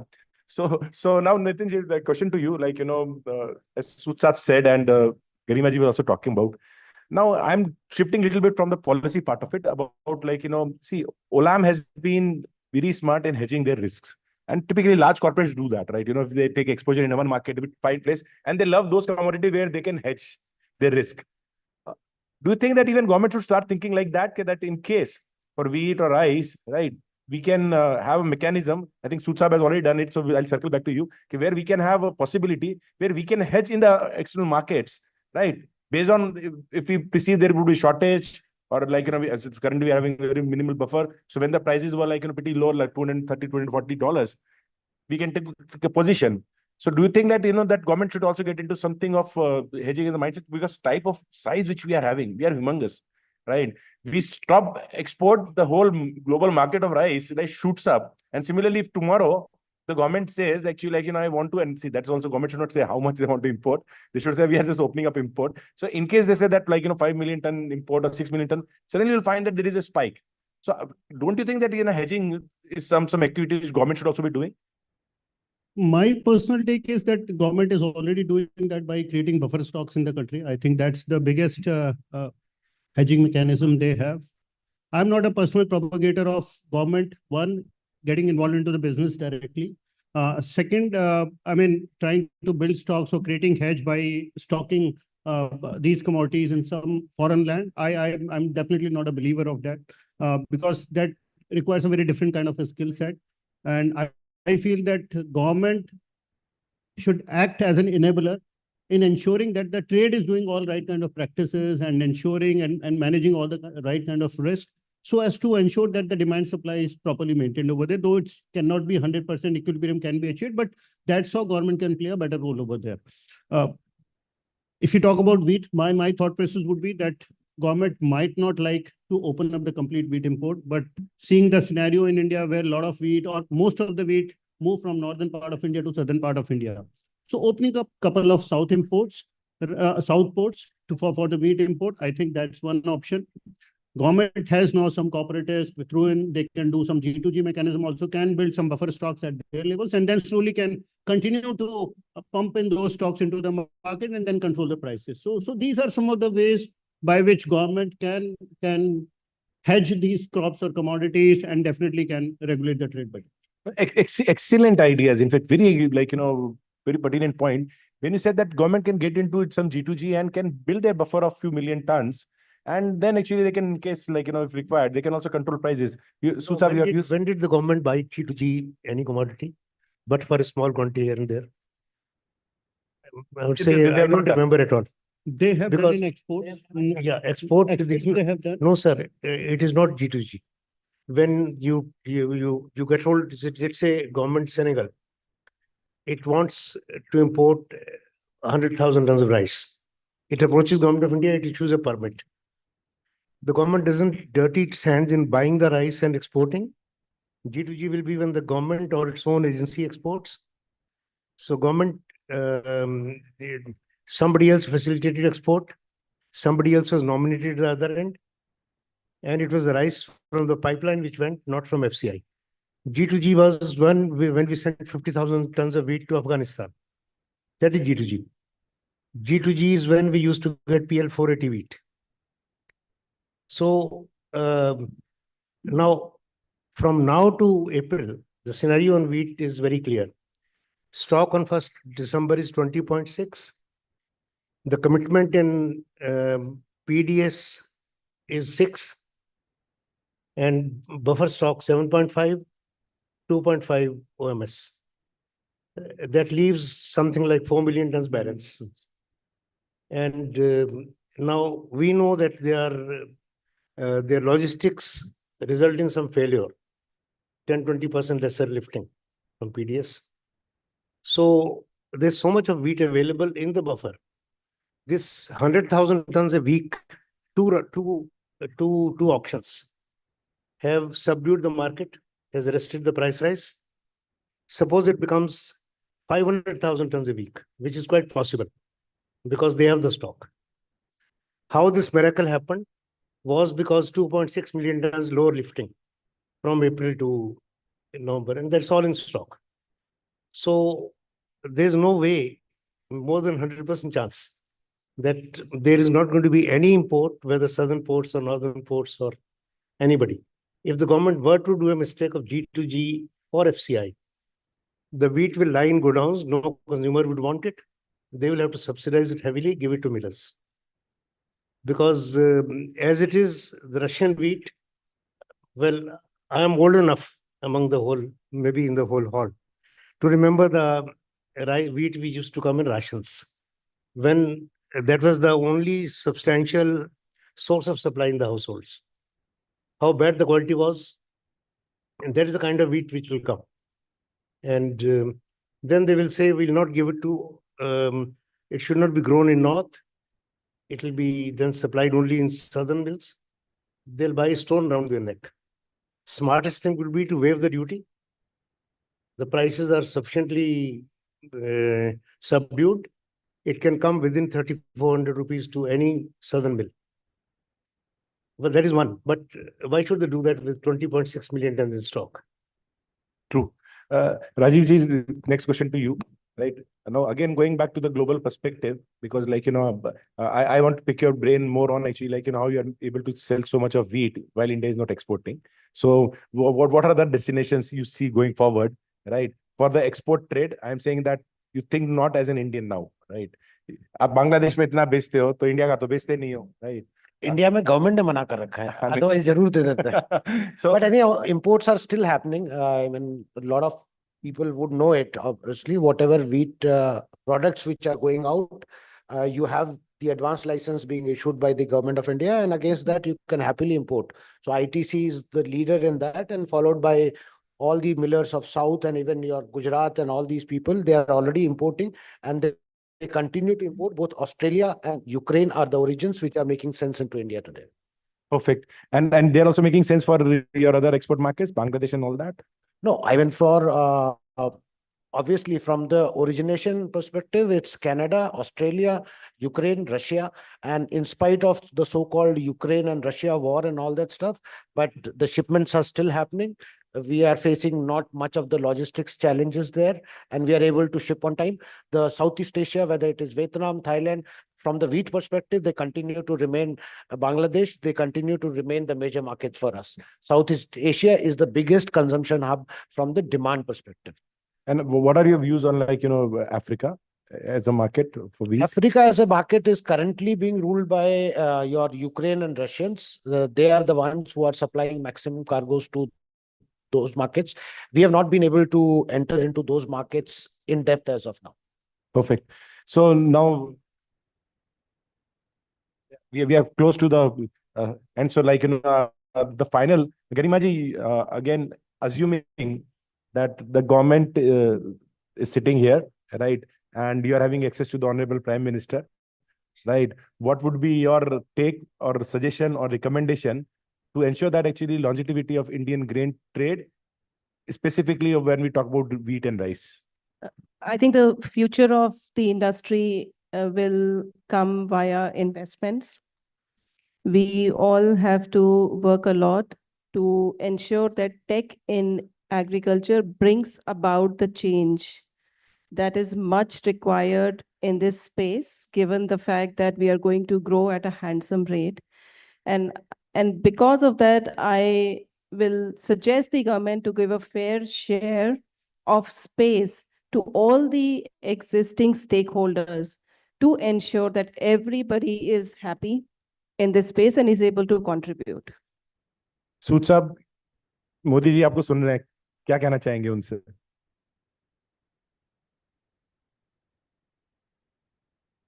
Well, Garima has put it very well. It's very difficult to add to because that is something which will ensure welfare all around. And well, we all talk of stable policies by the government. So we'll suggest that the changes should not be sudden.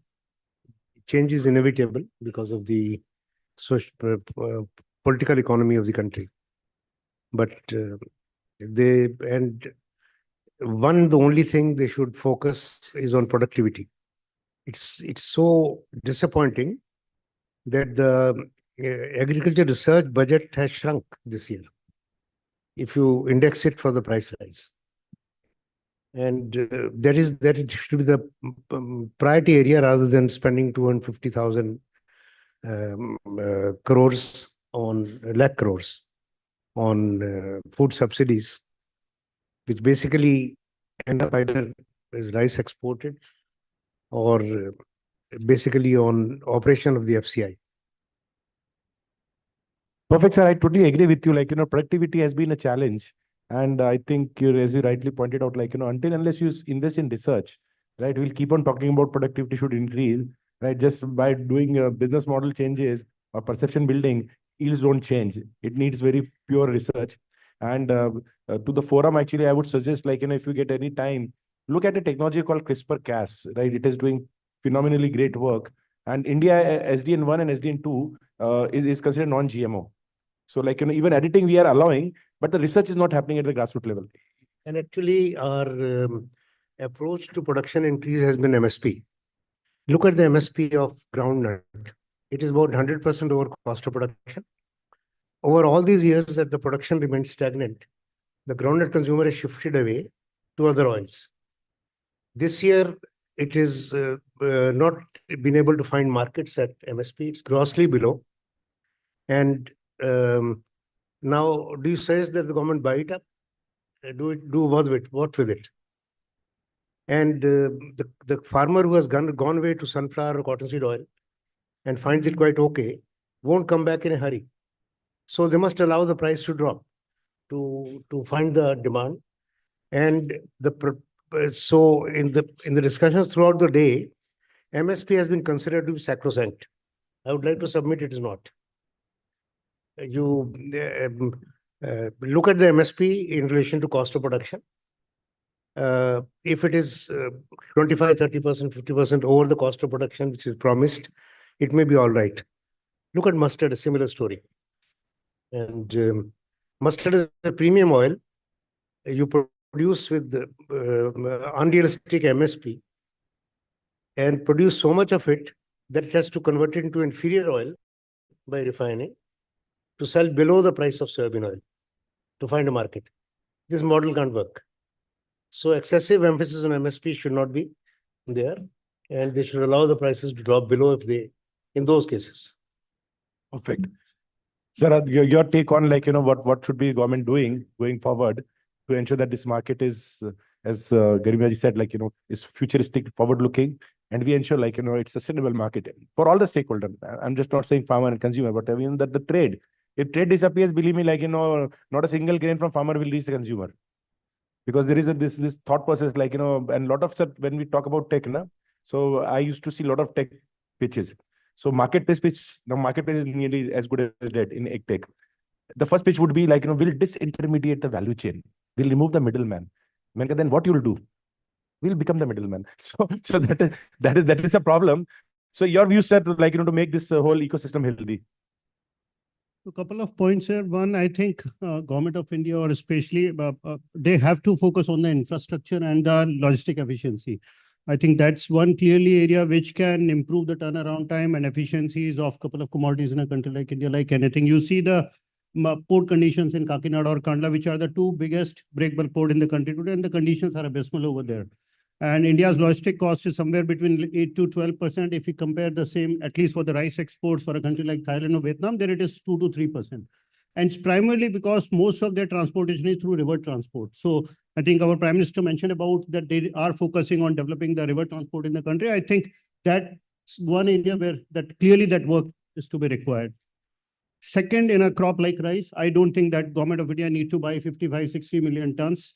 They should, as early as possible, start shifting towards direct benefit transfer to the farmers. India does not require to have 40, 50, 60 million ton kind of a buffer stock in rice. And I think that will have a ripple effect on other crops. Once government will lower down the procurement of rice to that extent, automatically that will incentivize farmers to switch to other crops, the question which you asked earlier. And I think these two things I would suggest. And in Haryana, easily they can do that. Of course. They've got 5 years to do that. Absolutely. Absolutely. Rajiv ji, your views, sir?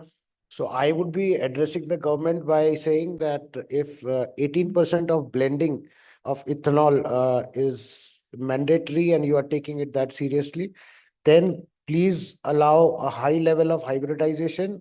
Oblique, I would put it very strongly, there is a need for Indian corn to migrate to GMO corn. That's something which would be my take from the Excellent. Definitely, GM will be discussing. We are having maize session next section, and in fact, you'll be surprised. We are having guests from no from Brazil, right? Marsogaro, which is actually one state they produce more maize and soybean than whole of India, and they are having awesome productivity. So I think there is a lot of learning for us going forward. Do we have time for a question or no? We don't have. Thank you. She never gives me time to do anything which I feel like doing. No issues. Thanks a lot for to all my panelists and the awesome audience. Thank you.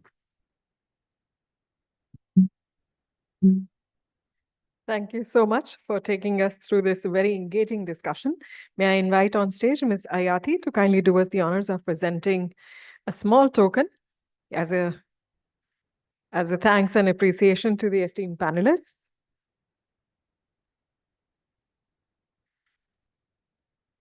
We take this opportunity of thanking Ms. Garima Jain,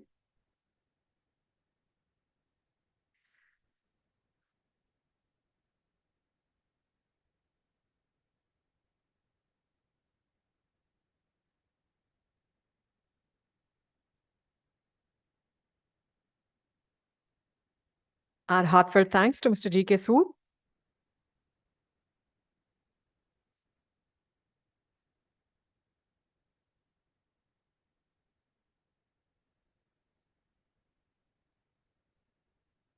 our thanks to Mr. Nitin Gupta,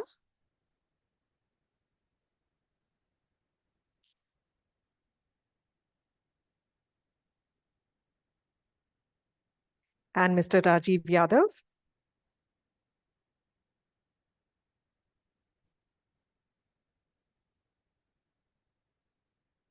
And of course, a big thanks to our esteemed moderator for steering this discussion. Thank you. And may I request you all to please join us front and center for a group photo op. So we are taking the discussion from global wheat and rice outlook to now global maize and millet outlook. But before that, they made a small reference to khichdi. It's rather injustice to our international audience who do not know what khichdi is. It's a very interesting combination of lentils and rice cooked together. And believe you me, in India, it's comfort food. If you're unwell, you eat khichdi. If you're happy, you eat khichdi. If you don't have anything to eat, you make a quick concoction of lentils and rice, and you have it. And every region, every state has its own version, which is equally delicious and wonderful.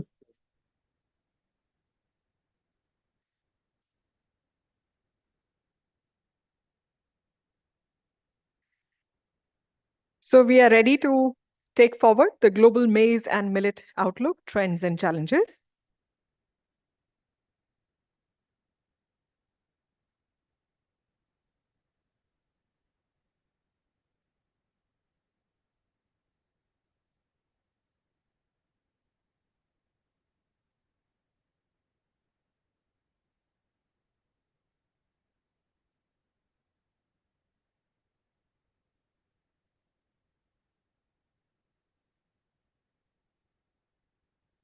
So for this session, our esteemed panelists are as follows. Mr. Ashish Chaturvedi, General Manager, Olam Agri.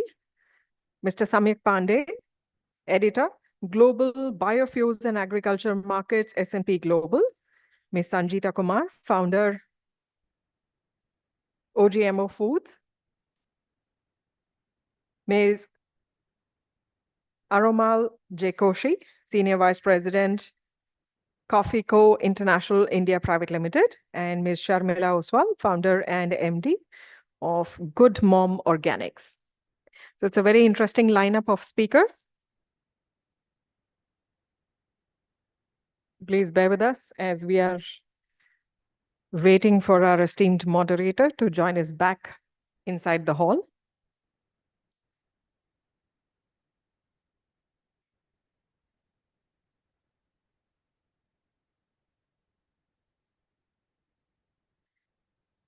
Meanwhile, can I request, please, all the esteemed speakers to join us on stage?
Sanjita Kumar नहीं है?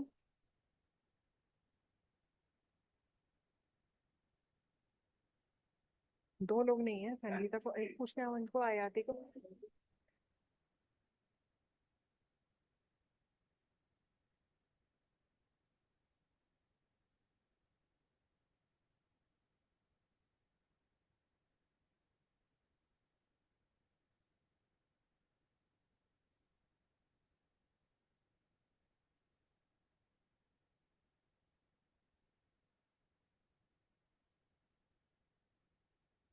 Hello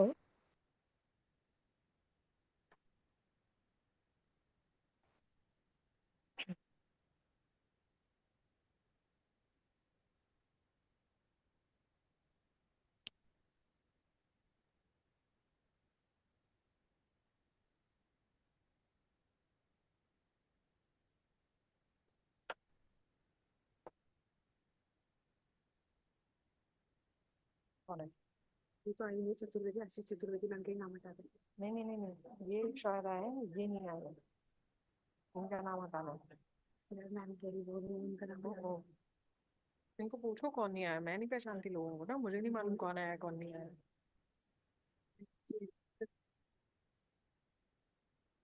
Already announced my name.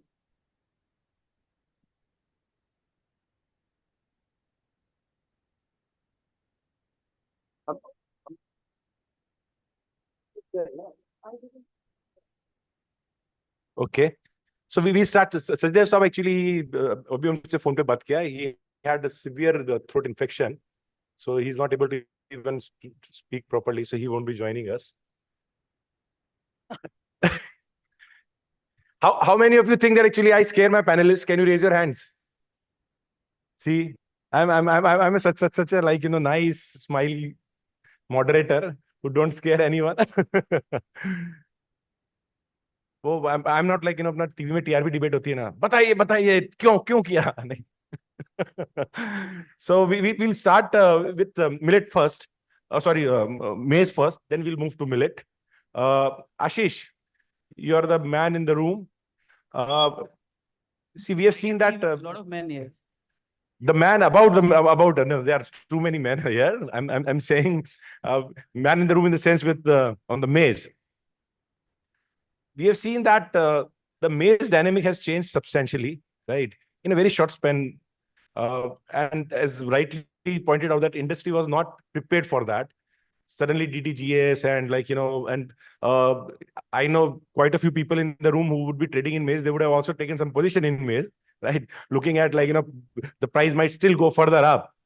Your initial view on the productivity challenge and the overall supply and demand, do you think we might end up importing even more going forward?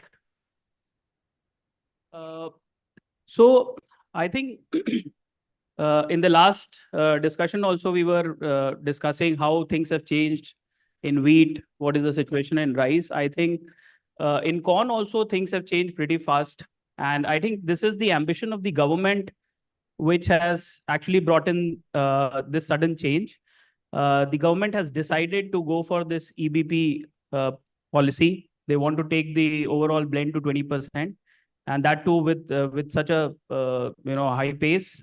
They want to do it by 25, 26. And I think this ambition has shown great results.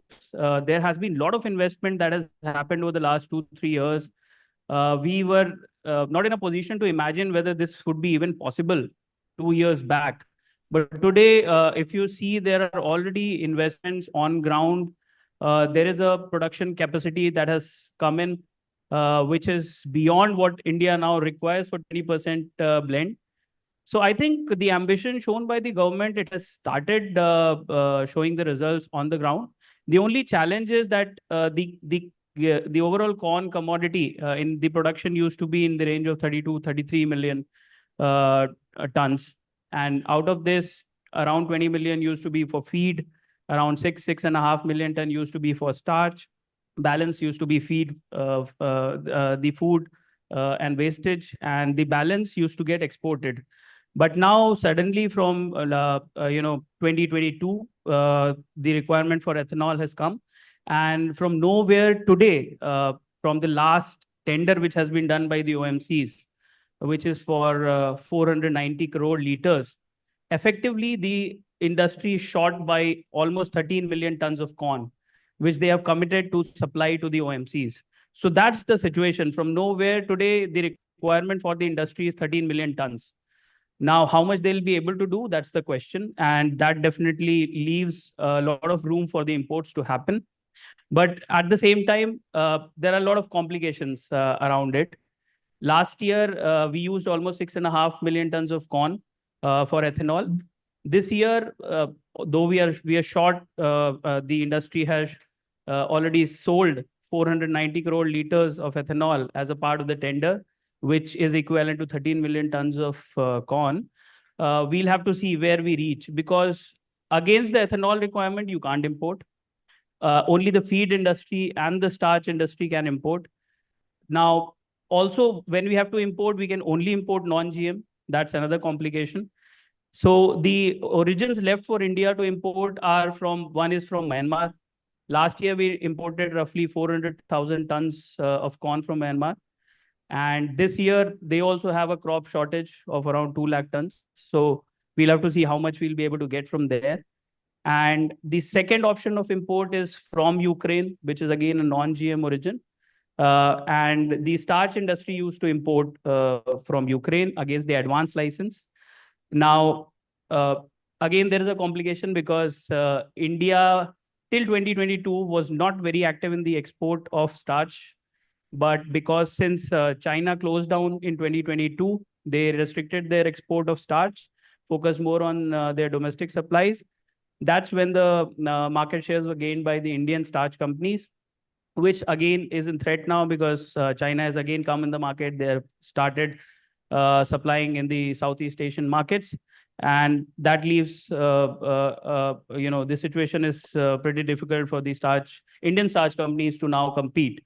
And that's the reason we are not sure what kind of imports we can see.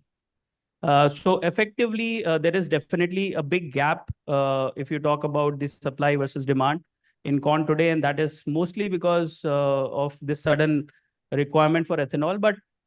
But as we were discussing, I think it's a matter of few years when the production should catch up.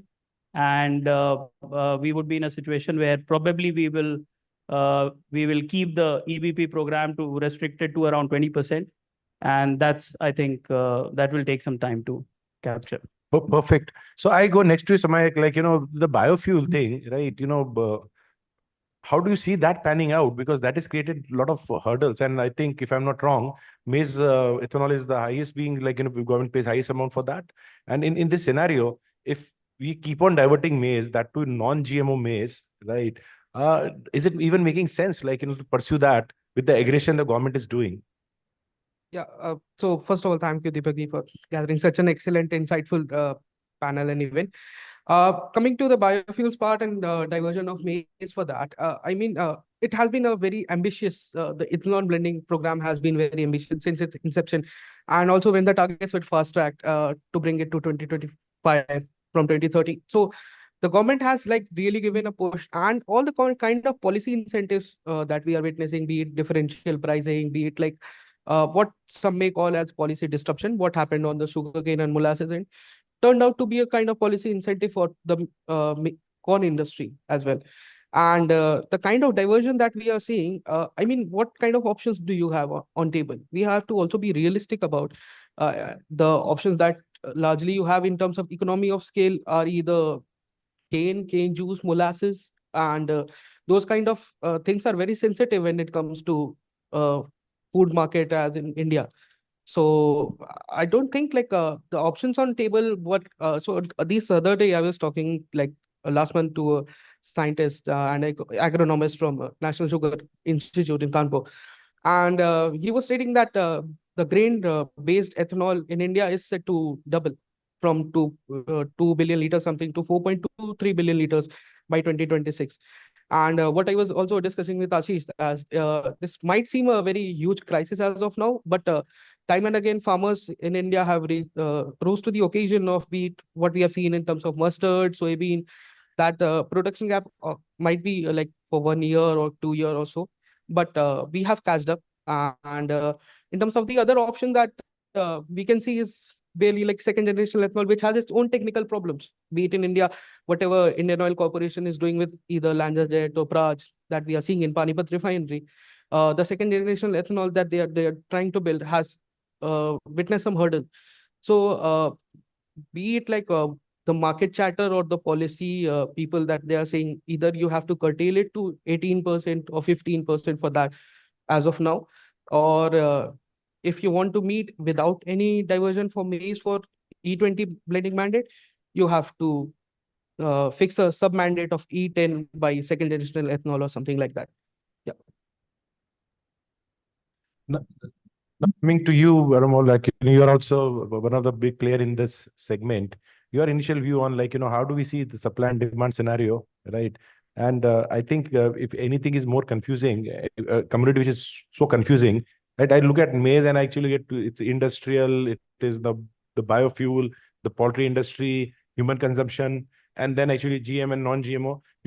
Hardly there is any commodity which will be having so many complexity. Now, how do you decipher it going forward for India? And what, according to you, should be like, the scenario as you move forward? Right. See, talking about maize, what I think is that we already had a problem even before this ethanol story started playing out. We were like a very balanced situation at that point of time between the supply and the demand. And, so what was happening was that, whenever there was a weather concern or such sort of thing, even at that point of time, India opportunistically turned into an importer, when an El Nino or something like that used to happen. And now with the ethanol story also adding to it, I think the dynamics have completely changed. When I started trading maize, we were all exporting maize. We used to export something like 5-6 million tons in a year sort of thing. Then at this point of time, we are looking at being a net importer of corn per se, right? So at this point of time, I think there is a big fight that is going to happen between the food versus fuel versus feed. And we are already seeing that playing out. With a new tender which is there, which is given by the oil marketing companies, that translates to more than 11 million tons of corn equivalent. And I saw another tender which came up last week for another 0.8 billion liters. Again, about 50-60% of that has basically gone to corn as a raw material, which is again adding to the raw material pressure which is there in the country. I don't know where the corn is there. I don't see that in this country. Of course, in this year, we can say that Kharif season was a little bit better with 3 to 4 million tons of excess crop. Rabi sowing is not that great at this point of time, at least as per the government numbers. It is like 0.5% as we speak. And I can see on the ground that the ethanol players are lifting all the maize that is available. And in the months of October, November, and December, we saw something like a 550 rakes which got loaded from different parts of the country. And most of it has basically gone to ethanol. And that sort of a trade flow has never happened before. So it is very much possible that as we move forward, that we will start seeing the shortage of maize playing out in the country. But and this year is pretty unique in a way that, I mean, from the global point of view is also, I mean, there is not enough, too much of surplus which is there. I mean, Myanmar, we have a short crop. We can, of course, bring some maize, but may not be enough to completely solve the problem. Ukraine, we are having 5 to 6 million tons lower crop there. Again, the exportable surplus in Ukraine is not that great. And as Ashish also pointed out, this time the ability of India to export corn, I mean, export maize starch into Southeast Asian countries looks a little bit difficult because the global corn is cheap. And so at this point of time, it looks very difficult where to fill that material. And we have all sort of trade barriers which is there, you know, like we have an import duty of 50% plus surcharges. So that that means that maize cannot basically come in under open license. We cannot import GMO corn. I mean, it has to be non-GMO, and that also that all the documentation primarily it can be fulfilled only by Ukraine, and other countries probably at this point of time cannot do that. As we move forward, what I see is this ethanol story is basically going to continue. I mean, this E18 or something at this point of time is going to E20. On parallel to that, India is basically working on E5 on the diesel side. So that means more grains is basically going to go into the ethanol side. And my feeling is that India will be 10-15 million tons short maize.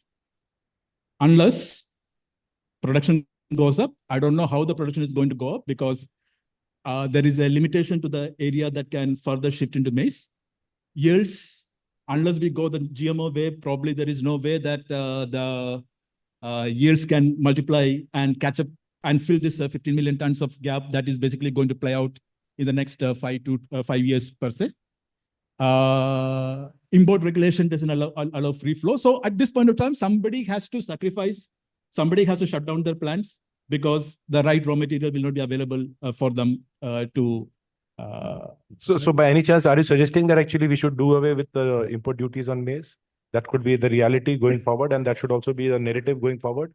See, I think India is basically going to become a structural importer of corn. Okay, where that import is basically going to come from. Of course, Myanmar is there, Ukraine is there, but beyond a point, we have to see how far. I mean, if this deficit basically grows into 10-15 million tons, I don't think these countries can basically do that.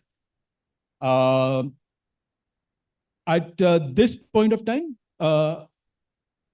in a long way, as we move forward, I think we have to rationalize the import duty. I mean, see, anyway, we are, whenever we need corn, I mean, we anyway reduce it to 15% and open up the TRQ, right? Yeah, I mean, 500,000 tons anyway is available at 15% duty. I mean, whenever India requests that, India does that.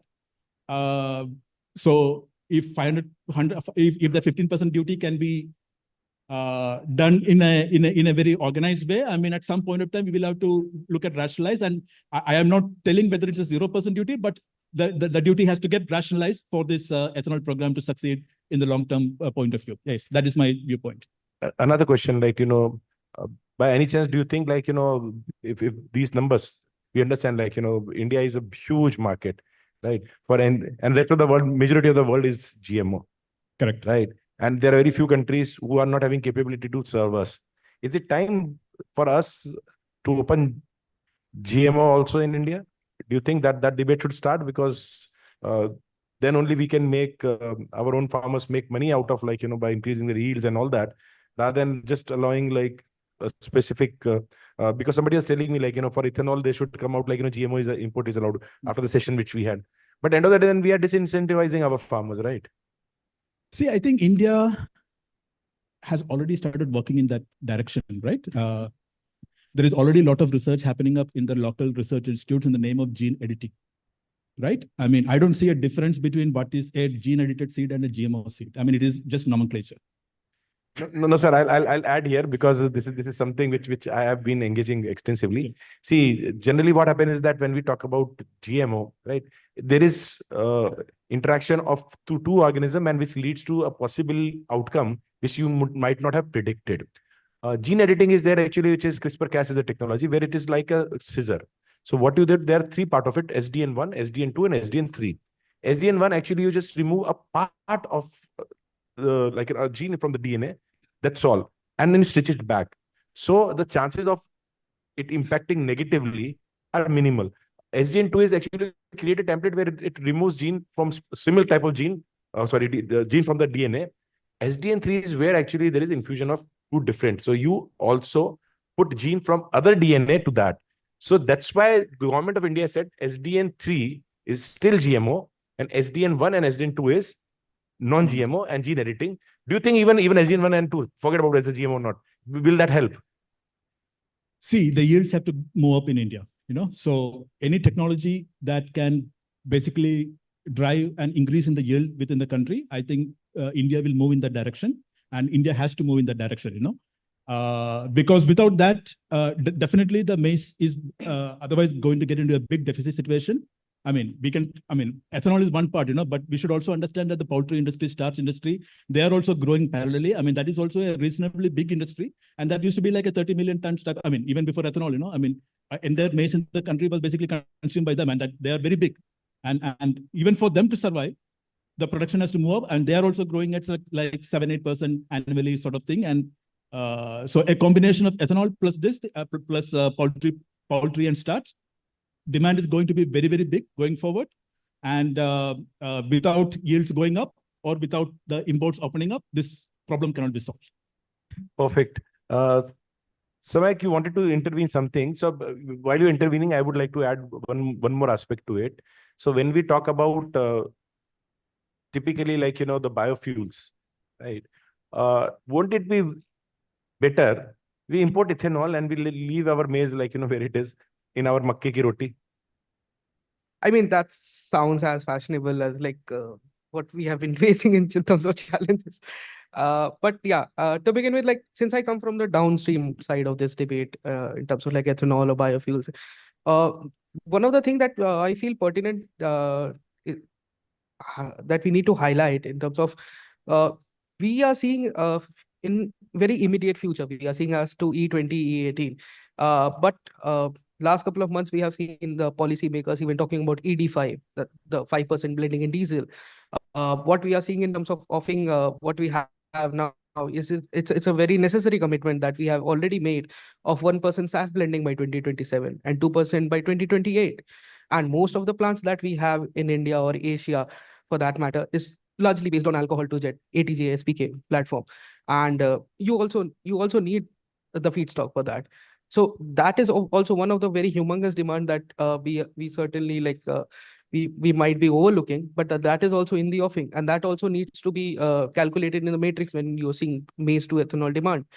And also to answer your question, you have said why don't we import ethanol, and so last night I saw a very huge refinery doing a big investment in a multi-feed system of distillery.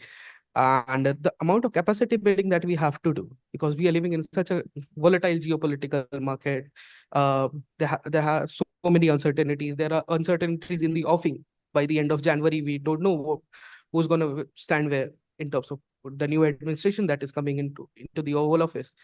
So, you might rely on importing ethanol to immediately meet your E20 blending mandate, but longer building economics of scale, building infrastructure, you have to do a capacity building domestically. That is a panacea for a very shorter term to fulfill a very ambitious policy that you have preponed and that you have committed to on a daily, monthly basis. In all the discussion, it seems like biggest uncertainty which we are facing is how the next person sitting in Oval Office is gonna do, right? He's not a crazy guy. He's gonna be the next president of USA. They are having a lot of structures. So please don't get panicky, if Mr. Trump is in Oval Office, right?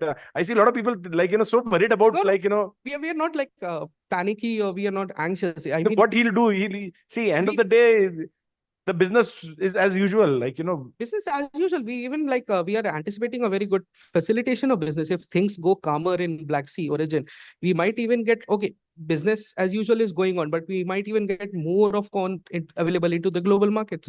We When will those- have to live with it. Sometimes he said that my button is bigger than yours, and sometimes he said that actually I'll go and give a jappi to. There you have answered my question of the uncertainty. Thanks. So I will go to you, Ashish. Ashish, do you think opening of or reducing duty is something which we should start looking at going forward, or it is too early to even think about it?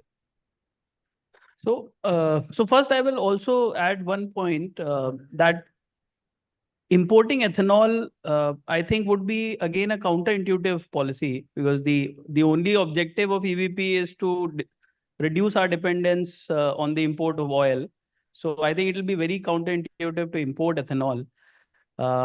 Coming to your point of whether we should reduce the duty and look at GM as an option of import, I think we will ultimately have to do it because there is a lot of room to catch up now. Because as I told you that today, if we look at a very plain S&D of corn in India, we clearly see a shortfall of 5 to 6 million tons of corn if India has to achieve this number in this year.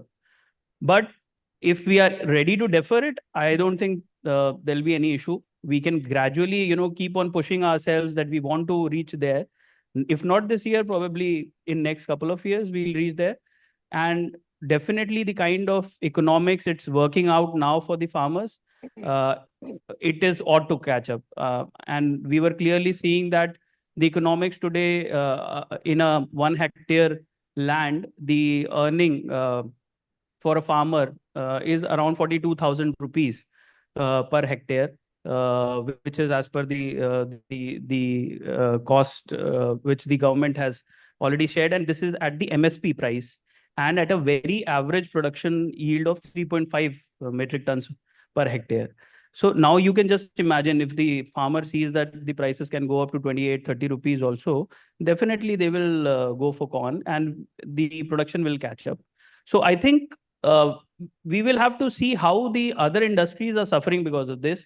We will definitely have to support, because over the years, feed industry has been the biggest user of this commodity, almost consuming 20 to 22 million tons of corn. And suddenly now they don't have much option. They have to compete with the ethanol industry. Same goes with the starch also. We were seeing that the pharmaceutical industry, all the other usages of starch that were going up at a very handsome pace, more than 10 to 12% of CAGR, but they are again facing the same challenge. So we will have to support them. We'll have to see. So I think definitely the government should look at these specific two segments where the corn is being used for feed and starch, how they can support. It could be in form of reducing the duty. It could be in form of very specific imports of GM corn, which is not into the human consumption.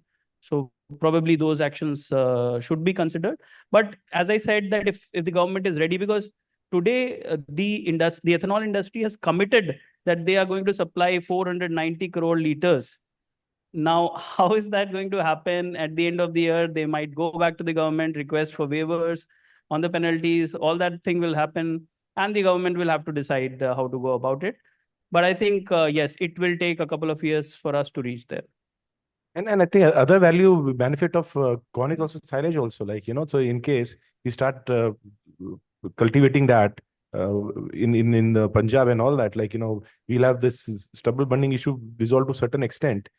If you even say 20-25% of acreage shift happen from rice to corn, do you think that happening?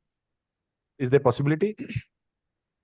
See, government has been pushing that, but personally, my opinion is that the ability of rice acreages to move to corn beyond the point, I don't think that is very, very limited. So personally, I don't think that is happening on a very large scale point of view, and not on a scale that is big enough to solve the S&D problem that we have. Perfect. But you're saying that, but there can be a tinkering effect, a small effect can be there. Yeah, little bit of them. So fine. Now, we had a lot of discussion on maize. Anyone want to put any other point? Because this lady, she's been listening to maize for a long time, right? While right. No. Madam, poor millet was supposed to be poor man's millet. Shri Anna. But if you go to supermarkets and try to buy a millet product, you feel like you have to be upper middle class in India to even afford a millet. A millet noodle costing 230 rupees, when you get 30 rupees for or 20 rupees, I think, Maggi instant noodle, right? Cookies cost 4 times to 5 times. And I think there are various reasons for that. So first of all, we'll ask you, ma'am, millet was supposed to be, and it was I come from Rajasthan, and the poor guy used to have bajre ki roti, right? And one pyaz on top of it, right? That was his staple food. Now that poor guy is suffering because now we have created international year of millet, and we have hyped it so much, and the prices just escalated. So what is the reason that actually at the retail the prices are so high, but still I don't think the farmer is still making money? Millet is one of the most difficult crop to make money on. Basically, as you put up that it's also expensive. You're from Rajasthan. So as you know and you are aware of that Sri Anna is largest produced by South India, and Bajra is like Rajasthan, Gujarat, and let's say Jawar is Maharashtra, that is sorghum. Now what happened is okay, International Year of Millet came, and as you all know that when that wave comes, like quinoa came, everybody started eating quinoa. Oats came, everybody started talking about oats or started eating oats cookies and all. Millet came, suddenly Bollywood, health and gym and all, spa industry and everywhere, suddenly the wave came, that is of millet. Now brown top millet rate, there was a point that it went up till 1200 rupees kg. Now you said that cookies are expensive, or let's say it is called in India that it is poor months. Like even I belong to Rajasthan, but at the same time cocktail of Maharashtra and Gujarat. So there it's like garibo ka anaj, garibo ka roti, or it's like poor months, dry fruit. That is what is a millet. But when we consider about the expenses, because what happened, 1960, the Green Revolution, well, there were a lot of, the word pro may not be the appropriate to use, conspiracies, or why millet took the, back seat, and suddenly wheat and rice and everything came up. Wheat was never originally Indian.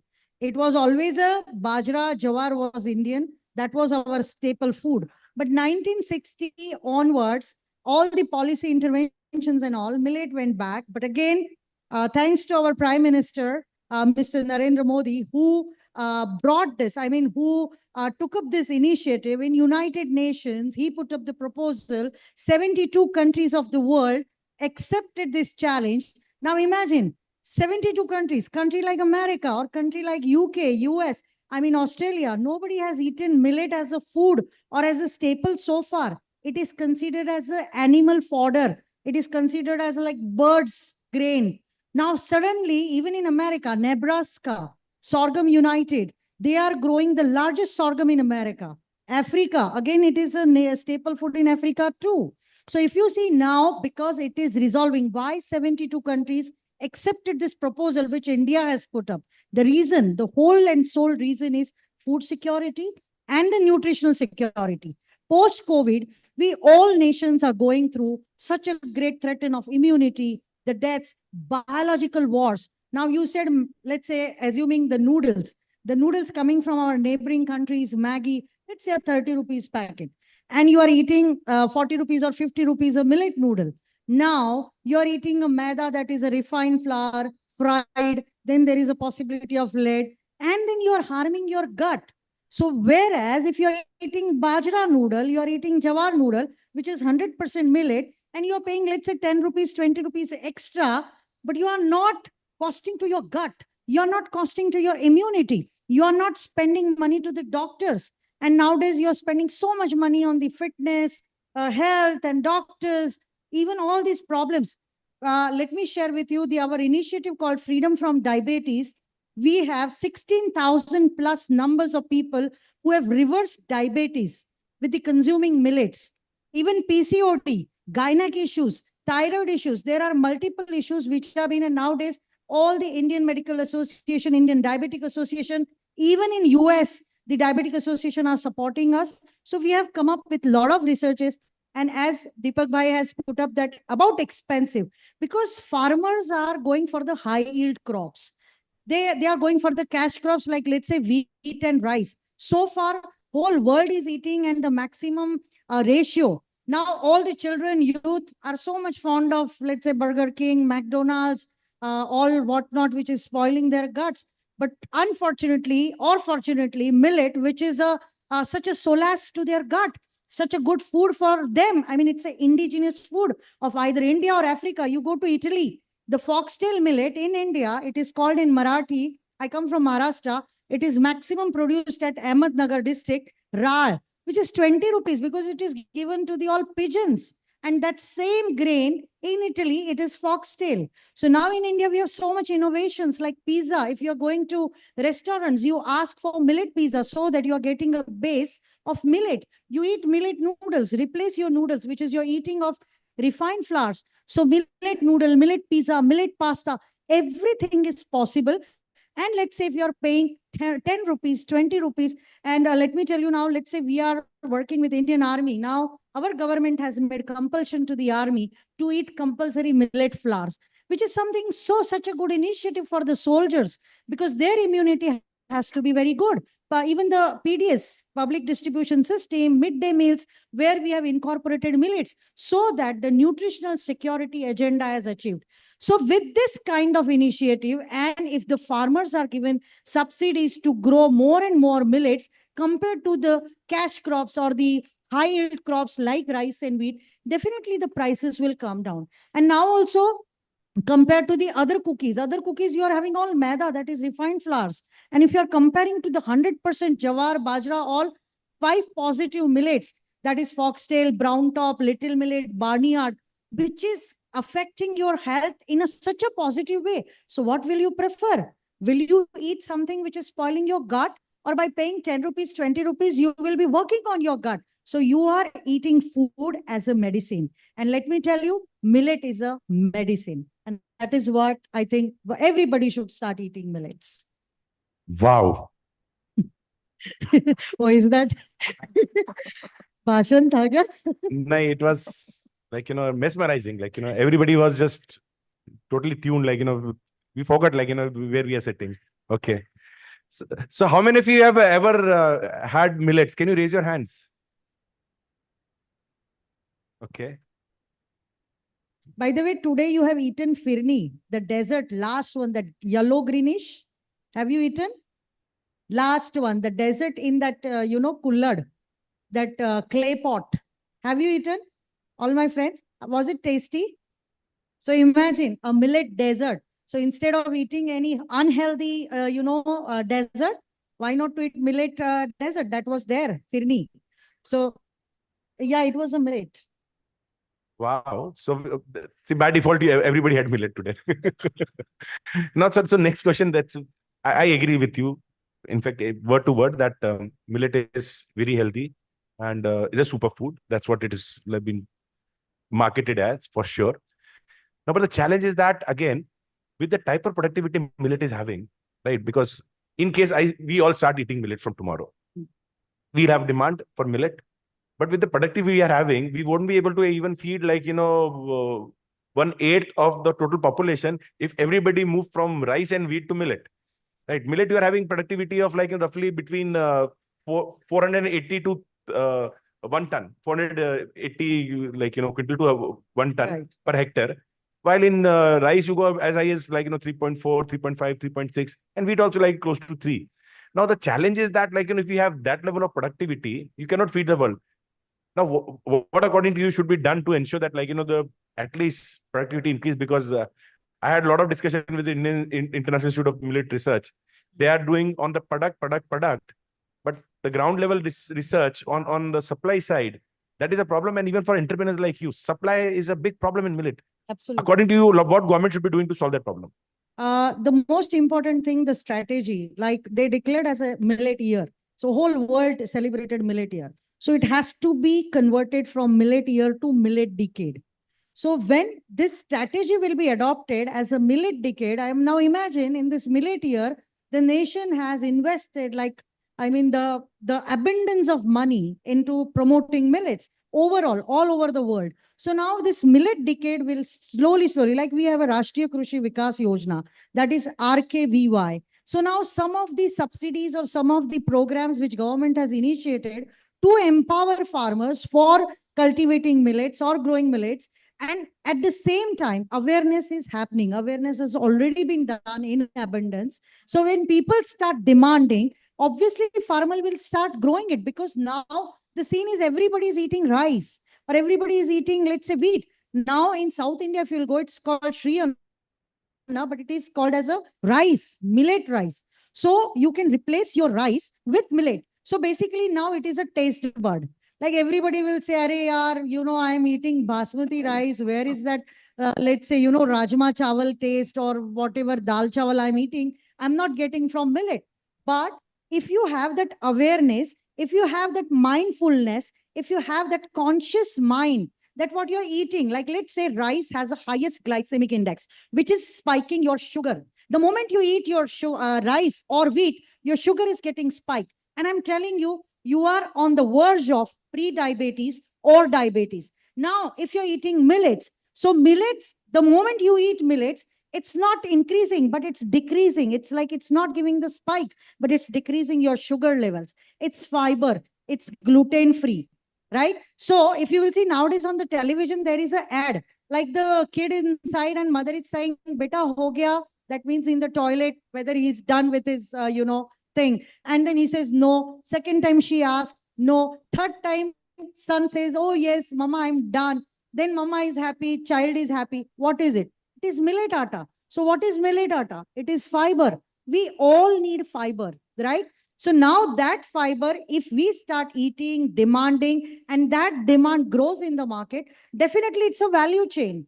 It is definitely farmer, the more demand is there, farmer will obviously grow more millet. Because so far, all these last 70 to 80 years, 1960, pro-1960, what happened is because of the rice and wheat, suddenly like there is no demand in the market. So if nobody is eating millets, why farmer will grow it?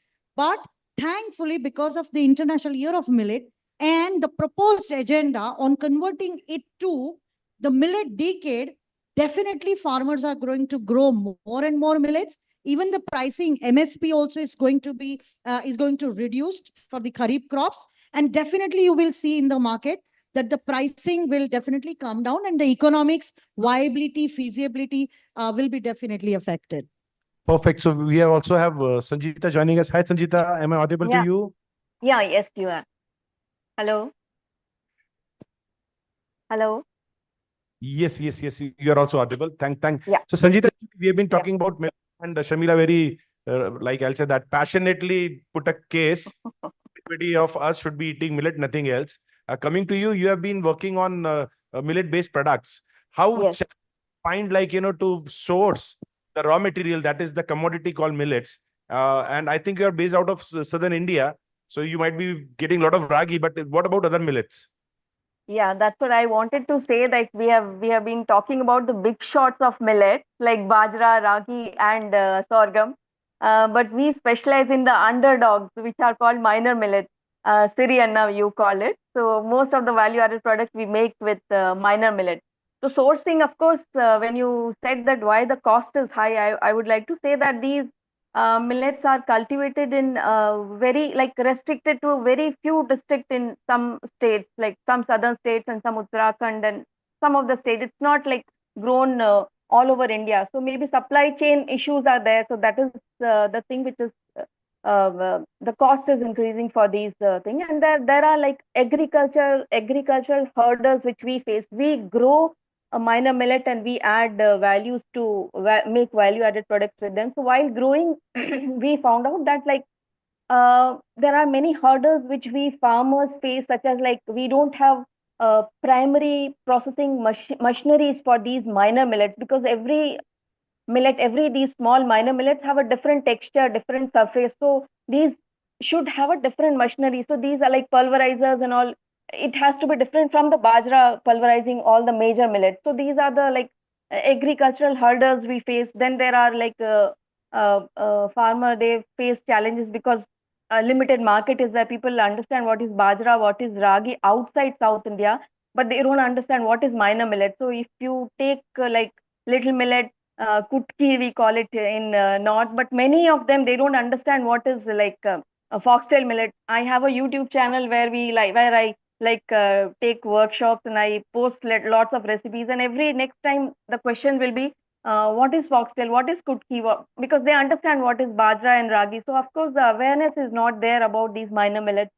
So that is the reason, like, the cost is increasing. And the other one I wanted to tell you, like, we were discussing about biofuel and animal feed and the different uses of maize.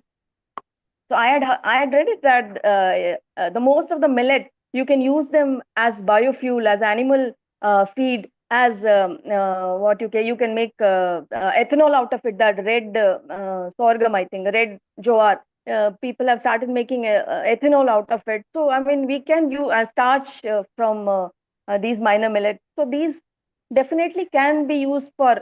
I mean, we are dependent on importing like maize and what you say, quinoa, teff, and so many other grains. So why not give importance to our own ancient grain, which is the crop of our culture? So if we give, I mean, apart from the health benefits and the sustainability factors, we can definitely get more benefits out of these grains. So as Sharmila ji said, you should eat more millet. So definitely I am also adding +1 to it. So go for millet. And we definitely need a decade of millet, definitely. 1 year is not sufficient for it. I'm disagreeing with both of you. We need millet. Yeah. Right? Why decade? If it is so healthy, right? Let's stop wasting money on medicine.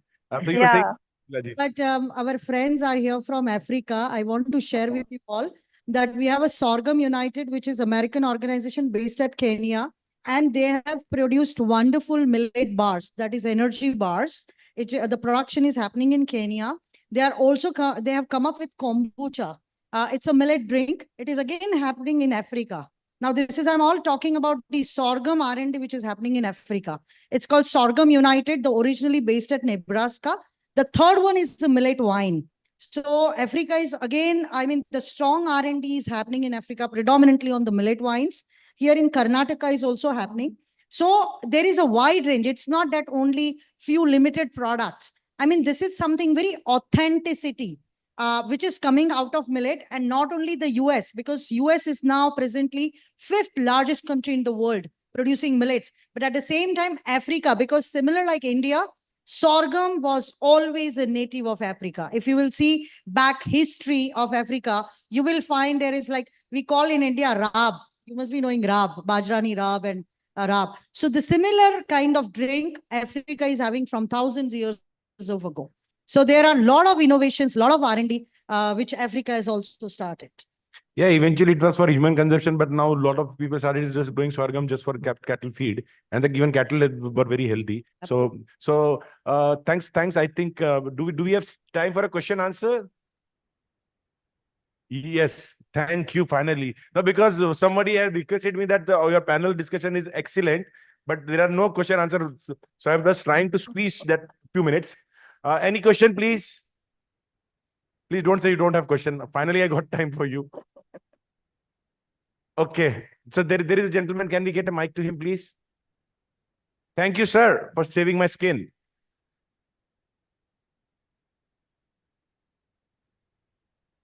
Thank you so much. I am Taban Khoduma from Lesotho, Southern Africa. It is true that sorghum has been used for years in Africa. Breastfeeding ladies, if they use porridge made from sorghum, they produce a lot of milk. That is what we have learned in Africa. But now I wanted to ask about the genetically modified organisms. As to why is India not consuming GMOs? Thank you. Very interesting question. So can I answer this question? Right. Because just a lot of people are scared about what's going to happen in the Oval Office. In India, our establishment is scared actually what is going to happen in case we start consuming GMO, right? see, India is allowing the derivative products. So like, if we import a lot of soya oil, now you don't know actually whether it's coming from GMO or non-GMO or whatever, right? But we don't want actually like, I'm saying that as far as what I understand from what I engage with government, they believe like, our local biodiversity, it can impact it. And we have seen GMO doing that. As soon as you have GMO seed, then actually it becomes a predatory crop, and then suddenly you find that everything else vanishes. In case you can have a discussion with our Brazilian friend, you'll find that once the GMO comes, everything runs away. So you have no biodiversity, everything is just the same grain. So I believe like, that debate whether actually like, GMO can lead to like, I'll say that diminishing of biodiversity can be one. Second, also like, there have been a lot of activists. Our Prime Minister called them Andolan GV, right? So, or Parajivi, right? So those people like, they have been talking about GMO is bad, GMO is bad, GMO is bad so much, right? That we don't have a very, I'll say that technical discussion, or I'll say fact-based discussion. So we talked GMO here. If you would have talked GMO in a conference in India which was related to agri input or seed, I would have been slaughtered. Right. So I'm taking this liberty here because majority of people are from the trade community, right? They're listening to, okay, fine, GMO, he's talking about something. If it would have been seed industry conference, then actually like, I would have like, I have to run away, like, from the back door, not the front door. I hope I've answered your question. So now I think we are done with it. Thanks a lot for to my panelists for such a engaging discussion. And the reason I didn't ask you last time, I asked actually what you want to tell to Pradhan Mantri, because we said only one thing: duty hata do, saab. Right. So I believe that message should go that on maize, the demand is far more than supply.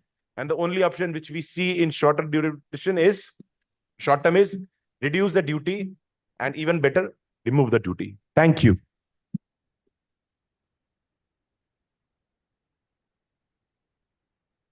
Thank you so much for taking us through such an interesting discussion, and it was really being enjoyed by the audience. So thank you once again, our esteemed panelists and the moderator. May I invite on stage Mr. Arish Hussain to kindly do us the honors of presenting the mementos for this session. We start by thanking Mr. Ashish Chaturvedi.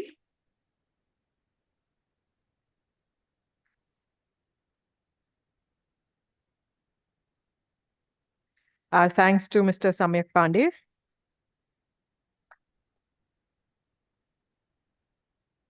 A big thanks to Ms. Sanjita Kumar, though she joined us virtually. Thank you. My pleasure. My pleasure. Our thanks to Mr. Aramal Jikoshi.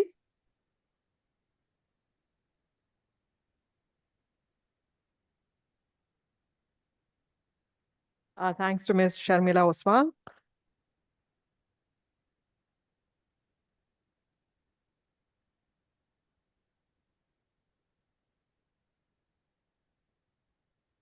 Thank you all once again. Mr. Hussain, may I request you to please stay back for a photo op? May I request you all to please join us front and center?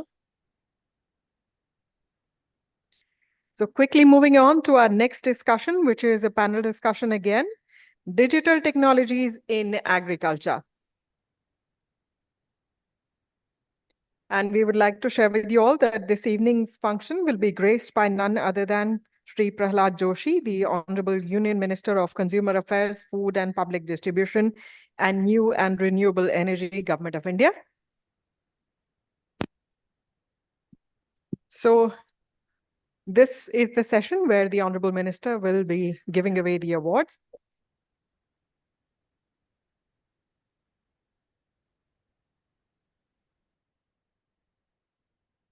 Please do bear with us while we get the stage ready for the next discussion.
We are ready to start with digital technologies in agriculture.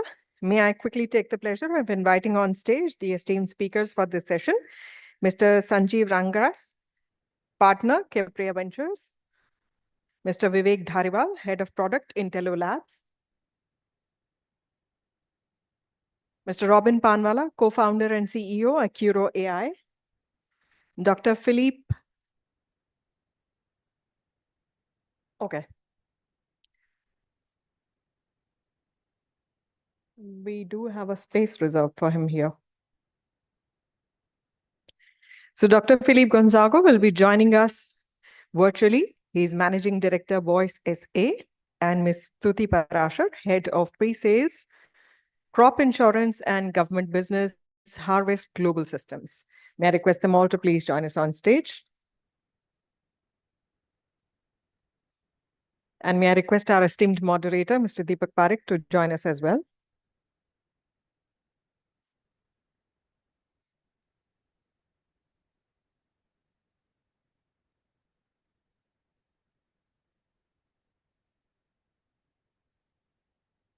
I'll request the backend team to please remove one chair.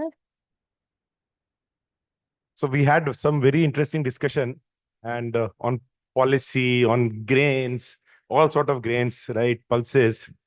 And we wanted also to cover some very different aspect of agriculture as well. And everybody, like, in all the discussions, we came across one word, which was productivity.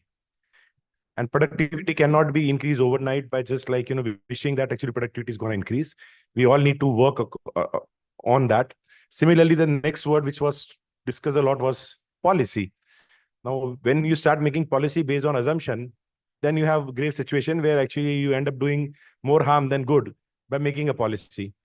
So the policy need to be, again, data-driven. Fact-based policy is the need of the hour. And digitization in agriculture is something which I believe is very important for both the aspect. In case whether you want to do productivity, we are having panelists who are doing remote sensing. So until unless you don't know what is the actual yield, then how you'll improve it? Because I believe anything which you cannot measure, you cannot improve. So that is where actually the vicious circle we have been in for a pretty long time. And by God's grace, like, there is a beautiful digitization initiative which is happening. So, Levi, I'll go to you first. Right, you have been a practitioner in agriculture, led one of the largest company in agriculture sector. You were the second largest procurer of the commodity which we just discussed, wheat, and second to FCA. Second to FCA. Yeah, so the government is the largest, and you were the second largest. I would like to understand from you now. You have taken a different avatar because, like, quote unquote, in good sense, he's also called mafia. Right, he's called mafia because ITC related people who have moved out, have created company, invested in company. Those companies have done far better than, like, rest of the agri-tech companies in India. So people thought, like, he drives so many of the companies, and you name it, right? Of business, absolute, to name it, like, he have been part of, like, I'll say that ensuring they become what they are today by whether it is through capital, mentorship, and advice. So I would like to understand, still we are not seeing the type of scale up in digitization, which with all the experiments and all the understanding and all the positive use cases we have seen should have been, like, on, I'll say, steroids. It is not. Your perspective, like, what is lacking and how it can be improved.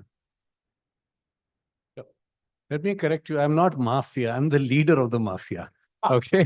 I'm Corleone. Okay. So you better be careful. All right. So, the question, I'm reframing the question. It is more of what are the challenges we see? And when I talk about India, I talk about the global South. I talk about Africa. I talk about India, I talk about Vietnam, I talk about all countries, because I'm also a partner in a company which invests in Africa, Kenya, Vietnam, etc. And I'm a co-founder of a Section 8 company which looks into digitization only. So my first question to myself is, do we as a nation collectively want to digitize? See, digitization can only happen, and my biggest learning comes from UPI and Aadhaar. That's my biggest learning. That is the world success that we have. Okay? So digitization means learning from UPI Aadhaar, learning from that space. UPI Aadhaar is $230 billion monthly value of transactions. It means 25 billion real-time transactions, which is greater than China plus US plus UK put together. Now, that is scale. That is what we call continental scale. That is not nation scale or a big scale. That is massive scale. And we talk about a 77% reduction in processing cost of loans from about $5.3 to $1.2. Now, that is something which is significant. And when we talk about proof of concept, when I speak to the people in Ekstep or iSpirit, 100 million is the POC. When they do a POC, they cut across 100 million. So that is the scale with which we need to think of. Okay. And I must tell you, today morning, I was in ICAR and I did a study of the sugarcane farmers in UP. I'm amazed. I'm in the same country. I've been operating in agri for the last decade and a half, and we do not know about this brilliant digitization use case, right? Core thing is the farmer is at the center of this. Please understand. When I talk about startups, when I talk about all companies, companies are bothered about earning profit, whether they are supplying inputs or they are the output. Everyone is keen to that. No one is watching the farmer. But here I have a use case where the farmer is at the core. Farmer has made money. So when I see a success in digitization, I see farmer at the core. In no place am I seeing success where the farmer is not at the core. How can the core actor lose money and everyone makes money from the beginning to the end? Okay. So believe me, the farmers, I spoke to the farmers today morning. The sugarcane, if kept for long, the amount of sugarcane reduces, the weight reduces.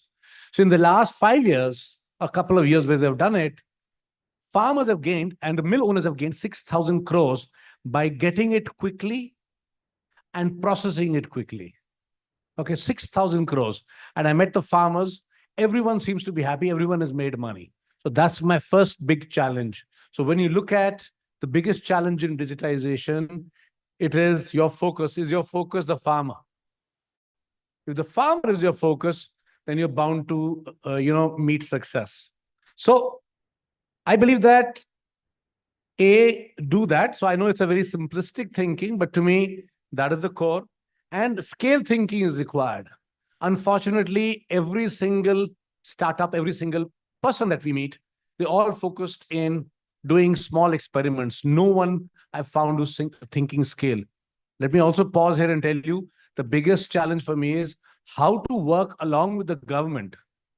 How do I work along with the government and how do I make government work with me so that we can collectively do it? Government believes they can do it on their own. Startups and others believe, and companies where I have worked believe we can do it on our own. So this is the biggest challenge, where this scale thinking for 150 million hectares, 150 million farmers cannot be addressed by a single entity, whether it is a government, whether it is a startup, whether it is a company. So I would say those are the things which come to my mind immediately, but I will talk about it after the others have also responded.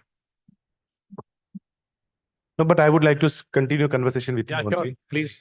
So see, the UP project has been there, and as you rightly mentioned, it's very simply visible. Now, because government was supporting it to a certain extent, right? And that is why the data was available to show all this. Now, the challenge is that these small tech startups, which are funded 50 lakh rupees by government or some angel, right? And they get millions of dollars also. I mean, some majority of them You're way cool, Ninja. But everyone is funded very well. No, I'm not denying that they're not funded, but I'm saying that a substantial amount of them, right? This Atal Incubation Mission, like, they get into this 25 or BIREC funding of, right, or some other funding. For them, the access to the basic data of the farmer, that itself is a big challenge. I agree with you. Right. Now, I would like In fact, I will tell you, most startups spend 60% of their money in getting basic data before they can even innovate. Exactly. So your thoughts on that? How do you see that also one of the stumbling block where, like, somebody, it could be government, it could be private sector, it could be all the people who are in agriculture ecosystem, who are gaining benefit out of agriculture ecosystem and would gain benefit out of ecosystem, should be doing something about it. How do you see that part of it? I think I will come back to the question. Otherwise, it will become very centric to me. I think you ask the others, then we'll come back. No, to we have time. Sanjeev, got time? I want the continuity of the flow of thoughts. Okay, fine. So let me. They're different beasts. Like, you are not a tech startup. These three are. Okay. I'm a different beast. They are different beasts. Okay. So core thing is, we're all beasts. Please remember, ma'am, that's what he's called you. Please take it up. It's a posh case ready to be registered today. Okay. All right. Okay. Okay, let me give you my thoughts, because I'm a co-founder in this particular thing, and we've been debating this for the last 2 years. Our hypothesis, see, governments have tried, everyone has tried to do lots of work in the agri space. Your productivity has stagnated. This discussion which I see on this forum, I've been sitting there, is the same discussion I've been seeing for the last 15 years. There's no change. India is low on activity. Yes, so what do we do? So our belief is that while several things are happening, digitization and the data availability could make a big difference. It could be a great catalyzer. Okay. And we have launched what is called, first of all, I talked about data is not available. Where is data available? In the government drawers, in the government PCs, right? Or in some exclusive place. So there may be several government people out here. Let me tell you, people give no data. You people are scared to give data because your data doesn't make sense, or it is an all in absolute pathetic formats, right? Let me be very upfront about it, right? No government agency gives us proper data, right? Whoever tries to doesn't even know what format.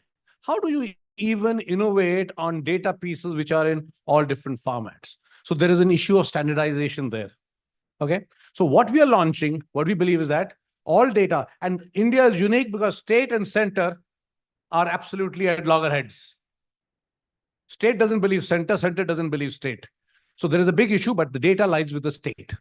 So I'm focusing on the state. So what we are launching is, I've launched what is called a digital agri framework for India. And in the next couple of months, we'll give you an agri digital index. And I'm working along with CGIAR, I'm not doing alone, Institute for Competitiveness and World Bank, just in case you think I'm doing it alone. We've got big organizations backing us on this and who believe that we can do it. What is our aim? Our aim is to assess the digital maturity of every state. Aapne bola tha na, what gets measured gets done. So on various dimensions and pillars, I'm going to give an assessment of the state. Where are you on your farm registry? Where are you on your land registry, water registry? Where have you got it? And is it available in the open? It is all open source. Government cannot keep it tight. It has to be made available. You will get marks only if it is available openly, right? So you will get a score. Which state is progressive on digitization? Which state is not progressive? On various parameters. I've got 6 dimensions, 15 pillars, and about 45 indicators by which we will be able to tell you where is this government on this particular parameter. Where is the farm registry? Is it available? Is it openly? Is it in open source? I'll give you all those answers. And thereafter, then all of us out here who work in this space can take a call whether I want to invest in state A or state B. So if UP is there, I'll go invest that. If it is Bill and Melinda think they want to work with the state which is the least progressive, they can go and work with Jharkhand, etc. So very clearly, we are working in that space. And so basically co-creating an agri-digital index, which will be farmer-centric and is a public good. And everything will be available openly. Nothing will be kept in secret with us. And the whole idea is that even if there are organizations who are, say, doing a work, Robin is doing work, you can always be there and you can charge. If someone is willing to pay you for your service, I'll get it done. Today, if I get my blood test done, there are multiple organizations. There is Lal Path Lab, there is Tata MG, there is Orange Health. I decide, but the facilities are available to me. So I want the facilities to be available to the farmer. Then he or she will take a call on that. I want the power to move back to the, what I heard today in iSpirit, to the Rajni in the center. Rajni is the name of a lady who's needing loan. So that is the whole concept on which we are working. And hopefully this will trigger releasing of data by the government, and anyone and everyone can contribute. There's nothing secret in what we are doing. It is 5 of us who are retired people, all 60 plus old people. We put in our own money. No one has given us money, and we are fearless. We don't care two hoots on what we are talking about. That's why I'm openly, I confront the government, I do everything. Because मुझे किसी से ना पैसा लिया है ना चाहिए है. ठीक है? So that's the whole idea. Confront and do it, but do it in an open way so that agriculture progresses, productivity progresses, and the belief, the hypothesis is proved that digitization can indeed make a difference to this thing. If UPI Aadhaar can make new companies like Zerodha, Paytm, etc. come in, I'm sure if data in agri is available, there will be 1,000 ships which will be launched. Thank you. Perfect. So it's very well articulated. So coming to you, Vivek, like, luckily I've been engaged with Inaugural Lab for quite some time. In fact, I was on the board of Indigram Lab Foundation. So I know the type of work you're doing. Now, using computer vision for assessing of quality has been a little bit of holy grail, because, like, specifically when we talk about perishables. In fact, I saw one of your machine in Adani AgriFresh in the Sanj, Himachal, like, they are having the facility there. According to you, like, what are the level of accuracy and what are the technology innovations which are associated with the type of work which you are doing? So we use advanced computer imaging. We use AI, ML, deep neural networks to assess the surface quality of produce. So be it agro commodities like fruits, apples, pomegranate, citrus, or vegetables like onion, tomato, potato, or grains like wheat and rice. So for each of these commodities, we have assessment solutions, as well as we also do sorting, grading of these produce. So for the level of accuracy, we have been able to achieve 95% and beyond for each of these commodities at individual defect level. So we are able to grade these commodities at individual defect level, and then it allows the farmers or the person who is buying these FPOs or even we have seen now a lot of direct marketing companies are venturing into direct procurement of certain commodities, wherein they want to implement these technologies so they can give a fair price to the farmers as well as procure the quality produce. And one case example which I want to share, in certain instances, we have seen farmers waiting for 6 hours to grade their produce on our machines rather than do a manual grading, because they are quite assured that grading on the machine will fetch them a better price. So these are some of the trends which we are seeing. Perfect. And one more thing, actually, when we talk about computer vision for training the data, that's a very mammoth exercise. For example, if I have to ensure that the accuracy of evaluating an apple, then I have to have so many apple different size, challenges, spotting, not spotting, right? Now, how do you manage getting that level of data, right, to make the whole, I'll say, that system robust enough to be very accurate or close to accuracy level, which a human being generally does it. Currently, human being, what it does it, that is look at size, pressure, right, spotting. So that is how the apple is, for example, is evaluated for quality. How difficult it is to get that data and how you were able to solve that problem? This is not a one-time exercise wherein you will be able to achieve, for example, 95% accuracy. It takes a couple of years for certain defects which are not available in the first year of assessment and they emerge later, for example, the second crop. So we in all our systems, we have data capturing tools. So if something new comes up, so the systems allow for the real-time data capture and the updation of models on real-time basis. So this is an ongoing exercise which keeps happening even now for all the commodities which we are working. Yeah. Yes, Sanjay. Let me, from a practitioner's point of view, I've seen the machine, I've worked a bit with them. If I was in ITC still running the agri, vertical, I would still take their machines. The physical one which they have outside will be superior than a human being. Will be superior. Human beings cannot spot things the way they're doing it, and they're looking at it from both directions. Okay, so I will anyway buy their machine. And the chemical one, you can see the very simple test to determine whether it is matching what is coming from the lab, the ash content and the protein content. That's a very simple thing. You can check their correlation. Those can be easily proved. So I think if you have to give the farmers the benefit, check fast, deliver them the goods, these machines should be implemented with top speed, I would say. And their machines are perfect. I've not checked the other one, but I know them. So I think their machines are perfect. No, sir, you're not talking about their machine, but actually when I've been visiting and Apple's की बात कर रहा हूँ. Apple भी physical है आपका? I'm going a different dimension. I'm agreeing with the technology. There the challenge actually when I met farmers, their challenge was that actually machine से evaluate कर लेते हैं तो हमारा नुकसान वाला माल वापस लौटाना पड़ता है. You're getting it. It's efficiency for the company. Now, for example, I'm 180 rupees per kg is Apple is my price, right? Now, because humanly, you said that like a human being cannot be as precise as them. He will say that, okay, fine, 80% is good, right? This 20% is a rejection. So farmer goes back with 20% rejection. Now with the machine, the rejection become 30%. So farmers generally they were high. So I'll just add to what Deepak ji you are saying. So there has to be business. Just a minute. There has to be a business model, yes. So what we have seen when we grade, so there's a premium quality, then there's a B grade which has certain defects but still saleable, and then there's a C grade which is which needs to be rejected outright at the farm level itself.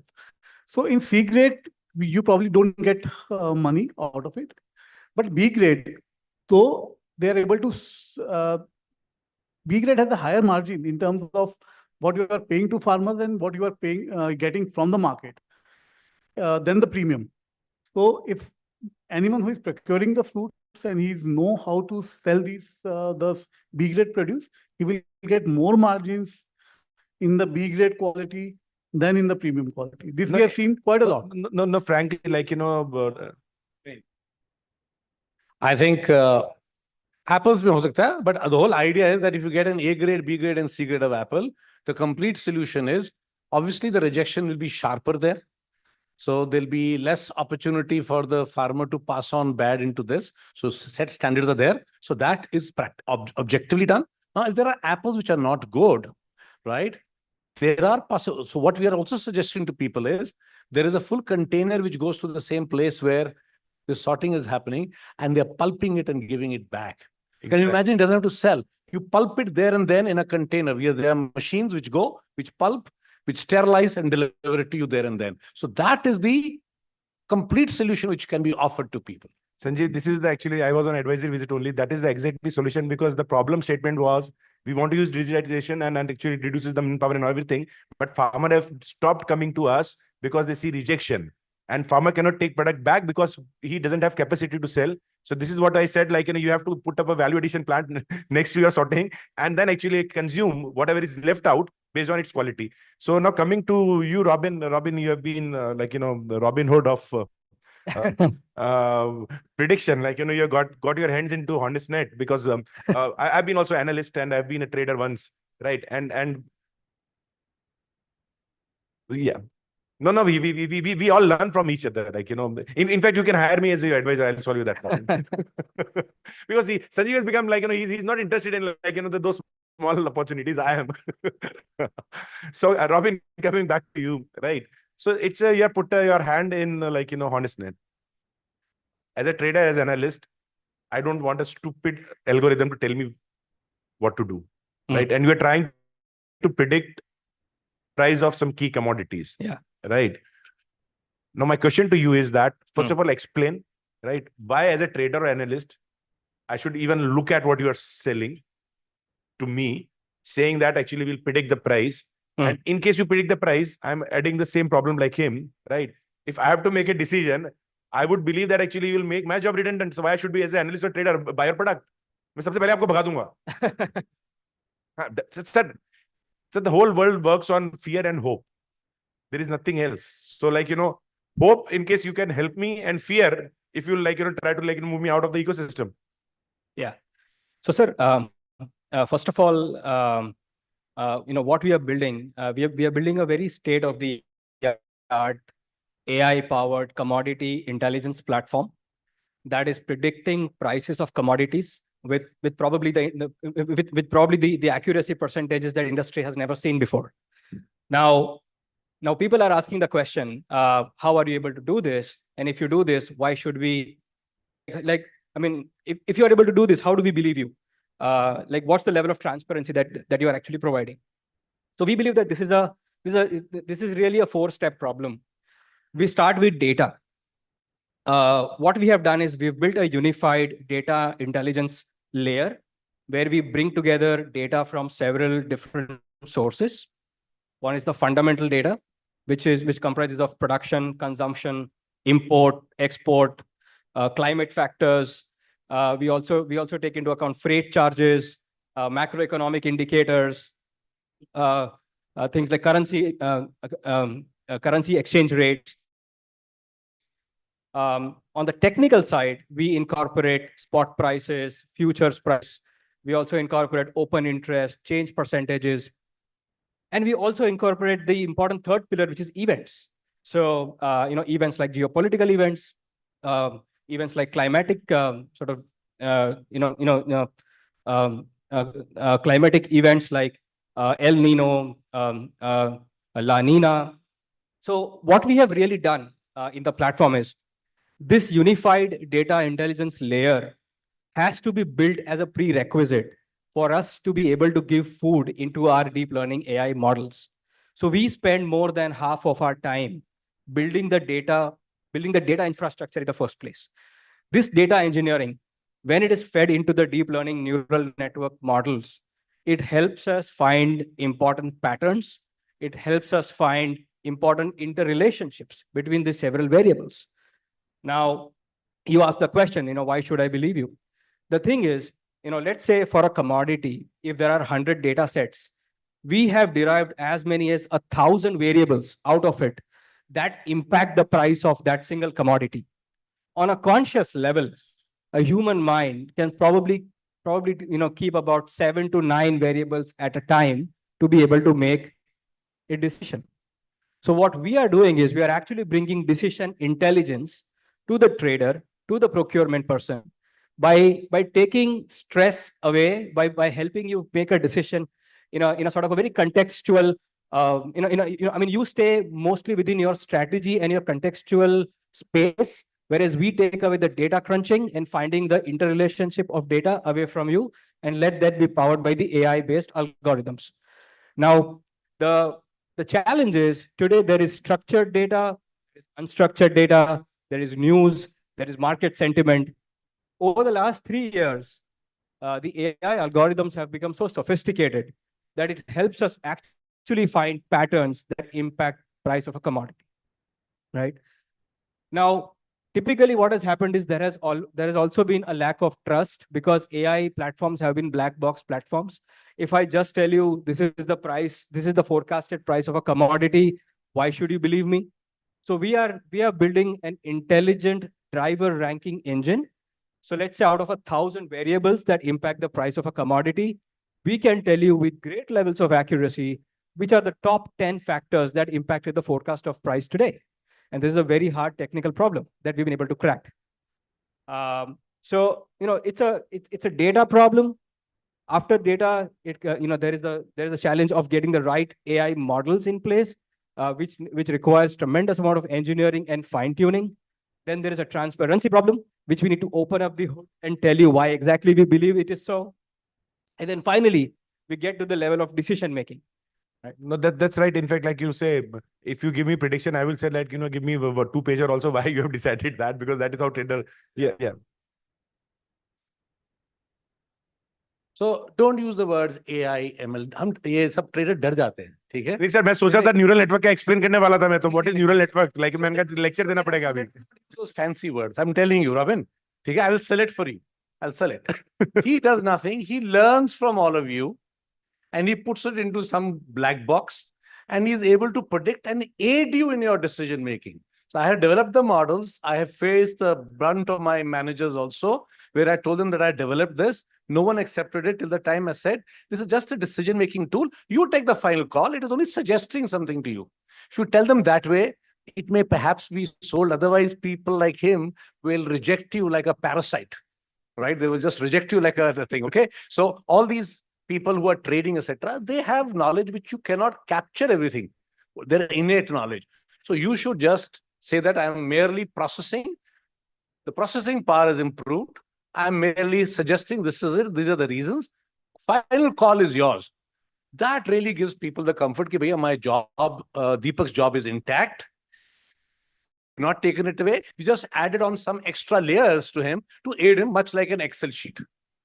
Perfect. Very well articulated. Okay. Sorry.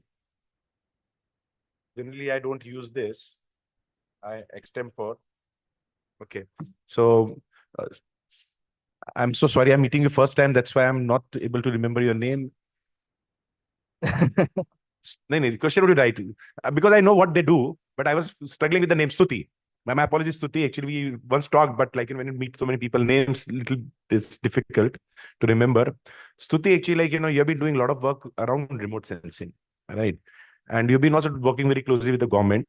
So as Sanjeev was talking about, and he said, like, the government data is are into so many silos, and that actually, like, in unlocking that, you need to be like, Houdini. It's very difficult otherwise to get that data out. But you're doing remote sensing and you're seeing everything from the sky. And then you are predicting what's happening on the ground. I would like to understand that, do we have sufficient amount of signature and the ground truthing data, which is able to predict us on the level where actually we can say for not just one parcel of land, that is easy. But for example, a taluka, what is the total possible production of say wheat or rice? If yes, then how you are doing that? So I can say the remote sensing is a revolution in the agriculture sector. So previously in traditional yield estimations, the lots of crop cutting experiments were taking place. And when the remote sensing and as I can say the new initiative from the government of Aztec is a yield estimation through technology, the government has given the methodologies to the states. And according to that, there is a reduction of crop cutting experiments as well as the ground truthing data. So now we not required as much of ground truthing data as we are requiring in traditional yield estimation methodologies. So the government is using 5 methodologies. Those are the crop simulation models, semi-physical. Sir says like don't use AI/ML, but yeah, the decision making tools. Yeah. And crop health factors in other, like every state, they have defined some methodologies. So, sir, before the Aztec, we are using lots of ground data and crop cutting experiment. But we now we don't require lots of ground data and crop cutting experiments. So using the decision tools, we just took some of the signatures and ground truthing from the data sets, and we can predict it at the larger areas using AI/ML. So it is not much required now. Right. Yeah, it is required for the validation, but not required for the yield estimation. Not talking from the practitioner's perspective, someone who has built technologies and who have sold technologies and also used technology and also advised government. This is the first year they have done the digital, yield prediction as well as production prediction or estimation in few states. They have not done it pan-India, they've done it in few states. And while I appreciate the effort because digitization is important, right? First year, second year, third year will improve. But I would say that they should have done it in parallel. I'll tell you the reason. They have said that this year, rice And rice showing is highest when we compare to 5-year average itself, right? And to pretty decent amount of percentage shift, they're saying that there's such an increase. Actual ground reality is not that. I've seen actually the previous Kharif season, and I've seen what is the ground reality. And we found that in certain state, I don't want to name because those states, because then it will tell you which agency has done it. I have gone to a field which was supposed to be a field of rice, right? And it was actually grass. So if India is actually so diverse, we are having so many varieties of a specific commodity. Rice, you'll talk about like 200 odd different varieties would be grown, and getting the signature of each of phenology, understanding phenology, the crop cycle, the sowing date, based on sowing date, actually how it has evolved as a crop is difficult. Now for that, actually, I would generally suggest that actually initially you need to have 100% ground truthing. Add to it, and once you start getting accurate, closer to actually like in the reality, then shift to it, because rice and wheat are such a commodity, like if you give wrong number, right, a wrong policy is made. And I'm not saying that's all digital, right? Even like without, before digital also wrong policies were made on the wrong data, the wrong data. But I'm saying that digitization is like if the government machinery starts seeing after 3 years, 4 years, no, it is giving me same false positive or false negative, then it is not a good technology. And believe me, I don't want to name, but you'll understand there is one entity in any country who don't like transparency. Right. So they would love to get a digital technology. So I think like initially, like, try to do as much as possible ground truthing, right? And it will improve your unity, like, more ground truthing, that means more data, that means more improved estimation. Do you agree on that? Yeah, I'm agree with those points. But you are saying that India is going towards the technology interventions 100%. and all. So the first initiative in 2023 they have taken, and along the like in future improving the methodologies. Right now also they are working with the World Banks to improve the methodologies, and I know the extensive parameters is required for the yield estimations, and these are like the hurdles which you are saying that you find the grass in the rice field. It may be due to the less parameter used in the methodologies. No, I Yeah. agree. And believe me, like, I appreciate wholeheartedly the great work you're doing. And this is need of the hour. What I was just trying to is that actually put a small perspective that how it can be further improved. What you're doing is inevitable, right? The amount of money being saved. And in fact, like human-driven system is foolproof at the same time, actually, it can be manipulated. At least in digitization, it cannot be manipulated. It will be systemic error where I find a wrong crop, but intentionally nobody can make a wrong crop. Right. So what you're doing is fabulous. Now coming to you with another question, like, we have talked about satellite-based data, and see, satellite is like, the ISRO has been talking about, we'll give this data free access and all that. It's not coming, right? They are not open Yeah, to yeah. the public. So no, officially they're open to public, but the documentation and the process is so long, right? Maybe my son actually, who is just doing his bachelor's, when he'll like, become PhD, he might be able to use that data. So that process kills. How do you see, like, the small initiatives like, the drones, right? Adding value to it. So my thought was that, like, you do the ground truthing using the drone, you add on top of it to, like, the Sentinel data, and then come to something rather than actually putting people on ground to do ground truthing. Do you think that what I'm saying is making sense? Yeah, actually, government is also promoting those UAVs use and the drone use for the validation also in remote sensing analysis. So they are using UAVs, and they have also implemented those methodologies and suggested the insurance companies to go through the use and drone and UAVs for the ground truthing. So yeah, for small areas, UAV is quite useful. But when you think about the India level or country level ground truthing using UAV and drone, it will be like cost. Yeah, I it will totally be agree. costly. The- And the satellite is thing that you just have to and at the first level. European Space Agency is giving all sort of data free of cost. You can do that. Now, coming back to Robin, like, when we talk about predicting models, how do you predict that government will ban export of rice? Yeah, you cannot really predict such events, to be honest. What you can do is how quickly do you respond once that event happens.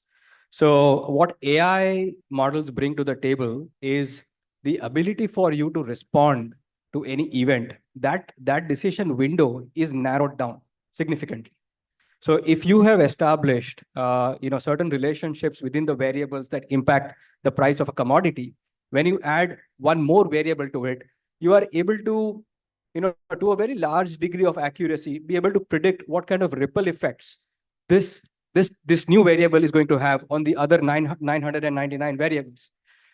Thereby, you kind of you are actually reducing the time that a human analyst takes, probably weeks to be able to come up, with that level of prediction.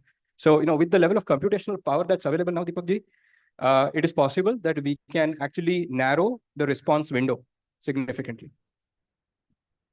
Perfect. So Vivek, back to you, right? One thing is predicting the perishables. I would like to understand, what is the journey as a company you want to take going forward? Because this is one piece. Because initially, when Intel was talking about, computer vision for doing the quality assessment using mobiles and all that. Now you have come to you want to go to sorting machine itself, right? Put your capacity, I'll say that in machines, or I'll say that the equipment there, and then able to do that. Going forward, where do you see Intel Lab adding more value and still pursuing the path of computer vision? So one is adding more commodities and increasing the machines' capability to do more commodities for sorting, grading, packing. In terms of grains, we are currently doing 5-6 grains. So as and when the market is coming up with new challenges, new requirement, adding those capabilities. So for example, we now have a excellent presence in apples, in pomegranate, in citrus. We did mangoes last year, and this year we will see scale up happening in the mango. So what we are seeing there, generally 2-3 years it takes as a natural journey in that specific sector to the first year becomes the POC, wherein once the system is implemented somewhere, a lot of people come, see, assess the benefits, advantages, disadvantages, and then there is a natural progression once the advantages are firm. For example, that there are advantages of consistency of produce, which the output will get. There's an advantage of speed. There's an advantage of digitalization of data. Once those benefits are known to all the stakeholders in that sector, there's a natural pickup of that tech in that. So this is how we are seeing the scale up is happening. Right. Perfect. So unfortunately, we have forgot Dr. Philippe is actually online. Is he still there?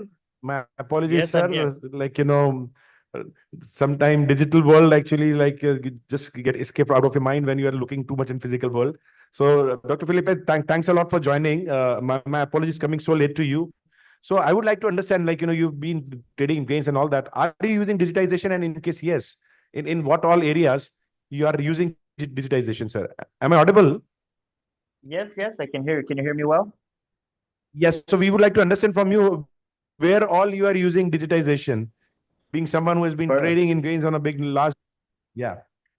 Yeah. So on my physical trading firm, we are not using digitalization, and it's quite funny when I also have created the first platform for grain trading. So I have been involved in the trade digitalization in the past. What we try to use is some degree of digitalization in terms of contract checkings and in terms of price prediction, as Robin was saying earlier. The amount of data we can amass and how can we remove bias from analysis when we use computers versus human is something out of human understanding and out of an analyst power for price prediction. So we are using on a very small scale, I would say, versus the power the technology can bring us today, which is quite interesting. When we see in the grain trading, I think the degree of digitalization penetration is quite low. and the digitalization is quite necessary, either for the price discovery, either for trade execution, for risk mitigation. So in all steps of the scale, digitalization would decrease risks and even improve margins. And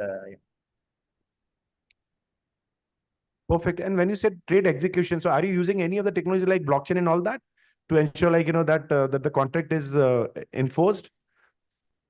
I have created the first one to do that in the past, back in 2020, 2021, with my first startup in the field. Currently, I'm not using.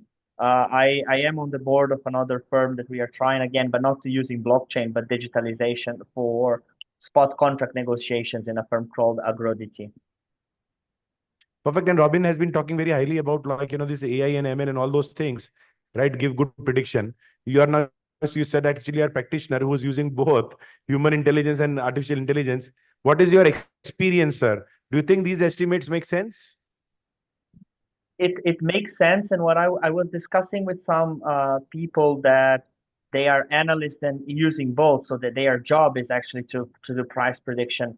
And they have a whole team of analysts, and they are now implementing artificial intelligence. And what they see is a high degree of accuracy on both teams. Of course, they will not say that their analyst team is not performing well, but what they were telling me is that the artificial intelligence is getting on a statistical significant level with humans in terms of price prediction. Perfect. Awesome. And my, again, apologies for coming late. And no problem. My last question to you, sir. If the Prime Minister is listening to what you are saying, what do you suggest to him as a policy measure to increase digitization in agriculture and more adoption of some of the technologies we just talked about and you also elaborated?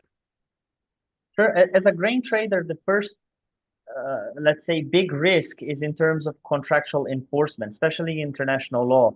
So when it comes for policy fostering and development, we need a strong ecosystem that I'm able to know that would a contract hashed in the blockchain be as valid as a brokerage confirmation over email?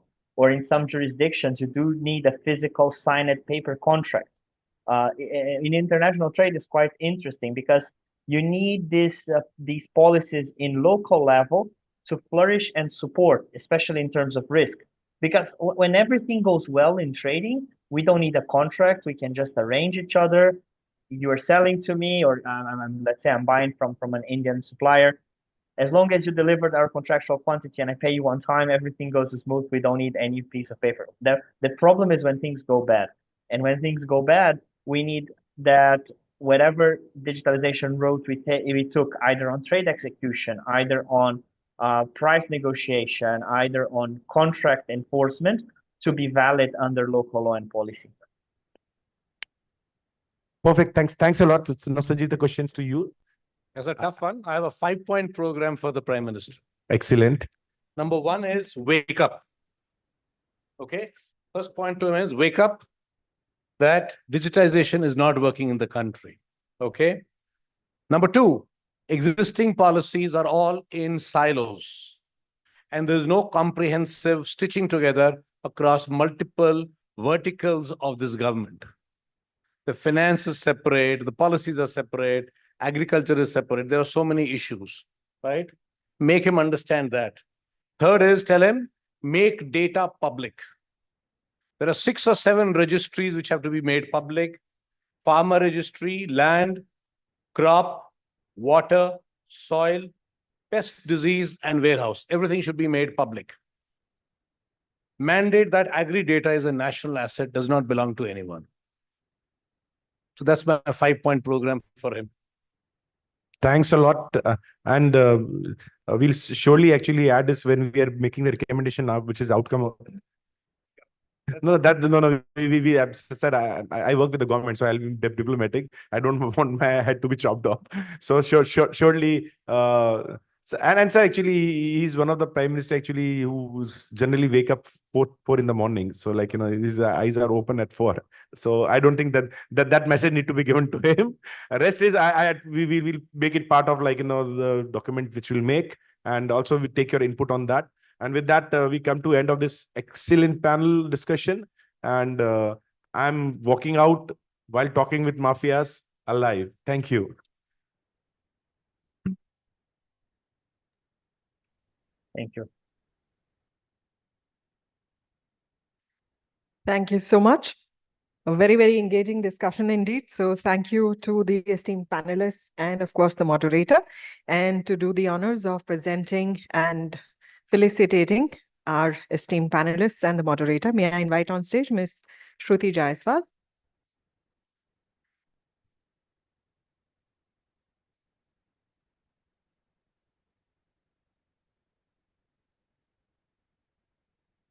This time we start by thanking the lady panelist.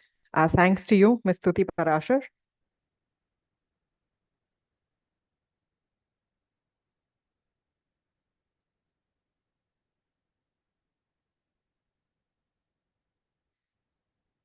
course, our thanks to Dr. Philippe Gonzago. He joined us virtually. Meanwhile, a big thanks to Mr. Robin Panwala.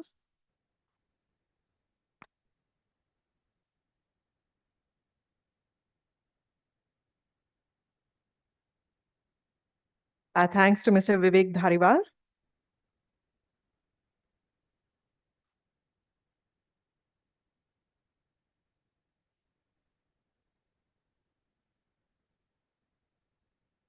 And our thanks to Don Corleone, alias Mr. Sanjeev Rangras.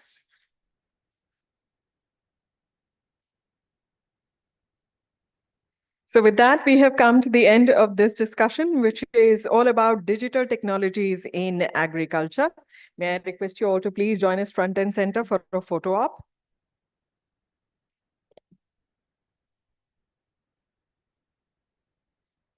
So ladies and gentlemen, while that photo op is taking place, let me refresh your memory by reminding you all that we are being joined by none other than Shri Prahlad Joshi, the Honorable Union Minister of Consumer Affairs, Food and Public Distribution and New and Renewable Energy, Government of India. He'll be joining us to present the awards this evening. And later on, we shall be joined by Mr. Piyush Goyal, Honorable Minister.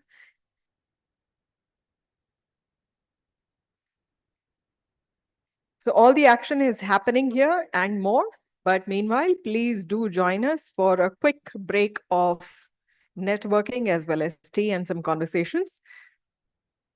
And please do join us back within 12 to 15 minutes.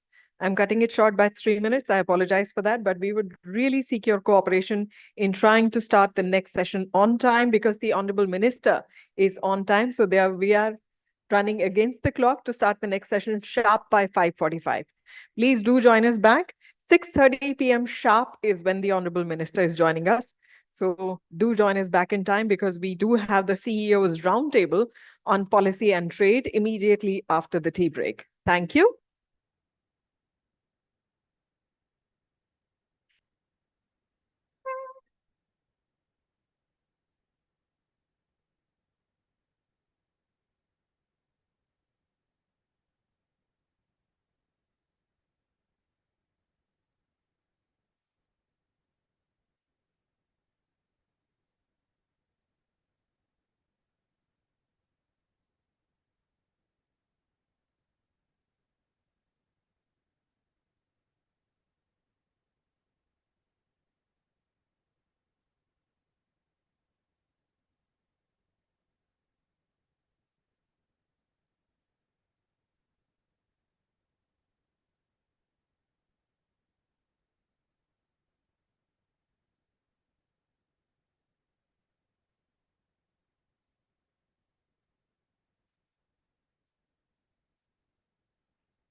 Good evening, ladies and gentlemen. Please kindly have a seat.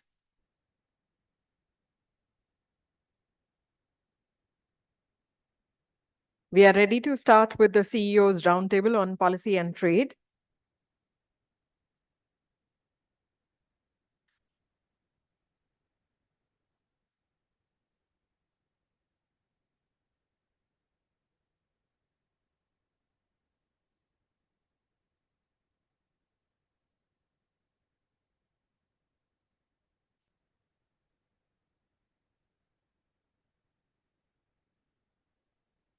We promise you a very engaging discussion, followed by a visit by the Honorable Minister, Shri Prahlad Joshi, who's joining us for this evening's award presentation ceremony. May I request you all to please kindly have your seats. We don't want to be behind time because the Honorable Minister is very much on time.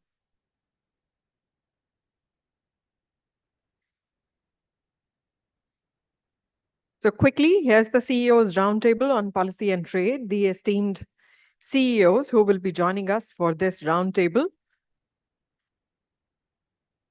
I have the pleasure of introducing them to you.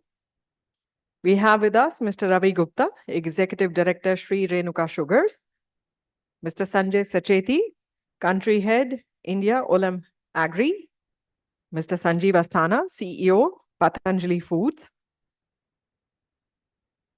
Mr. Anupam Kaushik, Managing Director, NCEL, and Dr. P.S. Berthal, Director, National Institute of Agricultural Economics and Policy Research. May I request all of our esteemed CEOs to please join us on stage.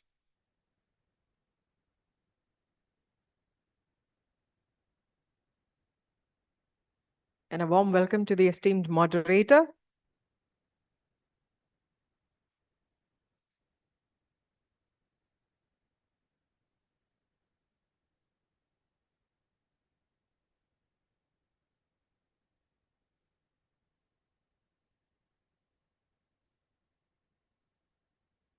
How much more power can we have flowing within one session? So a very warm welcome to all of our esteemed CEOs.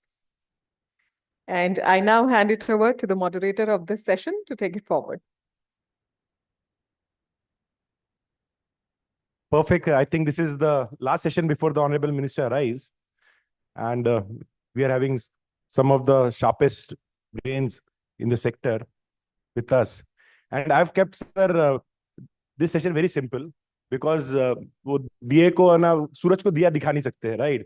So what question I should ask to you, right? It was very difficult to find that. So what I've done is I've made it very simple, right? आपके sector को मैं touch करूँगा and then I request your views on that.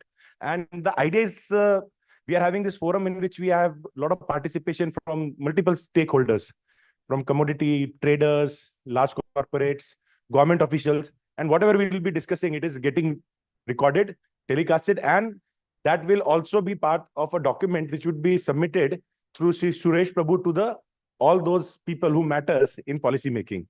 So Suresh Prabhuji subah here said that only, like, you know, this is just not an event where we just come, engage, laugh, discuss, and go home and then forget about it. Whatever we talk here will be made available to government, that these are the views which are outcome of the discussion we are having today. And I think, like, you know, aptly this is being the last session before the minister comes, right? I think all the gyan which needs to be given to the government is here. And we also have the government, which will also give us some gyan. That's a Birtal Saab is here. I'll start with you, Raviji. Like, you know, I would like to touch upon a very specific area, which we also in the morning in some session we discussed. The government's ethanol policy.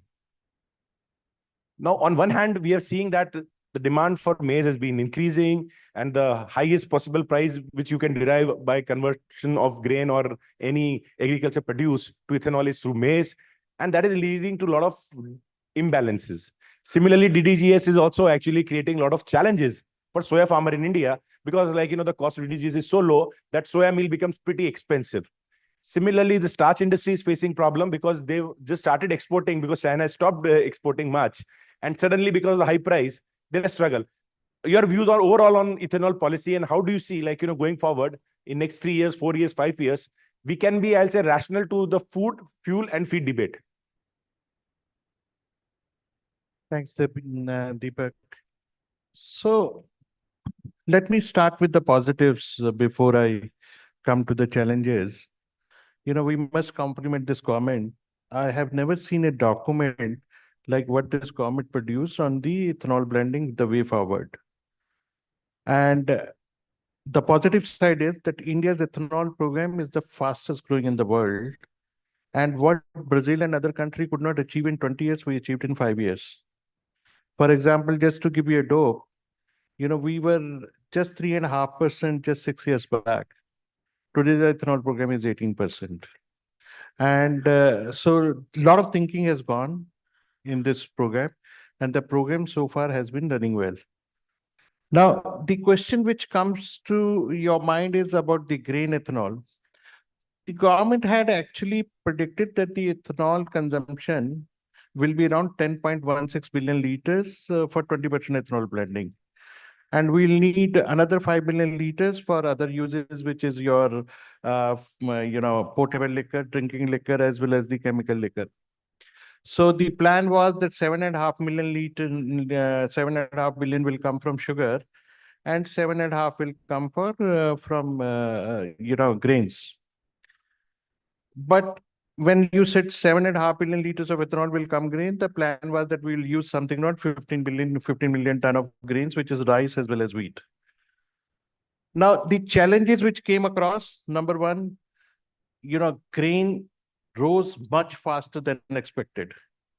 So, for example, up to 3 million ton of ethanol, maize consumption for ethanol was quite justified because that much maize we were exporting anyways. So we could have just converted that maize into ethanol and everything would have been good, right?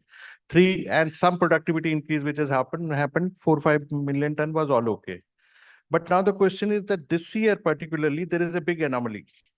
So the grain maize ethanol which has been quoted in the tender requires 13 million ton of maize. And that is where the problem has been created. So when you have a 13 million ton of maize, which you do not have in the country, so what will you do? You will have to either land up importing maize. You have to get into a situation that the maize prices have gone very high. And so that anomaly has come. I think the experience now we have seen should correct it because there is still room. Good news is that the sugar production in the normal course, we'll have around 10 million ton of surplus of sugar. Whereas in the ethanol blending, we said 7.5 million sugar will be going to ethanol. So we can increase the sugar ethanol and reduce the grain ethanol and still continue with our program. So on that thinking, we need to work. I think the grain ethanol was a good start. Absolutely no reasons to complain that the grain ethanol should not have happened. Because in Bihar, the biggest problem the government had was the maize used to sell cheaper than the MSP. There was no taker of maize. So to give you an example, maize used to be 90 rupees a kg, right? So the government ethanol program has made it at least now 24, 25 rupees. So that matters, but it has been overdone. So this correction and this equilibrium has to be made. Sometime in the next year, we will reduce the quantity of maize ethanol. Don't stop it. We reduce the quantity of maize ethanol and increase the quantity of sugar ethanol, balance will be created. Perfect. So according to you, when the system will correct itself because of more sugar ethanol coming in, the pressure on maize will subside to substantial level. So we don't need to have this panic reaction of removing the import duties on maize or anything of that sort. Or do you see even for short term, we need to do that? You see, the market will do it, to be honest with you. I speak to a lot of grain ethanol producers. They are now crying. Oh, we thought that we will quote higher and we will get maize at a cheaper price, but their raw material costs have gone up. They will not be able to supply. So even if we don't do anything, market will correct it. My personal view is that all the corn ethanol which has been quoted, it will be very, very difficult for the grain producer to supply and make money. So either they will have to lose or the supply will have to become less. So which means that supply will come from the sugar ethanol. And they've already committed too much to government already.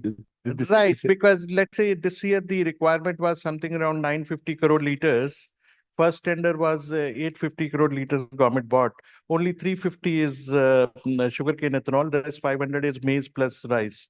And there is a rice ethanol is also quoted thinking that government will issue rice at 22 rupees a kg, which is not possible. Okay. So I think the economics itself will ensure that the grain ethanol is equilibrium at the supply which is available, and sugar ethanol will increase.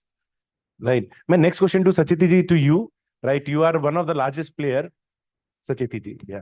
One of the largest player when it comes to multi-origin, multi-destination, commodity trade. You are in Africa, you are in India, you are in Southeast Asia, you are all across. Now, as a corporate, which is into multiple countries, how do you see the changes in Indian government policies on specifically commodities? We have seen that they've been now the overall the change in the policy has been the frequency is pretty high now, unlike in past. Do you see such type of things impacting business like yours, and what would be your suggestions to policymaker to see to it that actually everybody in the room is happy and smiling? See, what one has seen over the last, let's say, a few years, 7, 8 or 10 years, I think policy making has become very agile. And in the good old days, what used to happen was that probably the policy decisions used to come out with a lead and lag. That the lag used to be pretty long. But now what is happening is that I think the administration is really on the ball and they know what's happening, and policy making is very agile. But then it has its own repercussions. If policy making is very agile, there are very frequent policy changes. It impacts businesses, it impacts supply chains, it impacts customers, the markets get affected. And India's heft in the market has grown over the last 15 years across commodities. And what happens is that with this agile decision making, you create a lot of turbulence in the market. Now, when one tries to step into the shoes of the policymakers, what one sees is that where is the option? Unless and until you make agriculture very resilient here, you have these forces, the climate change and other changes which are happening on the agriculture side. Because of that, unless and until they make agriculture very resilient, there's no way they can do anything else. Because they have to then roll with the punches, just to take a term from the sport of boxing. You have to keep rolling with the punches as the market and the circumstances, the environment throws a set of scenarios at you. You have to keep responding to that. And that is good up to a certain extent. But what is not changing is the resilience in the agriculture. And that is where the situation is becoming grimmer and grimmer. And there are a few clear policy steps and interventions which are required there. Food inflation is a big issue. I don't think India in the next 5, 6, 7 years will ever be able to overcome food inflation. Because if your GDP is growing, wealth is getting distributed, it is seeping, and you're lifting more and more people out of poverty. That purchasing power is going to, chase whatever is available, and that is getting reflected in food inflation. So I would say that policy steps are clearly required. Policy steps, interventions, encouragement, all that is required for making agriculture more resilient. I don't think we can say that don't ban exports, don't put stock limits. I think it will create mayhem. You have to, if the SND is giving you a signal, you have to ban exports. This is against the grain of what my company does. But that is something which is very, very clear today. You have to take those policies, but those are short-termish. And you can continue to grapple with these issues unless and until you fix the supply side. Right. So, supply side, we have seen that the overall budgets for R&D, when we compare with inflation, right, it's been getting squeezed as we move forward. Yeah. But without investment in research and development, right, I don't see the productivity on the supply side is going to improve. We might do cosmetic changes here and there, but at the end of the day, just depending on acreage increase for increased productivity, I don't think that is a solution. Your views on that, how the private sector or the policy can support private sector of more investment in R&D so that actually we have a better productivity going forward, and then we don't need to take these short-term measures which we are taking every day. Yeah. So I think there's X number of things which the government can do, and then it is up to the private sector to also step up. So just taking cues from what Ravi just said, I think he mentioned that grains, the grain ethanol will go down. Probably that will happen in the next 2 years. But what is going to happen thereafter? I would say that players like us or any other sugar player, if they want maize, they have to intervene at the farm level. You have put capacities, and what will you do with those capacities if you don't have material availability? So the government, in a way, has triggered a wave where corporates will have to go and intervene at the farm level to ensure that they are able to meet their requirements. So that will happen. So that probably was not the direct, explicit, objective of the policy, but that's a fallout. I think after 2 years, corporates would realize that they have got these millions and billions of dollars of investment in manufacturing and making grain-based ethanol. What will you do with those facilities? You have to go and ensure that high starch maize is produced at a productivity of 7 to 8 metric tons per hectare. That is how you can fill up your factories. So I think the government will have to probably make, they can only do as much. They can do this enabling environment. Then the second part is that if you look at the only parallel which India can draw anywhere in the world to our kind of agricultural system is China. You look at how Chinese agriculture has been transformed. It is not only through R&D. So R&D is definitely one place. The other thing is that there the SOEs or the parastatals worked very closely with the farmers. The army, you look at how cotton is grown and bought and marketed there, how they support the cotton farmers, or how a COFCO works with, let's say, tomato farmers there, and how do they intervene and how have they converted farmers into gardeners? Because if you have 1.5 hectares of land per farmer, you cannot be a farmer. You have to be a gardener. And a gardener looks at every inch of land which they have, and they ensure that they get the best out of that. And that's where I think, be it parastatals, be it corporates, be it Krishi Vikas Kendras, or the government machinery, I think they need to work very intensively with the farmers to ensure that more crop is available per inch of, inch under arable land. That is what is required. You need to make that more resilient. And then the investments in irrigation, which obviously we have to see. No, perfect. It's a very well articulated. Like, the end of the day, I believe those who need this raw material, they'll need to work with the farmers because they are the only, I would say, quote unquote, vendors for these large companies to run their factories. Just one comment here. See, that's why I'm very excited about the maize-based ethanol program.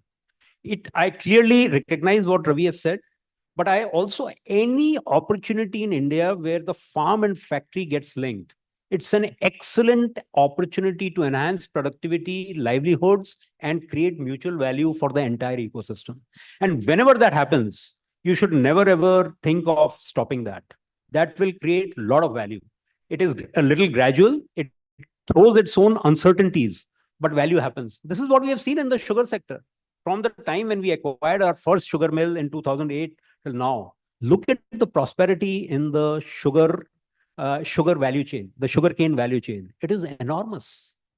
And that is what is going to happen in any sector where large institutions, be it research institutions, be it SOEs, be it private sector, when they get linked with the farms. Perfect. Now, Sanaji, the next question is to you, sir. So now you are having multiple hats. So you're also with SEA, looking at the soybean. So, sir, actually, there is a saying which is going the market: maize gains, soya loses, right? And do you see these things got very difficult to anticipate that DDGS will take care, but make soya meal less lucrative, and that leads to challenges with the procurement or the prices of the procurement of soya. Overall, how do you see that complex equation of policy making, and your initial comments and views on that, sir? No, so it's a complex question, but let me just try and answer that. Look, what this is pretty much part of the market dynamics, which was unanticipated, a consequence of a policy that both Ravi and Sanjay spoke about. That once you process corn, you get DDGS, and once you process rice, you're getting DDGS. One is good for a certain sector, one is not good for a certain sector. So that has created a very typical situation right now, which is actually a serious challenge for the government as well. Because the DDGS is competing so effectively with the the protein market in the poultry sector within the country, and DDG availability of excess soybean meal in the world on account of the biodiesel complex in the US, the excess supply of protein which is coming out of South America.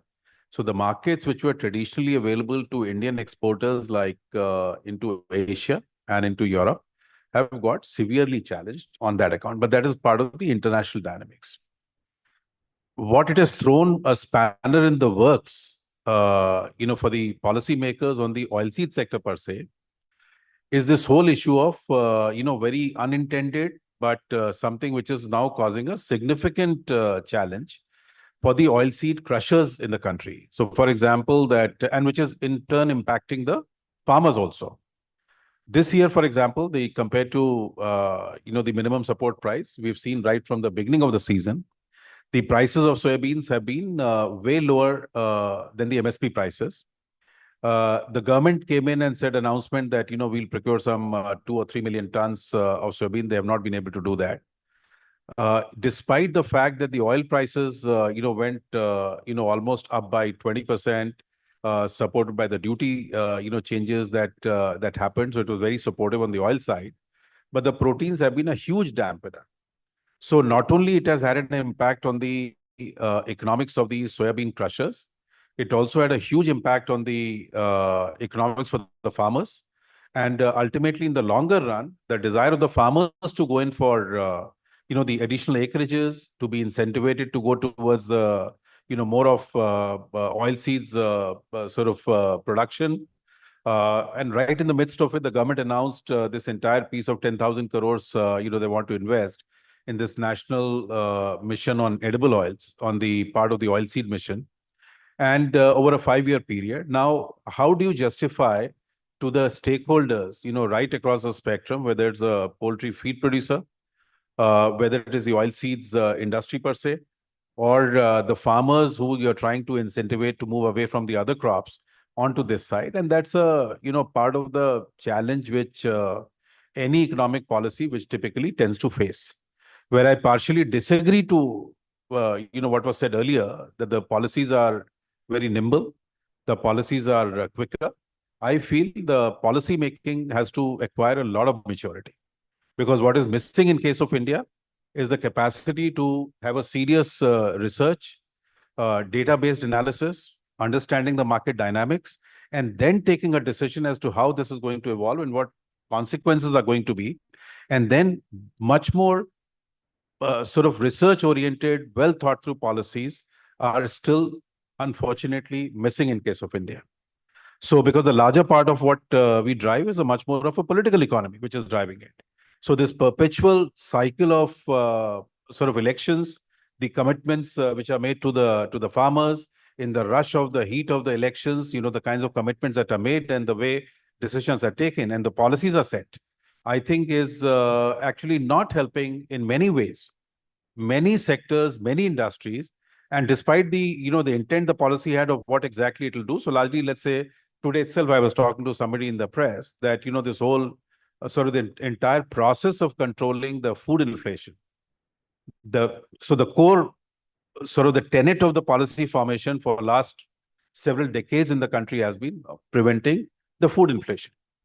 And that, so whether we ban the futures trading in the country, whether we play with the duty structure, whether we play the spread between the, the processed and the refined oils versus the crude oils, whether we look at, the domestic declaration of pricing models, whether we look at Institutional Commodities Act and whole range of areas where the country has formed the policies, the biggest challenge has been as to whether these are truly achieving the outcomes that they were set out to be.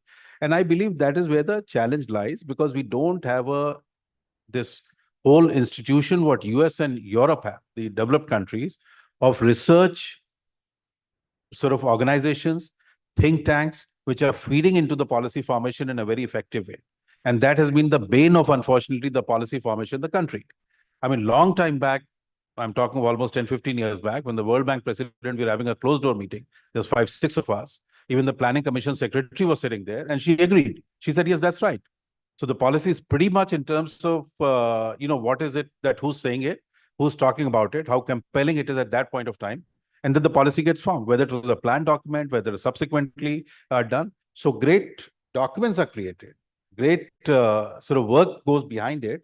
But when it ultimately comes to creating that policy, managing the, looking at the outcomes, how they're being done, and how, whether they're being sort of achieving the outcomes, what they were intended to do, I think that is where there's a serious deficiency, which platforms like yours, Deepak, I think, that how do we weigh into the policy? How do we sort of are able to communicate effectively on these matters? I think that is where a lot of work needs to go into the country. And I think, fortunately or unfortunately, I think we still need to evolve on that continuum of, matured sort of policy formation. I think we still need to do a serious amount of work before we reach that point. So long answer to your short question, but perfect, beautifully articulated. Very, very critical for us to understand. Very easy to praise policies, but very difficult if you look at every policy. I can count most of it. So of course, or not all policies meet their outcomes, but if you see, the gaps are enormous, and I think that country can ill afford. It is just impacting the agriculture system. It's impacting the industries. It's impacting, including to the point what Ravi was saying, that, if there's a maize, and you've given huge incentives. There's a massive investments which have come into it. We need to figure a way out of how this entire thing has to be managed. So do you give additional incentives for the maize and rice-based ethanol to continue sort of supplying into the system? We have to be honorable about it, right? We cannot simply just give up an entire industry which has come up based on the commitment of the government that this is what you put in the investment, how it is going to come. And I think that is exactly the role of the government, to respond, or the policy formation, to respond to the economic changes at the ground level, to reach the right, appropriate, and proper way in terms of how the decisions are formed and done. No, in fact, one of my very close friends, he invested in the ethanol plant, and then actually suddenly he had a kickstart, and then actually the molasses and syrup, everything was banned.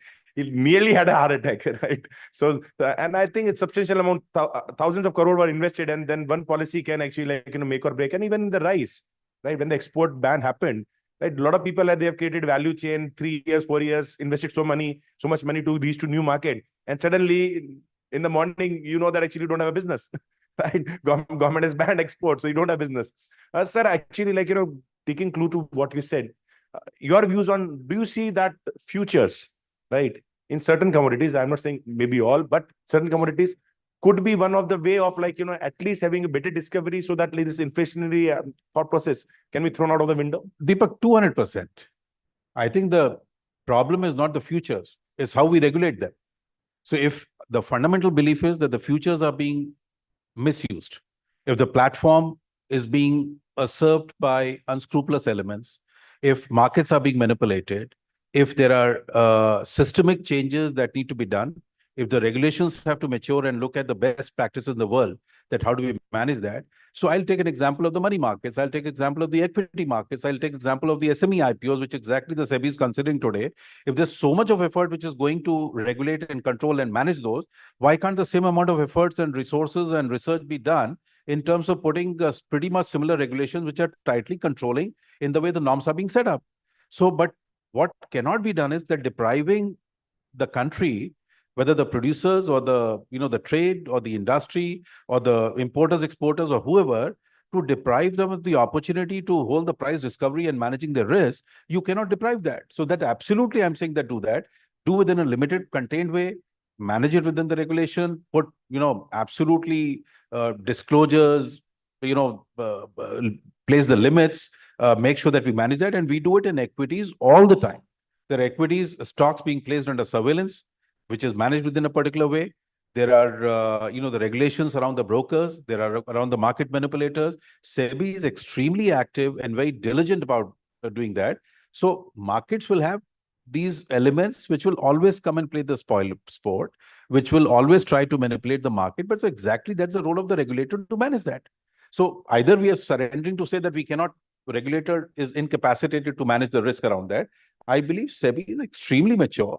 SEBI has the wherewithal, has the mechanism, has the wherewithal to understand and manage that part. So I'm like absolute advocate of opening the futures and allowing the participants and the stakeholders to go through the discovery. And ultimately, I'll tell you, it will benefit not just the producer and the farmer. It'll help the trade, it'll help the industry, it'll help all the stakeholders, but within a framework.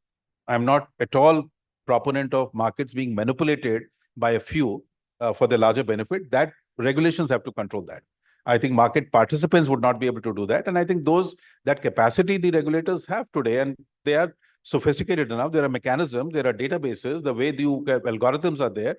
I think there's a phenomenal sort of tools available with the regulators to now understand, manage, and drive this market well. And they've got the best of expertise sitting around. You've got masters of this trade, and I think why should regulator not take the benefit of availability of expertise, around this room and perhaps outside, which should be able to guide them better in terms of opening the futures market. No, perfect. I totally agree. In fact, at least it will be regulated. Currently, dabba trading do happen in most of the commodity.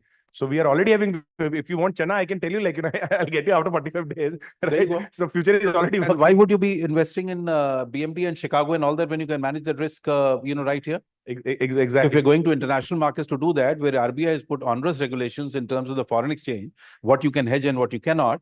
So basically what you're doing is that you're trading with the hands tied down, behind your back. So look, we need to open up. We need to understand that the markets globally have opened up, but within boundaries, within strict frameworks and with tight regulations. I believe it's time that we should not wait any further, and we should certainly open up. And I can tell you the country will benefit, agriculture will benefit, and business will benefit. Perfect. So now I go to you, Anupam. You have been, I would say, this whole organization, NECL, is a new kid in the block, and it has ruffled too many feathers.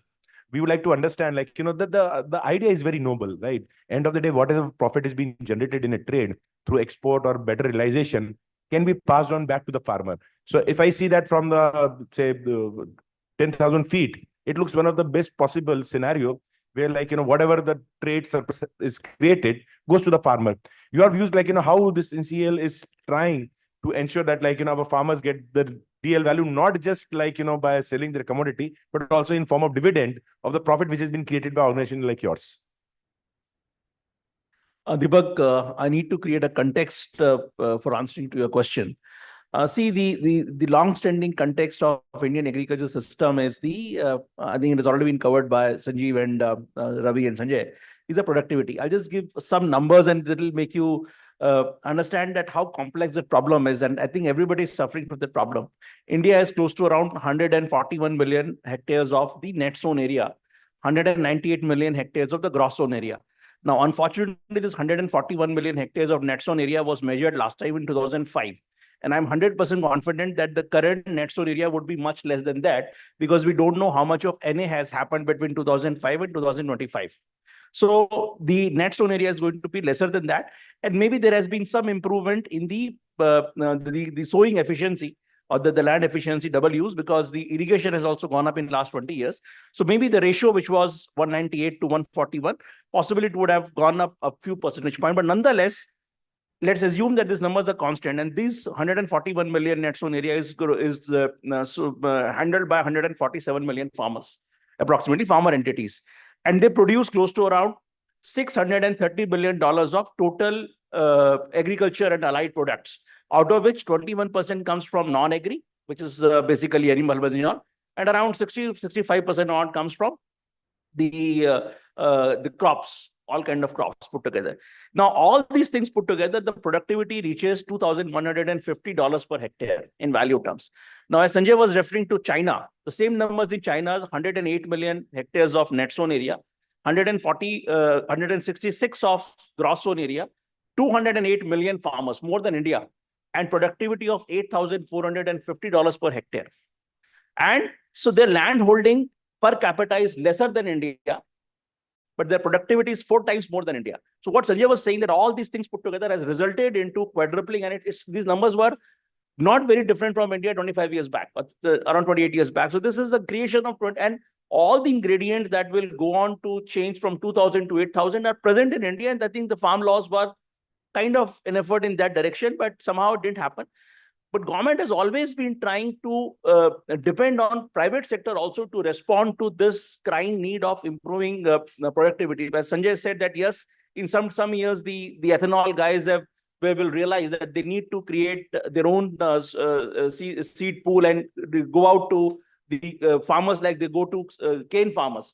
So today, anybody who is doing sugar is certainly contributing to the productivity enhancement of sugarcane, and they're not leaving the entire thing to the government to do it. So I think everywhere, wherever people have created capacities, on the basis that something will happen out of the ecosystem on its own is not going to happen. Now, this government also realized at some point of time they have to come into the picture to do something about the productivity, because if productivity cannot remain low forever, because we are just one food shock away, one climate shock away from any precipitation in the prices. And we have seen some of the commodities in last 2-3 years. I mean, just take an example of cocoa. The production loss in cocoa was only 10%. Prices rallied by 4 times. Now, God forbid if that happens in grains in any of the major countries. Imagine what can happen. And climate change is becoming. I don't know whether you guys have noticed today there was a snowfall in Odisha. It has snowed in Odisha. Decent snow over last night and till early morning. So if Odisha is getting snowfall, I mean, we can realize that one climate event and 140 crore people, 1.4 billion people, you have to feed them close to around 2,200 calories. Not easy job for any government. So as Sanjeev was mentioning about the policy agility, the government knows that at some point of time when they make an intervention, the productivity will go up, the production will go up. At that point of time, the trade is not going to support that higher production. The industry is not going to support, because industry will expect, let the prices come down, we'll take advantage of that. So at that point of time, farmer will depend on government to offer. I mean, I'll not name the individual. I was part of a delegation in cotton trade when we went to policymakers and said that please give us cotton seed. Because if you look at the numbers in cotton seed, the Monsanto BT was launched sometime in 2004-05. And if we look at the value creation with that one seed between 2005 and 2016, when the cotton yield hit a high of 545 kg from a low of 275 kg in 2003, the cumulative value that it generated between 5 and 16 was $286 billion. And if the productivity would have remained at 545 and would not have gone back to 410 where it is today, we would have generated additional $113 billion. So the one seed would have delivered close to around $400 billion. Now, when we gave all these numbers, said that if I give you BT3, what will you have? We said that we'll have 50 million bales or maybe 55 million bales. He said that you will come back to me with 40 million bales out of that 55 to sell me at MSP. Now, why do I give you a seed which will make things difficult for me? Because there is nobody in the private industry who says that, okay, you give a seed and we will absorb the surplus production without depending on the government. Now, can it happen in maize or any other commodity where industry comes up and says, we will take care of the surplus, you please give seed? Has any industry ever spoken? So coming to the NCL requirement, I think government is putting many organizations, not about NCL, to facilitate whenever there is a step change in the productivity and those surpluses has come, rather than depending on the MSP construct and creating those kind of vicious spirals down the alley. There should be some organization which can come forward and say, can we create global access for these potential surpluses which it can go? So this is only the rice and all these things are very baby steps. These are not the leitmotif of creating NCL. The leitmotif of creating NCL is to create channels for any potential surplus increases and not falling back on the MSP mechanism and having market access mechanism of the farmers of the country on their own, which they can utilize and realize fair and square value without depending on MSP. Very interesting, but actually when it was formed and suddenly the rice export ban happened, people thought like, that this is first commodity and eventually government will export everything to this organization and canalization happen. Do you think by any way the stretch of imagination that's a possibility? See, the market is an expert in creating ghosts when none exist. Okay, so we've all been animals of market, and we have seen like somewhere some spark will happen without any fire, and then it will spread and it will become the common narrative adopted and endorsed by everybody, which is not the case. I mean, no organization, look at FCI, which is one of the largest organizations. Is it handling the entire rice production in India? It is not. Is FCI handling the entire wheat production in India? It is not. Is CCI handling the entire cotton production? It's not. No organization can manage $460 billion of farm produce and trade surpluses. It's impossible. But the idea is that if there is a signaling mechanism or there is some mechanism which will say this is the right price, we are a farmers organization, this is the right price at which it can be exported, let it not go down to distress values and create problem for exchequer in terms of increasing deficits. Believe me, a lot of people will have a good sleep today. And thank you for clarification. Bidal sir, now you have heard the private sector and I'm saying semi-private sector, public sector, sharing their views. Sir, your views on how do you see the government policy on grains? Thank you for inviting me to this August gathering. Particularly, it's a learning for me also. It is for the first time that I have been interacting with such a huge gathering from the private sector. Now, of course, when it comes to agriculture, agriculture is, I still say the backbone of our farming communities. I will not say the backbone of the Indian economy. If there is any kind of, setback to agriculture or it performs well, no, it is reflected in the overall economic growth. In fact, economic growth mirrors in agricultural growth. Let me begin with the, regarding the ethanol. I could not resist myself for diversion of maize to ethanol. Now, the problem is it's huge. Will depend on, basically the price of the petro products. If they are cheaper, I remember it when I was at ICRISAT, at that time they were trying for the sorghum, sweet sorghum for ethanol production, but it failed because the prices of ethanol, it was much higher than the prices of this one, petrol and all that. So this is one condition. Another thing is that, of course, it's good, okay, we should look for some kind of, sources of green energy, but what will its impact on the other sectors, particularly the poultry sector, which consumes, more than 70% of the total maize production in the country. And it's a booming sector in India. And if something adverse happens to the poultry sector because of lack of feed, now the countries are ready to flood our country with the thighs. I mean to say that poultry meat, the countries are looking for that kind of things. Now, another thing, of course, that when we're talking about the research and all those kind of things, of course, we have a very good research system, but what we spend on agriculture research. Now, India spends only 0.43% of its agriculture GDP on agriculture research. And there is a considerable scope for the private investment in agriculture, so through collaborations and all those kind of things. But at present, the current, spending, it's just I can say that of the total spending, the private sector accounts only for 7%, and rest 93% comes from that. And interestingly, if you compare our spending on agriculture research, the overall spending, if you compare, what we find is it is much less than the global average of about 1%, much less that is being spent in the developed countries. And recently I came across a paper, I was looking at that. So what we spend today, just 0.43%, the US used to spend 1% of its agriculture GDP on agriculture research in the 60s. So definitely we have to go for that kind of, why I say, because when we're talking about the agricultural growth, the growth happens from basically the four sources. One is, of course, the agriculture R&D, as I have mentioned it, yields are low as compared to the global average or even the many other countries. The second source, of course, when we talk about the diversification towards high value crops or medicinal crops, fruits, vegetables, and all those kind of things.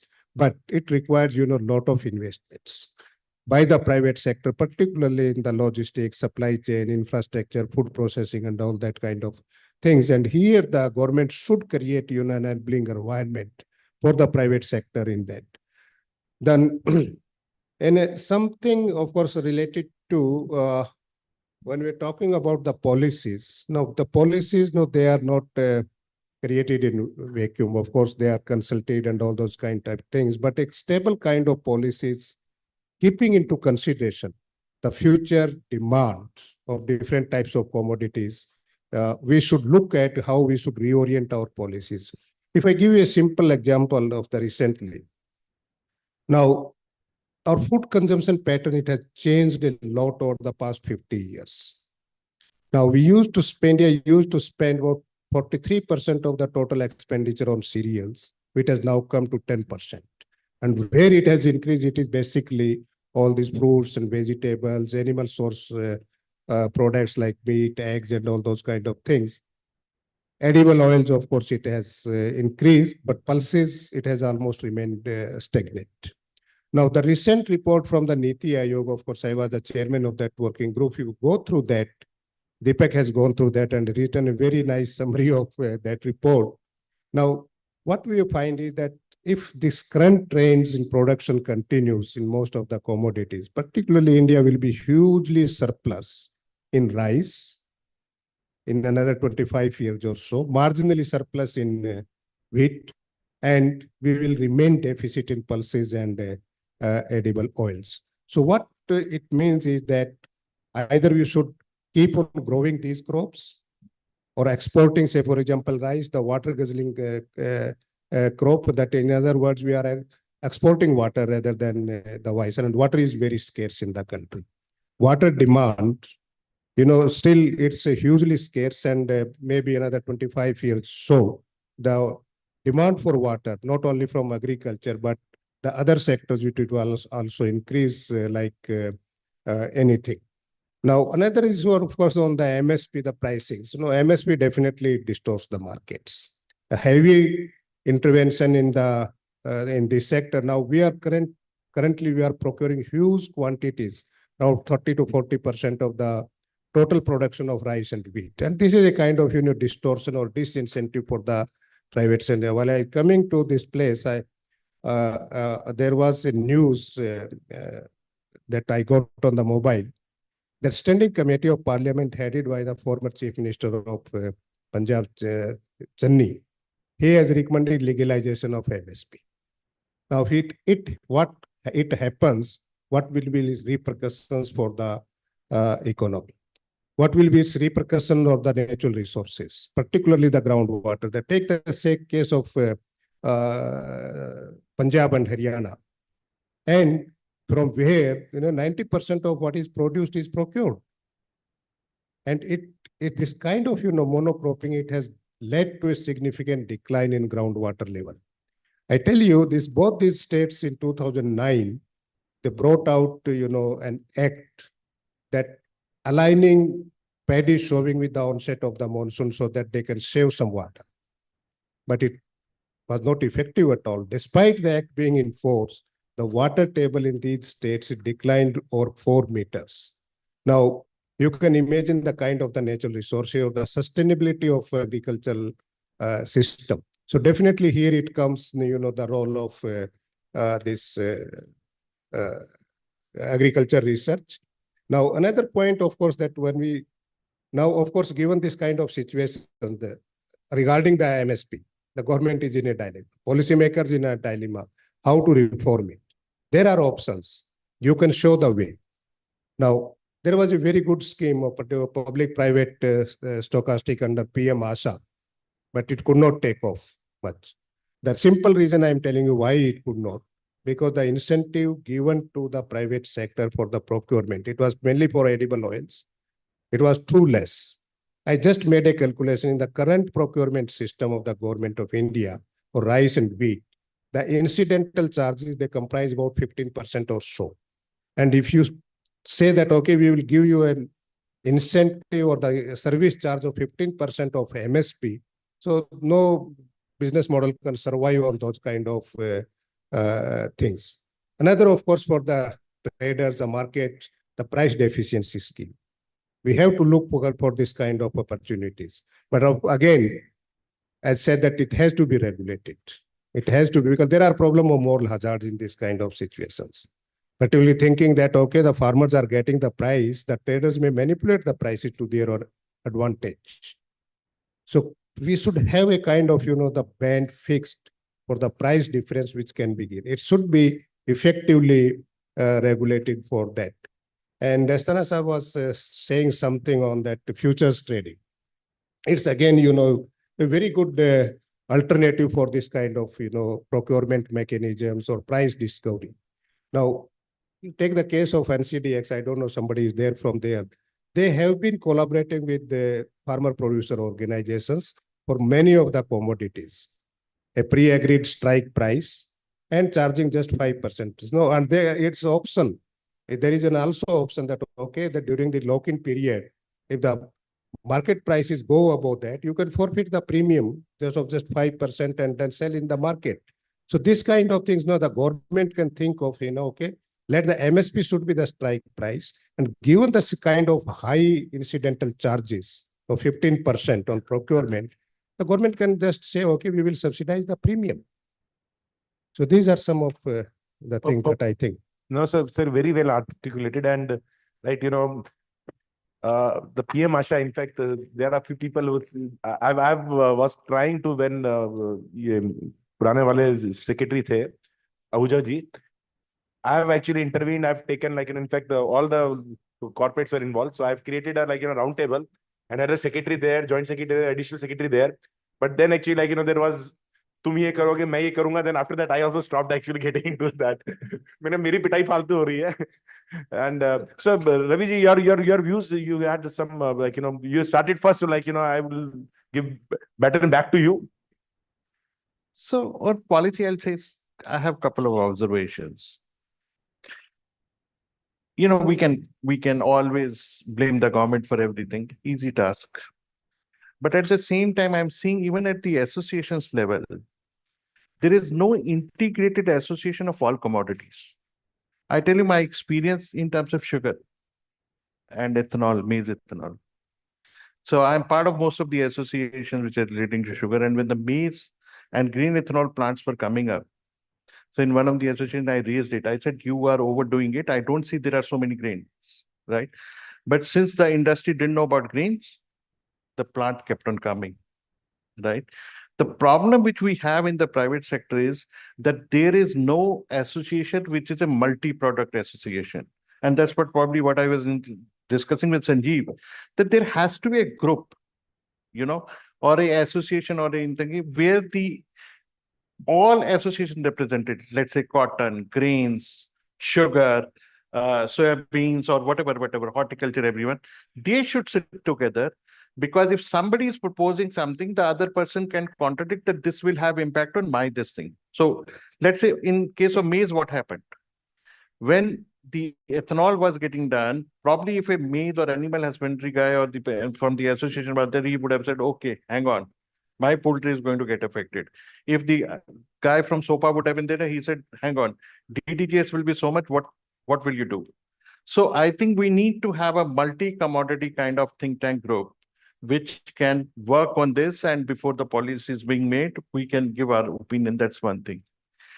Second observation which I have, you see, government has to look at both the legs. For example, if the MSP keeps on growing, you cannot build up a case that the inflation will not come. I give you an example of sugar. Sugar prices last 10 years have increased by 1.9%, whereas sugarcane price have increased by 3.5%. It is practically not possible, right?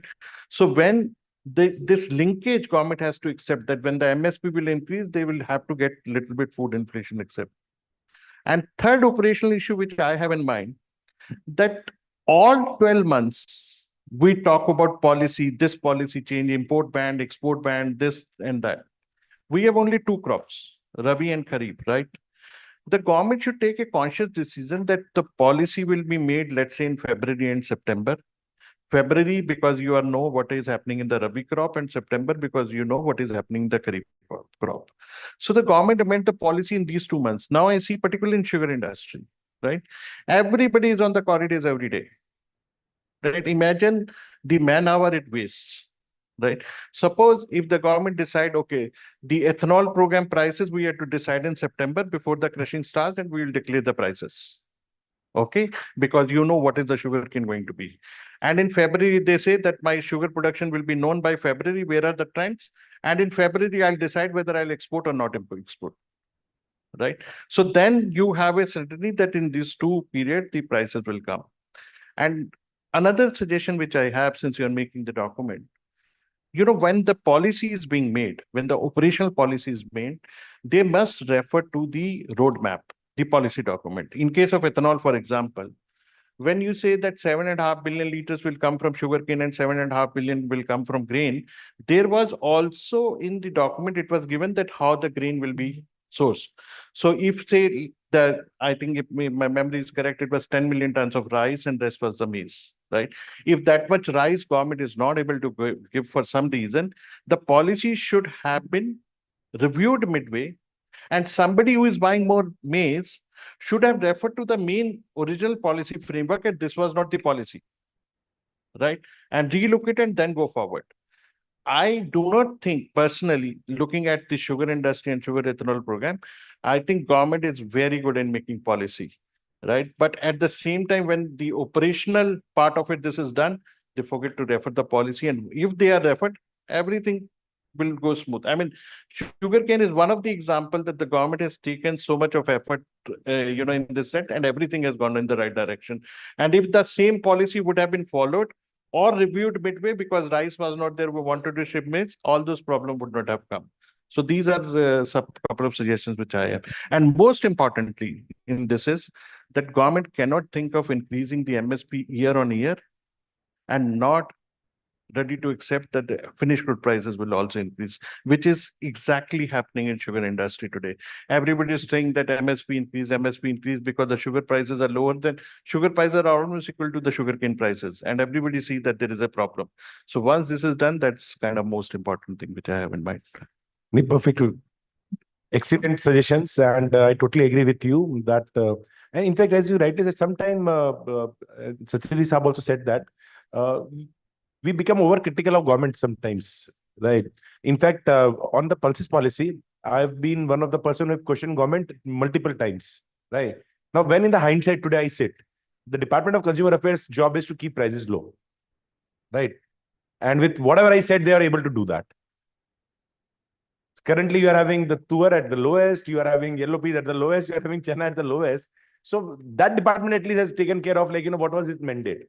Now, whether Agriculture Ministry is able to ensure the MSP or not, that is yet to be seen. But what I'm saying that actually, you know, it's balancing too many, I'll say that, glasses, right? And ensuring that none of the glass fall, because if they fall, it would be disaster, is a great job the government is doing. So I would say that we should congratulate government where it is due. And any other person would like to add any points? No, just a quick one, Deepak, to that point. I think it's a very valid point that you're saying. I think where the industry is failing the government is that our inability to come out with very strong, well-researched, cogent argument, which is not just favoring the industry, but overall at a macro level, whether it's through the association, whether it's through the think tanks or the industry itself. I think that is also significantly missing compared to the standards what the West has. And I think that is where the great role for, I don't know, for your organizations or a career or others, that how, you know, balancing this various points needs with the economy has from consumer to industry to producers, and how do you balance that out to come out with, you know, very balanced, well calibrated thought process with the numbers and to help the government in the policy formation, I think is something which is a huge gap that we have. So barring few credible sort of individuals or few institutions, even the government is struggling because government has no wherewithal to know what's happening at the ground level on the market side, on the supply demand, what's happening globally or otherwise, because government is looking at it very different from a very different filters in the way they look at it versus how the industry looks at it, how the research institutes look at it. And I think that institutional architecture, that framework of research, that balanced, unbiased, you know, viewpoints getting formed where it gets communicated to the government, which becomes an enabler into the government to take decisions, I think is something which India has a lot to work on. There's a great opportunity for I would say, objective, impartial, non-connected institutions to really play a very active role in that. Perfect. No, so please. I think just to build on what they said, I think two institutions, and this has been discussed with the establishment at various forums also. It has been part of recommendations also from in various reports. Two institutions. One is the Agriculture Intelligence Unit, which is the Agriculture Markets Intelligence Unit, which is on top of what is the S&D of crops and is able to forecast the S&D and hence the impact on prices. And second is just like the Economic Advisory Council, National Agriculture Council, because one association coming up for all the crops, given the environment in the country, I don't foresee that happening. I think a mix of experts from various walks of life need to come together, and they should be part of a National Agriculture Advisory Council. And this is one recommendation we had made as part of the Finance Commission report also on enhancing export competitiveness of India. But that kind of a council where you have got experts from all sections of the value chain, I think that can probably advise the government more effectively. I think that is a little bit more feasible rather than a single association. I see the egos and the positioning which people have in various commodity value chains, all of them coming together to form one association. I can't see that happening in the near future. Sir, I have created a council. Ask me how difficult it is, right? Creating something new, right? And with giant, every 3 to 4 associations are involved in the grains and pulses trade. Everybody wants me to remove pulses and grains because actually I'm trying to take their name. So if I don't have pulses grain in my council name, then what should I write? Global association. so those challenges are there, and I think everybody has to be a little bit broad-minded. And those who are part from associations, please try to understand we all are working towards making ecosystem better. Egos and fiefdom doesn't work if those associations which are being run with that mindset, right? Eventually they'll crumble and they're not going to help anyone. Any views? Yeah, just 2 points I'd like to make. And as Ravi has mentioned about a cohesive or a penumbra organization of commodities, I'll give you an example of US because we have experienced it firsthand. In the cotton value chain, there are 8 industry components coming under a single umbrella. It's called Cotton Council International. The seed people, the ginners, the traders, the millers, the spinners, exporters, warehousing people, seed crushers, all 8 components in the cotton value chain are members of that one association. There is no person who is in industry is running that association because they're all professionals. All components contribute a few cents per unit, maybe a ton or kg, depending on what produce they're handling, contributes for the budget. And they cohesively come out with a policy document with periodic reviews, and they take USDA also on board, and they go out to the Congress and the Senate and the House, and they represent their case, and they make policies which last a decade or more. And the review happens, and everything works very fine because they've been able to. So the point is that it is the sum total of that value chain has to be maximized rather than one component of value chain is maximizing at the cost of the other component of value chain. So unless and until this, we have a brilliant example in India is NASSCOM. NASSCOM has not been run by the people who are running the business of IT. They have hired professionals. They've created a NASSCOM secretariat and see where IT industry. I don't think any trade or industry in the commodity value chain has ever tried creating a NASSCOM or a Cotton Council International in India. I think it's time that unless or until everybody comes together, we have got 4 associations, 5 associations, one person says something, one person represents A interest, other person interests B component's interest, it's never going to be optimal. And we'll keep on debating forever. And Anupam, I'll add here, right? We are doing that. GGPC is with that intention only. I have no interest in trade, right? I've given up trading. I'm a pure analyst. I work with the government as on part of the QRT panel. I write every 15 days to government department what in our view, based on the data, should be the trade policy without even saying that actually you do it or not. These are our recommendation. So as you rightly said, I think things are going to fall in place. maybe it will take 2 years, 3, 4. Currently, I'm having like in our members, ETG, Aditya Bilda, Chokri. I'm having 5 or 6 people. That's all. But I know that this tribe is going to increase further because we are working with like, overall interest of the nation, right?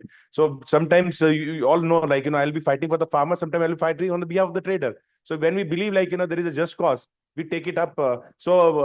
I would also request you, like, you also become part of this council and you'll bring a lot of value because the type of business I'm like, seeing you doing in future, it would be great honor. Sir, you would like to add last comments? I fully agree with the panelists who said that there should be a wider consultation for any kind of policy. Different stakeholders that are involved in agricultural value chains, and they have they are diverse and often sometimes conflicting interests. Now, another another is that policies, any kind of policy, it should be stable. It should not be a kind of today you have implemented a policy, tomorrow you have done away with that.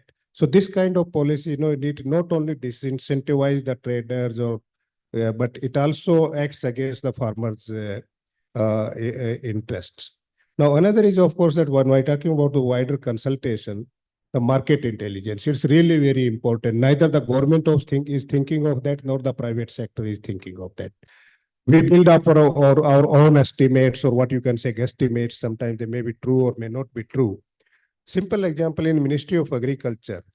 How many agricultural economists are looking into these kind of policies? Maybe there is hardly any in the Ministry of Agriculture. You just see the USDA. There are 200 agricultural economists who are working on all those kind of market intelligence parameters. Finally, I would like to say that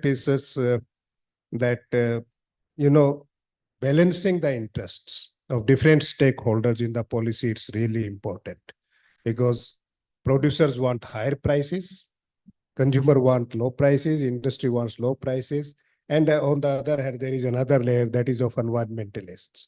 They want to preserve the natural resources for that. But this is until unless we come together, different stakeholders come together and give our opinion about the policies and all that kind. I end with just a discussion with one of the former bureaucrats who was Secretary Agriculture also. I invited him to my institute for a lecture. He said, on what should I speak? I said that you share your experiences in policy making and all those kind of things. He said, Daksha, policy to 3 log banate hain. Minister bolta hai, secretary or joint secretary. So this kind of approach, because policies, they should evolve from the bottom up, taking into consideration the interest of the farmers, other stakeholders in the value chains. Thank you, Deepak. Okay, with that, I would like to thank my esteemed panelists for excellent discussion we had. And the update is that Mr. Joshi is still in the parliament. He'll be leaving in another 5-10 minutes. So another 20 minutes is what we are expecting. With that, we'll end this panel discussion. Thanks a lot for your client support and being here. Thank you, sir.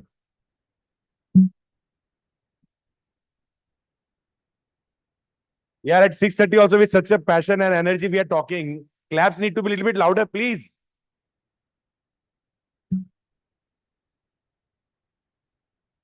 I think it's a very energetic and a power-packed session. So once again, we thank all our esteemed CEOs. What a energy flow it was in the room. So a very, very big and hearty thanks to all of you. So we would like to present a small green token of our appreciation to all of you. So may I request Mr. Arish Hussain has already joined us on stage. So we start by thanking Mr. Ravi Gupta. Thank you, sir, for your gracious presence. A small green token which will remind us of you and you of us. We thank Mr. Sanjay Sacheti.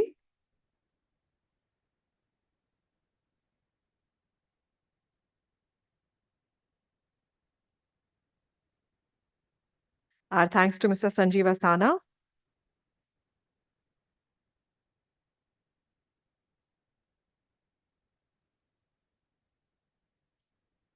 Our thanks to Mr. Anupam Kaushik.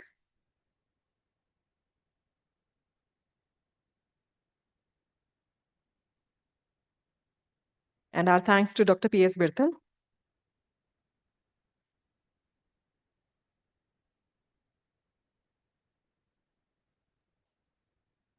And of course, a big thanks to our esteemed moderator. Yes, if I could request you all to please join us front and center for a photo op.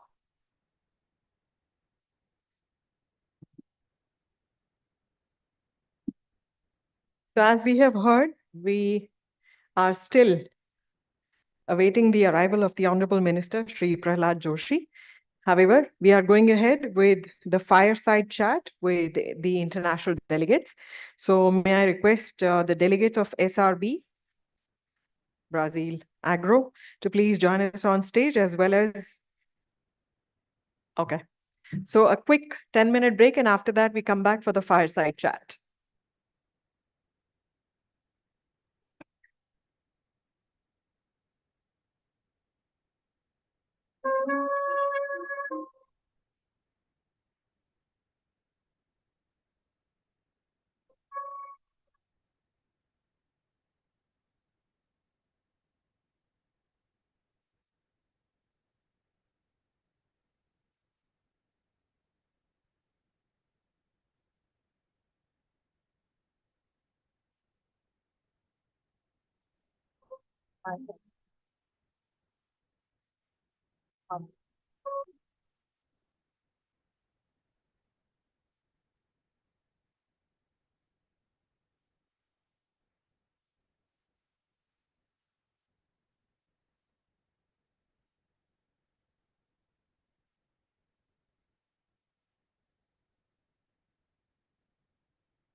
Welcome back.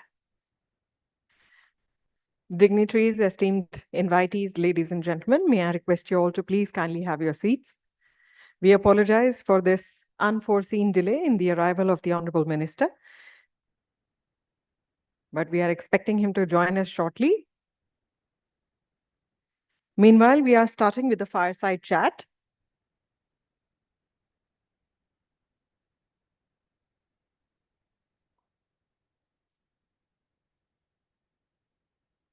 So let's extend a warm welcome to our esteemed moderator, Mr. Deepak Parekh.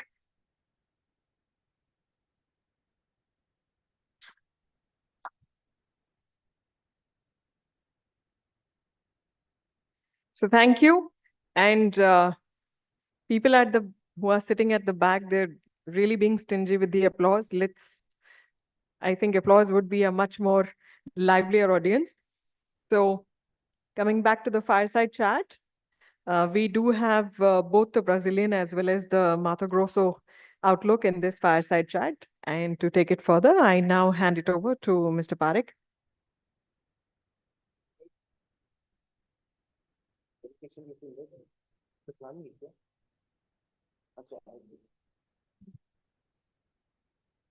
Okay. You have names?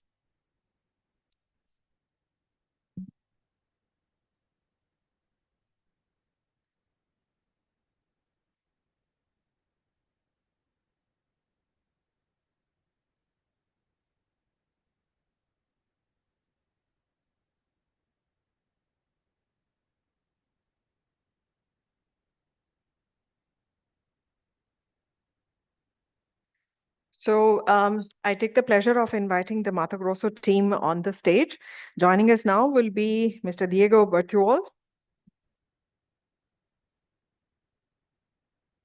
He's APROSOYA Administrative Director. If he's here, may I request you to please join us on stage? We will also be joined by Mr. Jorge Giacomoli. I hope I've got the name correct. Also joining us, Mr. Gilson Mila.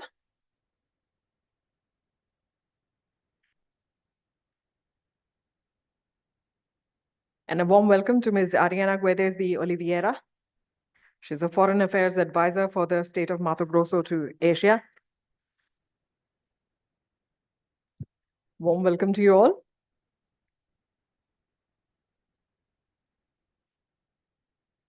And now it's time to invite Team SRB onto the stage. Please join me in welcoming Mr. Marcelo Shrom Diniz Huenquera. He represents SRB and is the Vice President. And also joining us, Mr. Fernando Teixeira, SRB Counselor.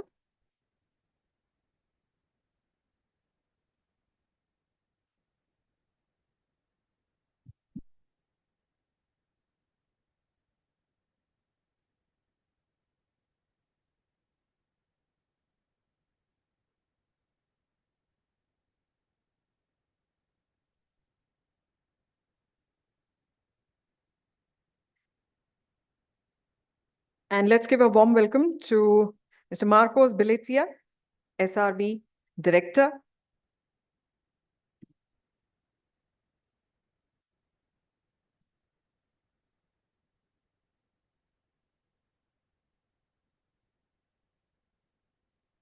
A warm welcome to Mr. Eduardo Mare, Brazil Agro Executive Manager.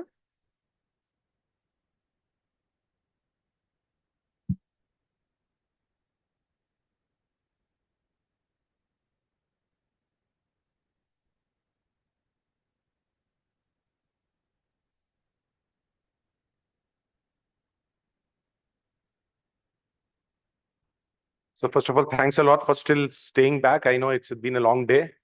And again, apologies for delay of Honorable Minister. He should be at any time. And I would like to thank our delegates from Brazil who have been here and who have from since morning. They've been very active. Thanks a lot for coming to India first and to this event. And also for your participation with so much of energy and enthusiasm That's still, I think, at 7:30 India time. You're still here and ready to take fireside chat. And when we say fireside chat, actually, rest assured, like, I would not be putting any fire. So my first question would be like, to Appo Soja. So what are your expectations for increasing exports to India? Like, you have been doing great work in building a relationship between your farmers and the rest of the market. And how do you see, like, there could be more collaboration, more participation from the industry in India, as well as your constituents in Brazil?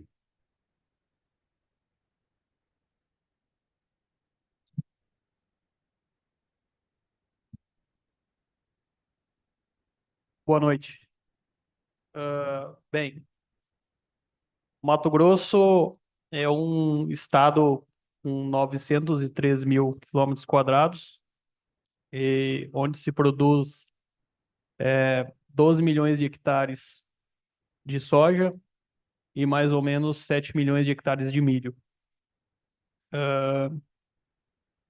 A ideia de nós estarmos aqui na Índia é entendermos qual é a real necessidade de vocês nesse sentido de comércio e quais produtos nós poderíamos fornecer para vocês.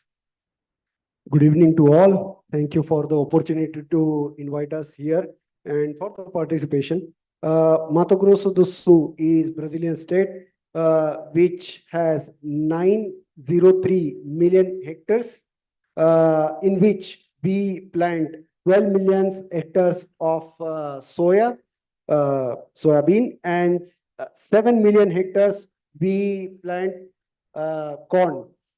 Here we are present to understand what is Indian market need, what it demands, and what Brazilian product we can offer to the Indian market. Sabemos que, por questões culturais, vocês ainda não consomem OGM free, OGM. E a nossa produção é baseada em soja e milho OGM. Então, para fornecer esses produtos para a alimentação do povo indiano, seria muito difícil. Mato Grosso é muito versátil. Ele produz 2 safras por ano. A principal é soja e a segunda é milho. Porém, hoje nós produzimos gergelim, podemos produzir vários tipos de pulses que poderiam ser destinados à alimentação. E pensando em soja e milho, talvez para abastecer outros setores da indústria, como talvez até o etanol, para vocês não precisarem utilizar a cana-de-açúcar. If we focus on the cultural question, cultural aspect, we know that Indian market do not consume corn GM, so it will be difficult in this aspect. We cannot help you, but we are having two crops, and right now we are producing the seismic seeds also. If not,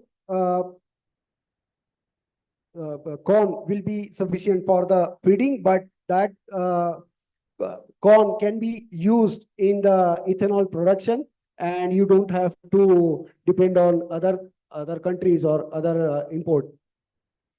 Perfect. My next question is to our friends from SRB. So we know that Brazil and India both are leading agriculture economies. We do a lot of, I'll say, work in agriculture. You've also been in Brazil doing a lot of work along with, like, the farmers. And where do you see that these two nations, they can work together through felicitation? In fact, we are having planning MOU tomorrow. How do you foresee that two nations can work together in exchange of ideas, technology, and thought, so that both nations are able to leverage each other's success? Yeah, SRB. Well, listen to the panels here today. What I learned is that the way agricultural production in India and Brazil are very different. we have a market-driven intention from the farmers to achieve low cost of production, increasing the volume, and they are not controlled by the government in any economic aspect, which is good for the Brazilian agricultural structure, which may not be good for India, as we have social aspect that reports to the Indian land division that's different from Brazil. The Brazilian farmers work more as a corporation than a sustainable way of life. However, I can understand that from the agricultural point of view, several interactions may help India as well, may assist Brazil to understand the way we can do business together. Just to give an idea, I was remembering the period of the 1990s when I just finishing my agronomical studies in Brazil, my agricultural university. And Brazil was at that time on the political arena fighting a lot whether or not we should allow the farmers to use genetically modified products or not. At the end of the day, the government allowed the farmers to make a decision by themselves.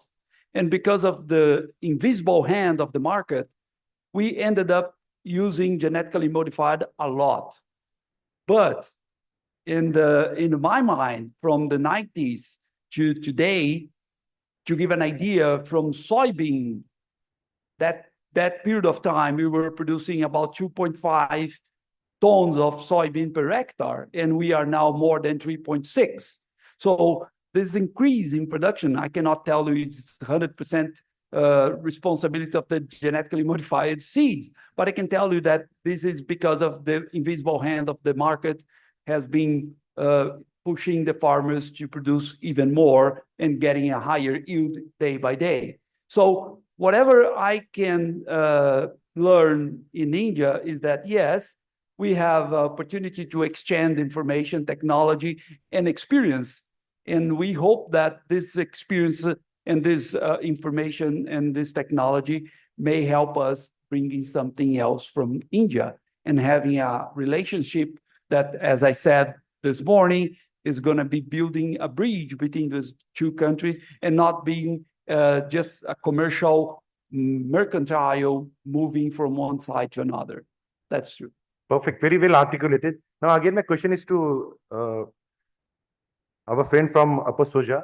So, as Sir rightly said, there are a lot of technology innovation which is happening in Brazil, and we are seeing that the state which you represent has been doing exceptionally well when it comes to two key crops, the maize and soybean. And India is also we in discussion we just had when we were talking about maize, that India will need far more maize. Do you see that there is any possible collaboration on the technical side where we are able to leverage the knowledge you are having to enhance productivity in India for our farmers?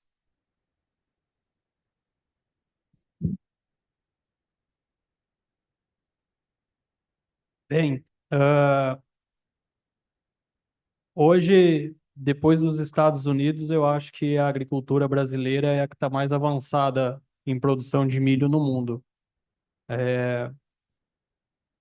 Acreditamos que, por termos climas parecidos entre a Índia e o Brasil, e solos que podem ser adaptados com tecnologia de fertilizantes e bioinsumos, acredito que passar essa cooperação das formas que nós produzimos milho no Brasil, principalmente em plantio direto, que é sustentável e ajuda muito no incremento de produtividade.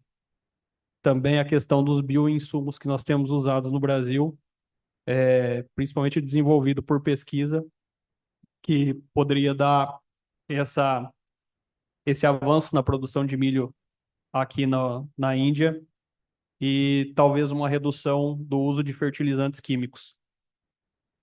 Definitely. After US, only I think Brazil is advanced state in the production of corn. And between India and Brazil, we have a same weather condition.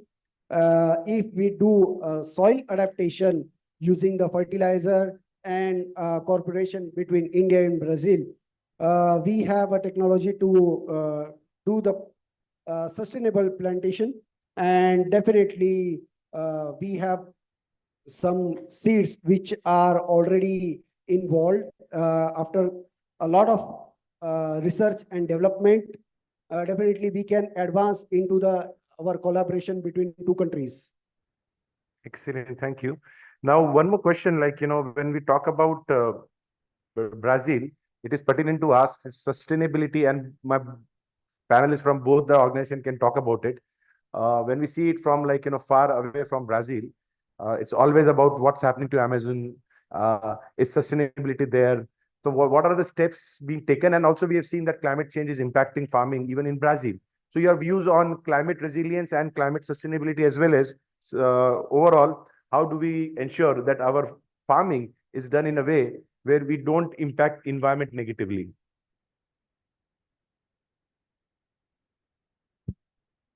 So I think this is a very relevant question, sustainability and agriculture. Brazil has one of the most sustainable agricultures in the world. That's safe to say. Why is that? Because in Brazil, we have about 2/3 of our territory. So 65, 66% of Brazilian territory is native forest. 65% of Brazilian territory is native forest. And about 23, 25% of Brazilian territory, only that, is used for agriculture, production, raising cattle, and everything else. So we have a huge amount of native forest. According to Brazilian law, the farmers are obliged, and I am a farmer of my own. Each of us here is a farmer. So we are obliged by law to keep an area of our private property as native forest, and we are not compensated by that. That area varies depending on the location of the property, between 20% of native forest and 80%, 80% of native forest in our private property that must be kept as native forest. And only the remaining area is suitable for being explored economically by us. And we are okay with that. That is our law, and we obey that law. According to that, we still have some deforestation that will be done in Brazil, because we still have more area of forest than what is demanded by the law, but not very much. A little more deforestation to be done. And so Brazil should stabilize with more than 60% or around 60% of its territory as native forest, and a great part of that in private property. So hardly there is any other country with a similar condition. India, in one of the previous panels here, also has a lot of native forest, about half of its territory in native forest, and about half used in agriculture. So we can have some basis of comparison. I think that is one aspect. The second aspect is how much our technology has been developing in the last several decades to make it possible for the agricultural output of Brazil to grow significantly. So in the 1980s, Brazil was a net importer of food. And now it is the second, or according to the metrics, the first largest importer of food after the exporter of food, sorry, after the United States. So that is basically technology that made it possible for us to grow our agriculture that way while still preserving the environment. Thank you. Any views from a friend from Pasopa? on the same question that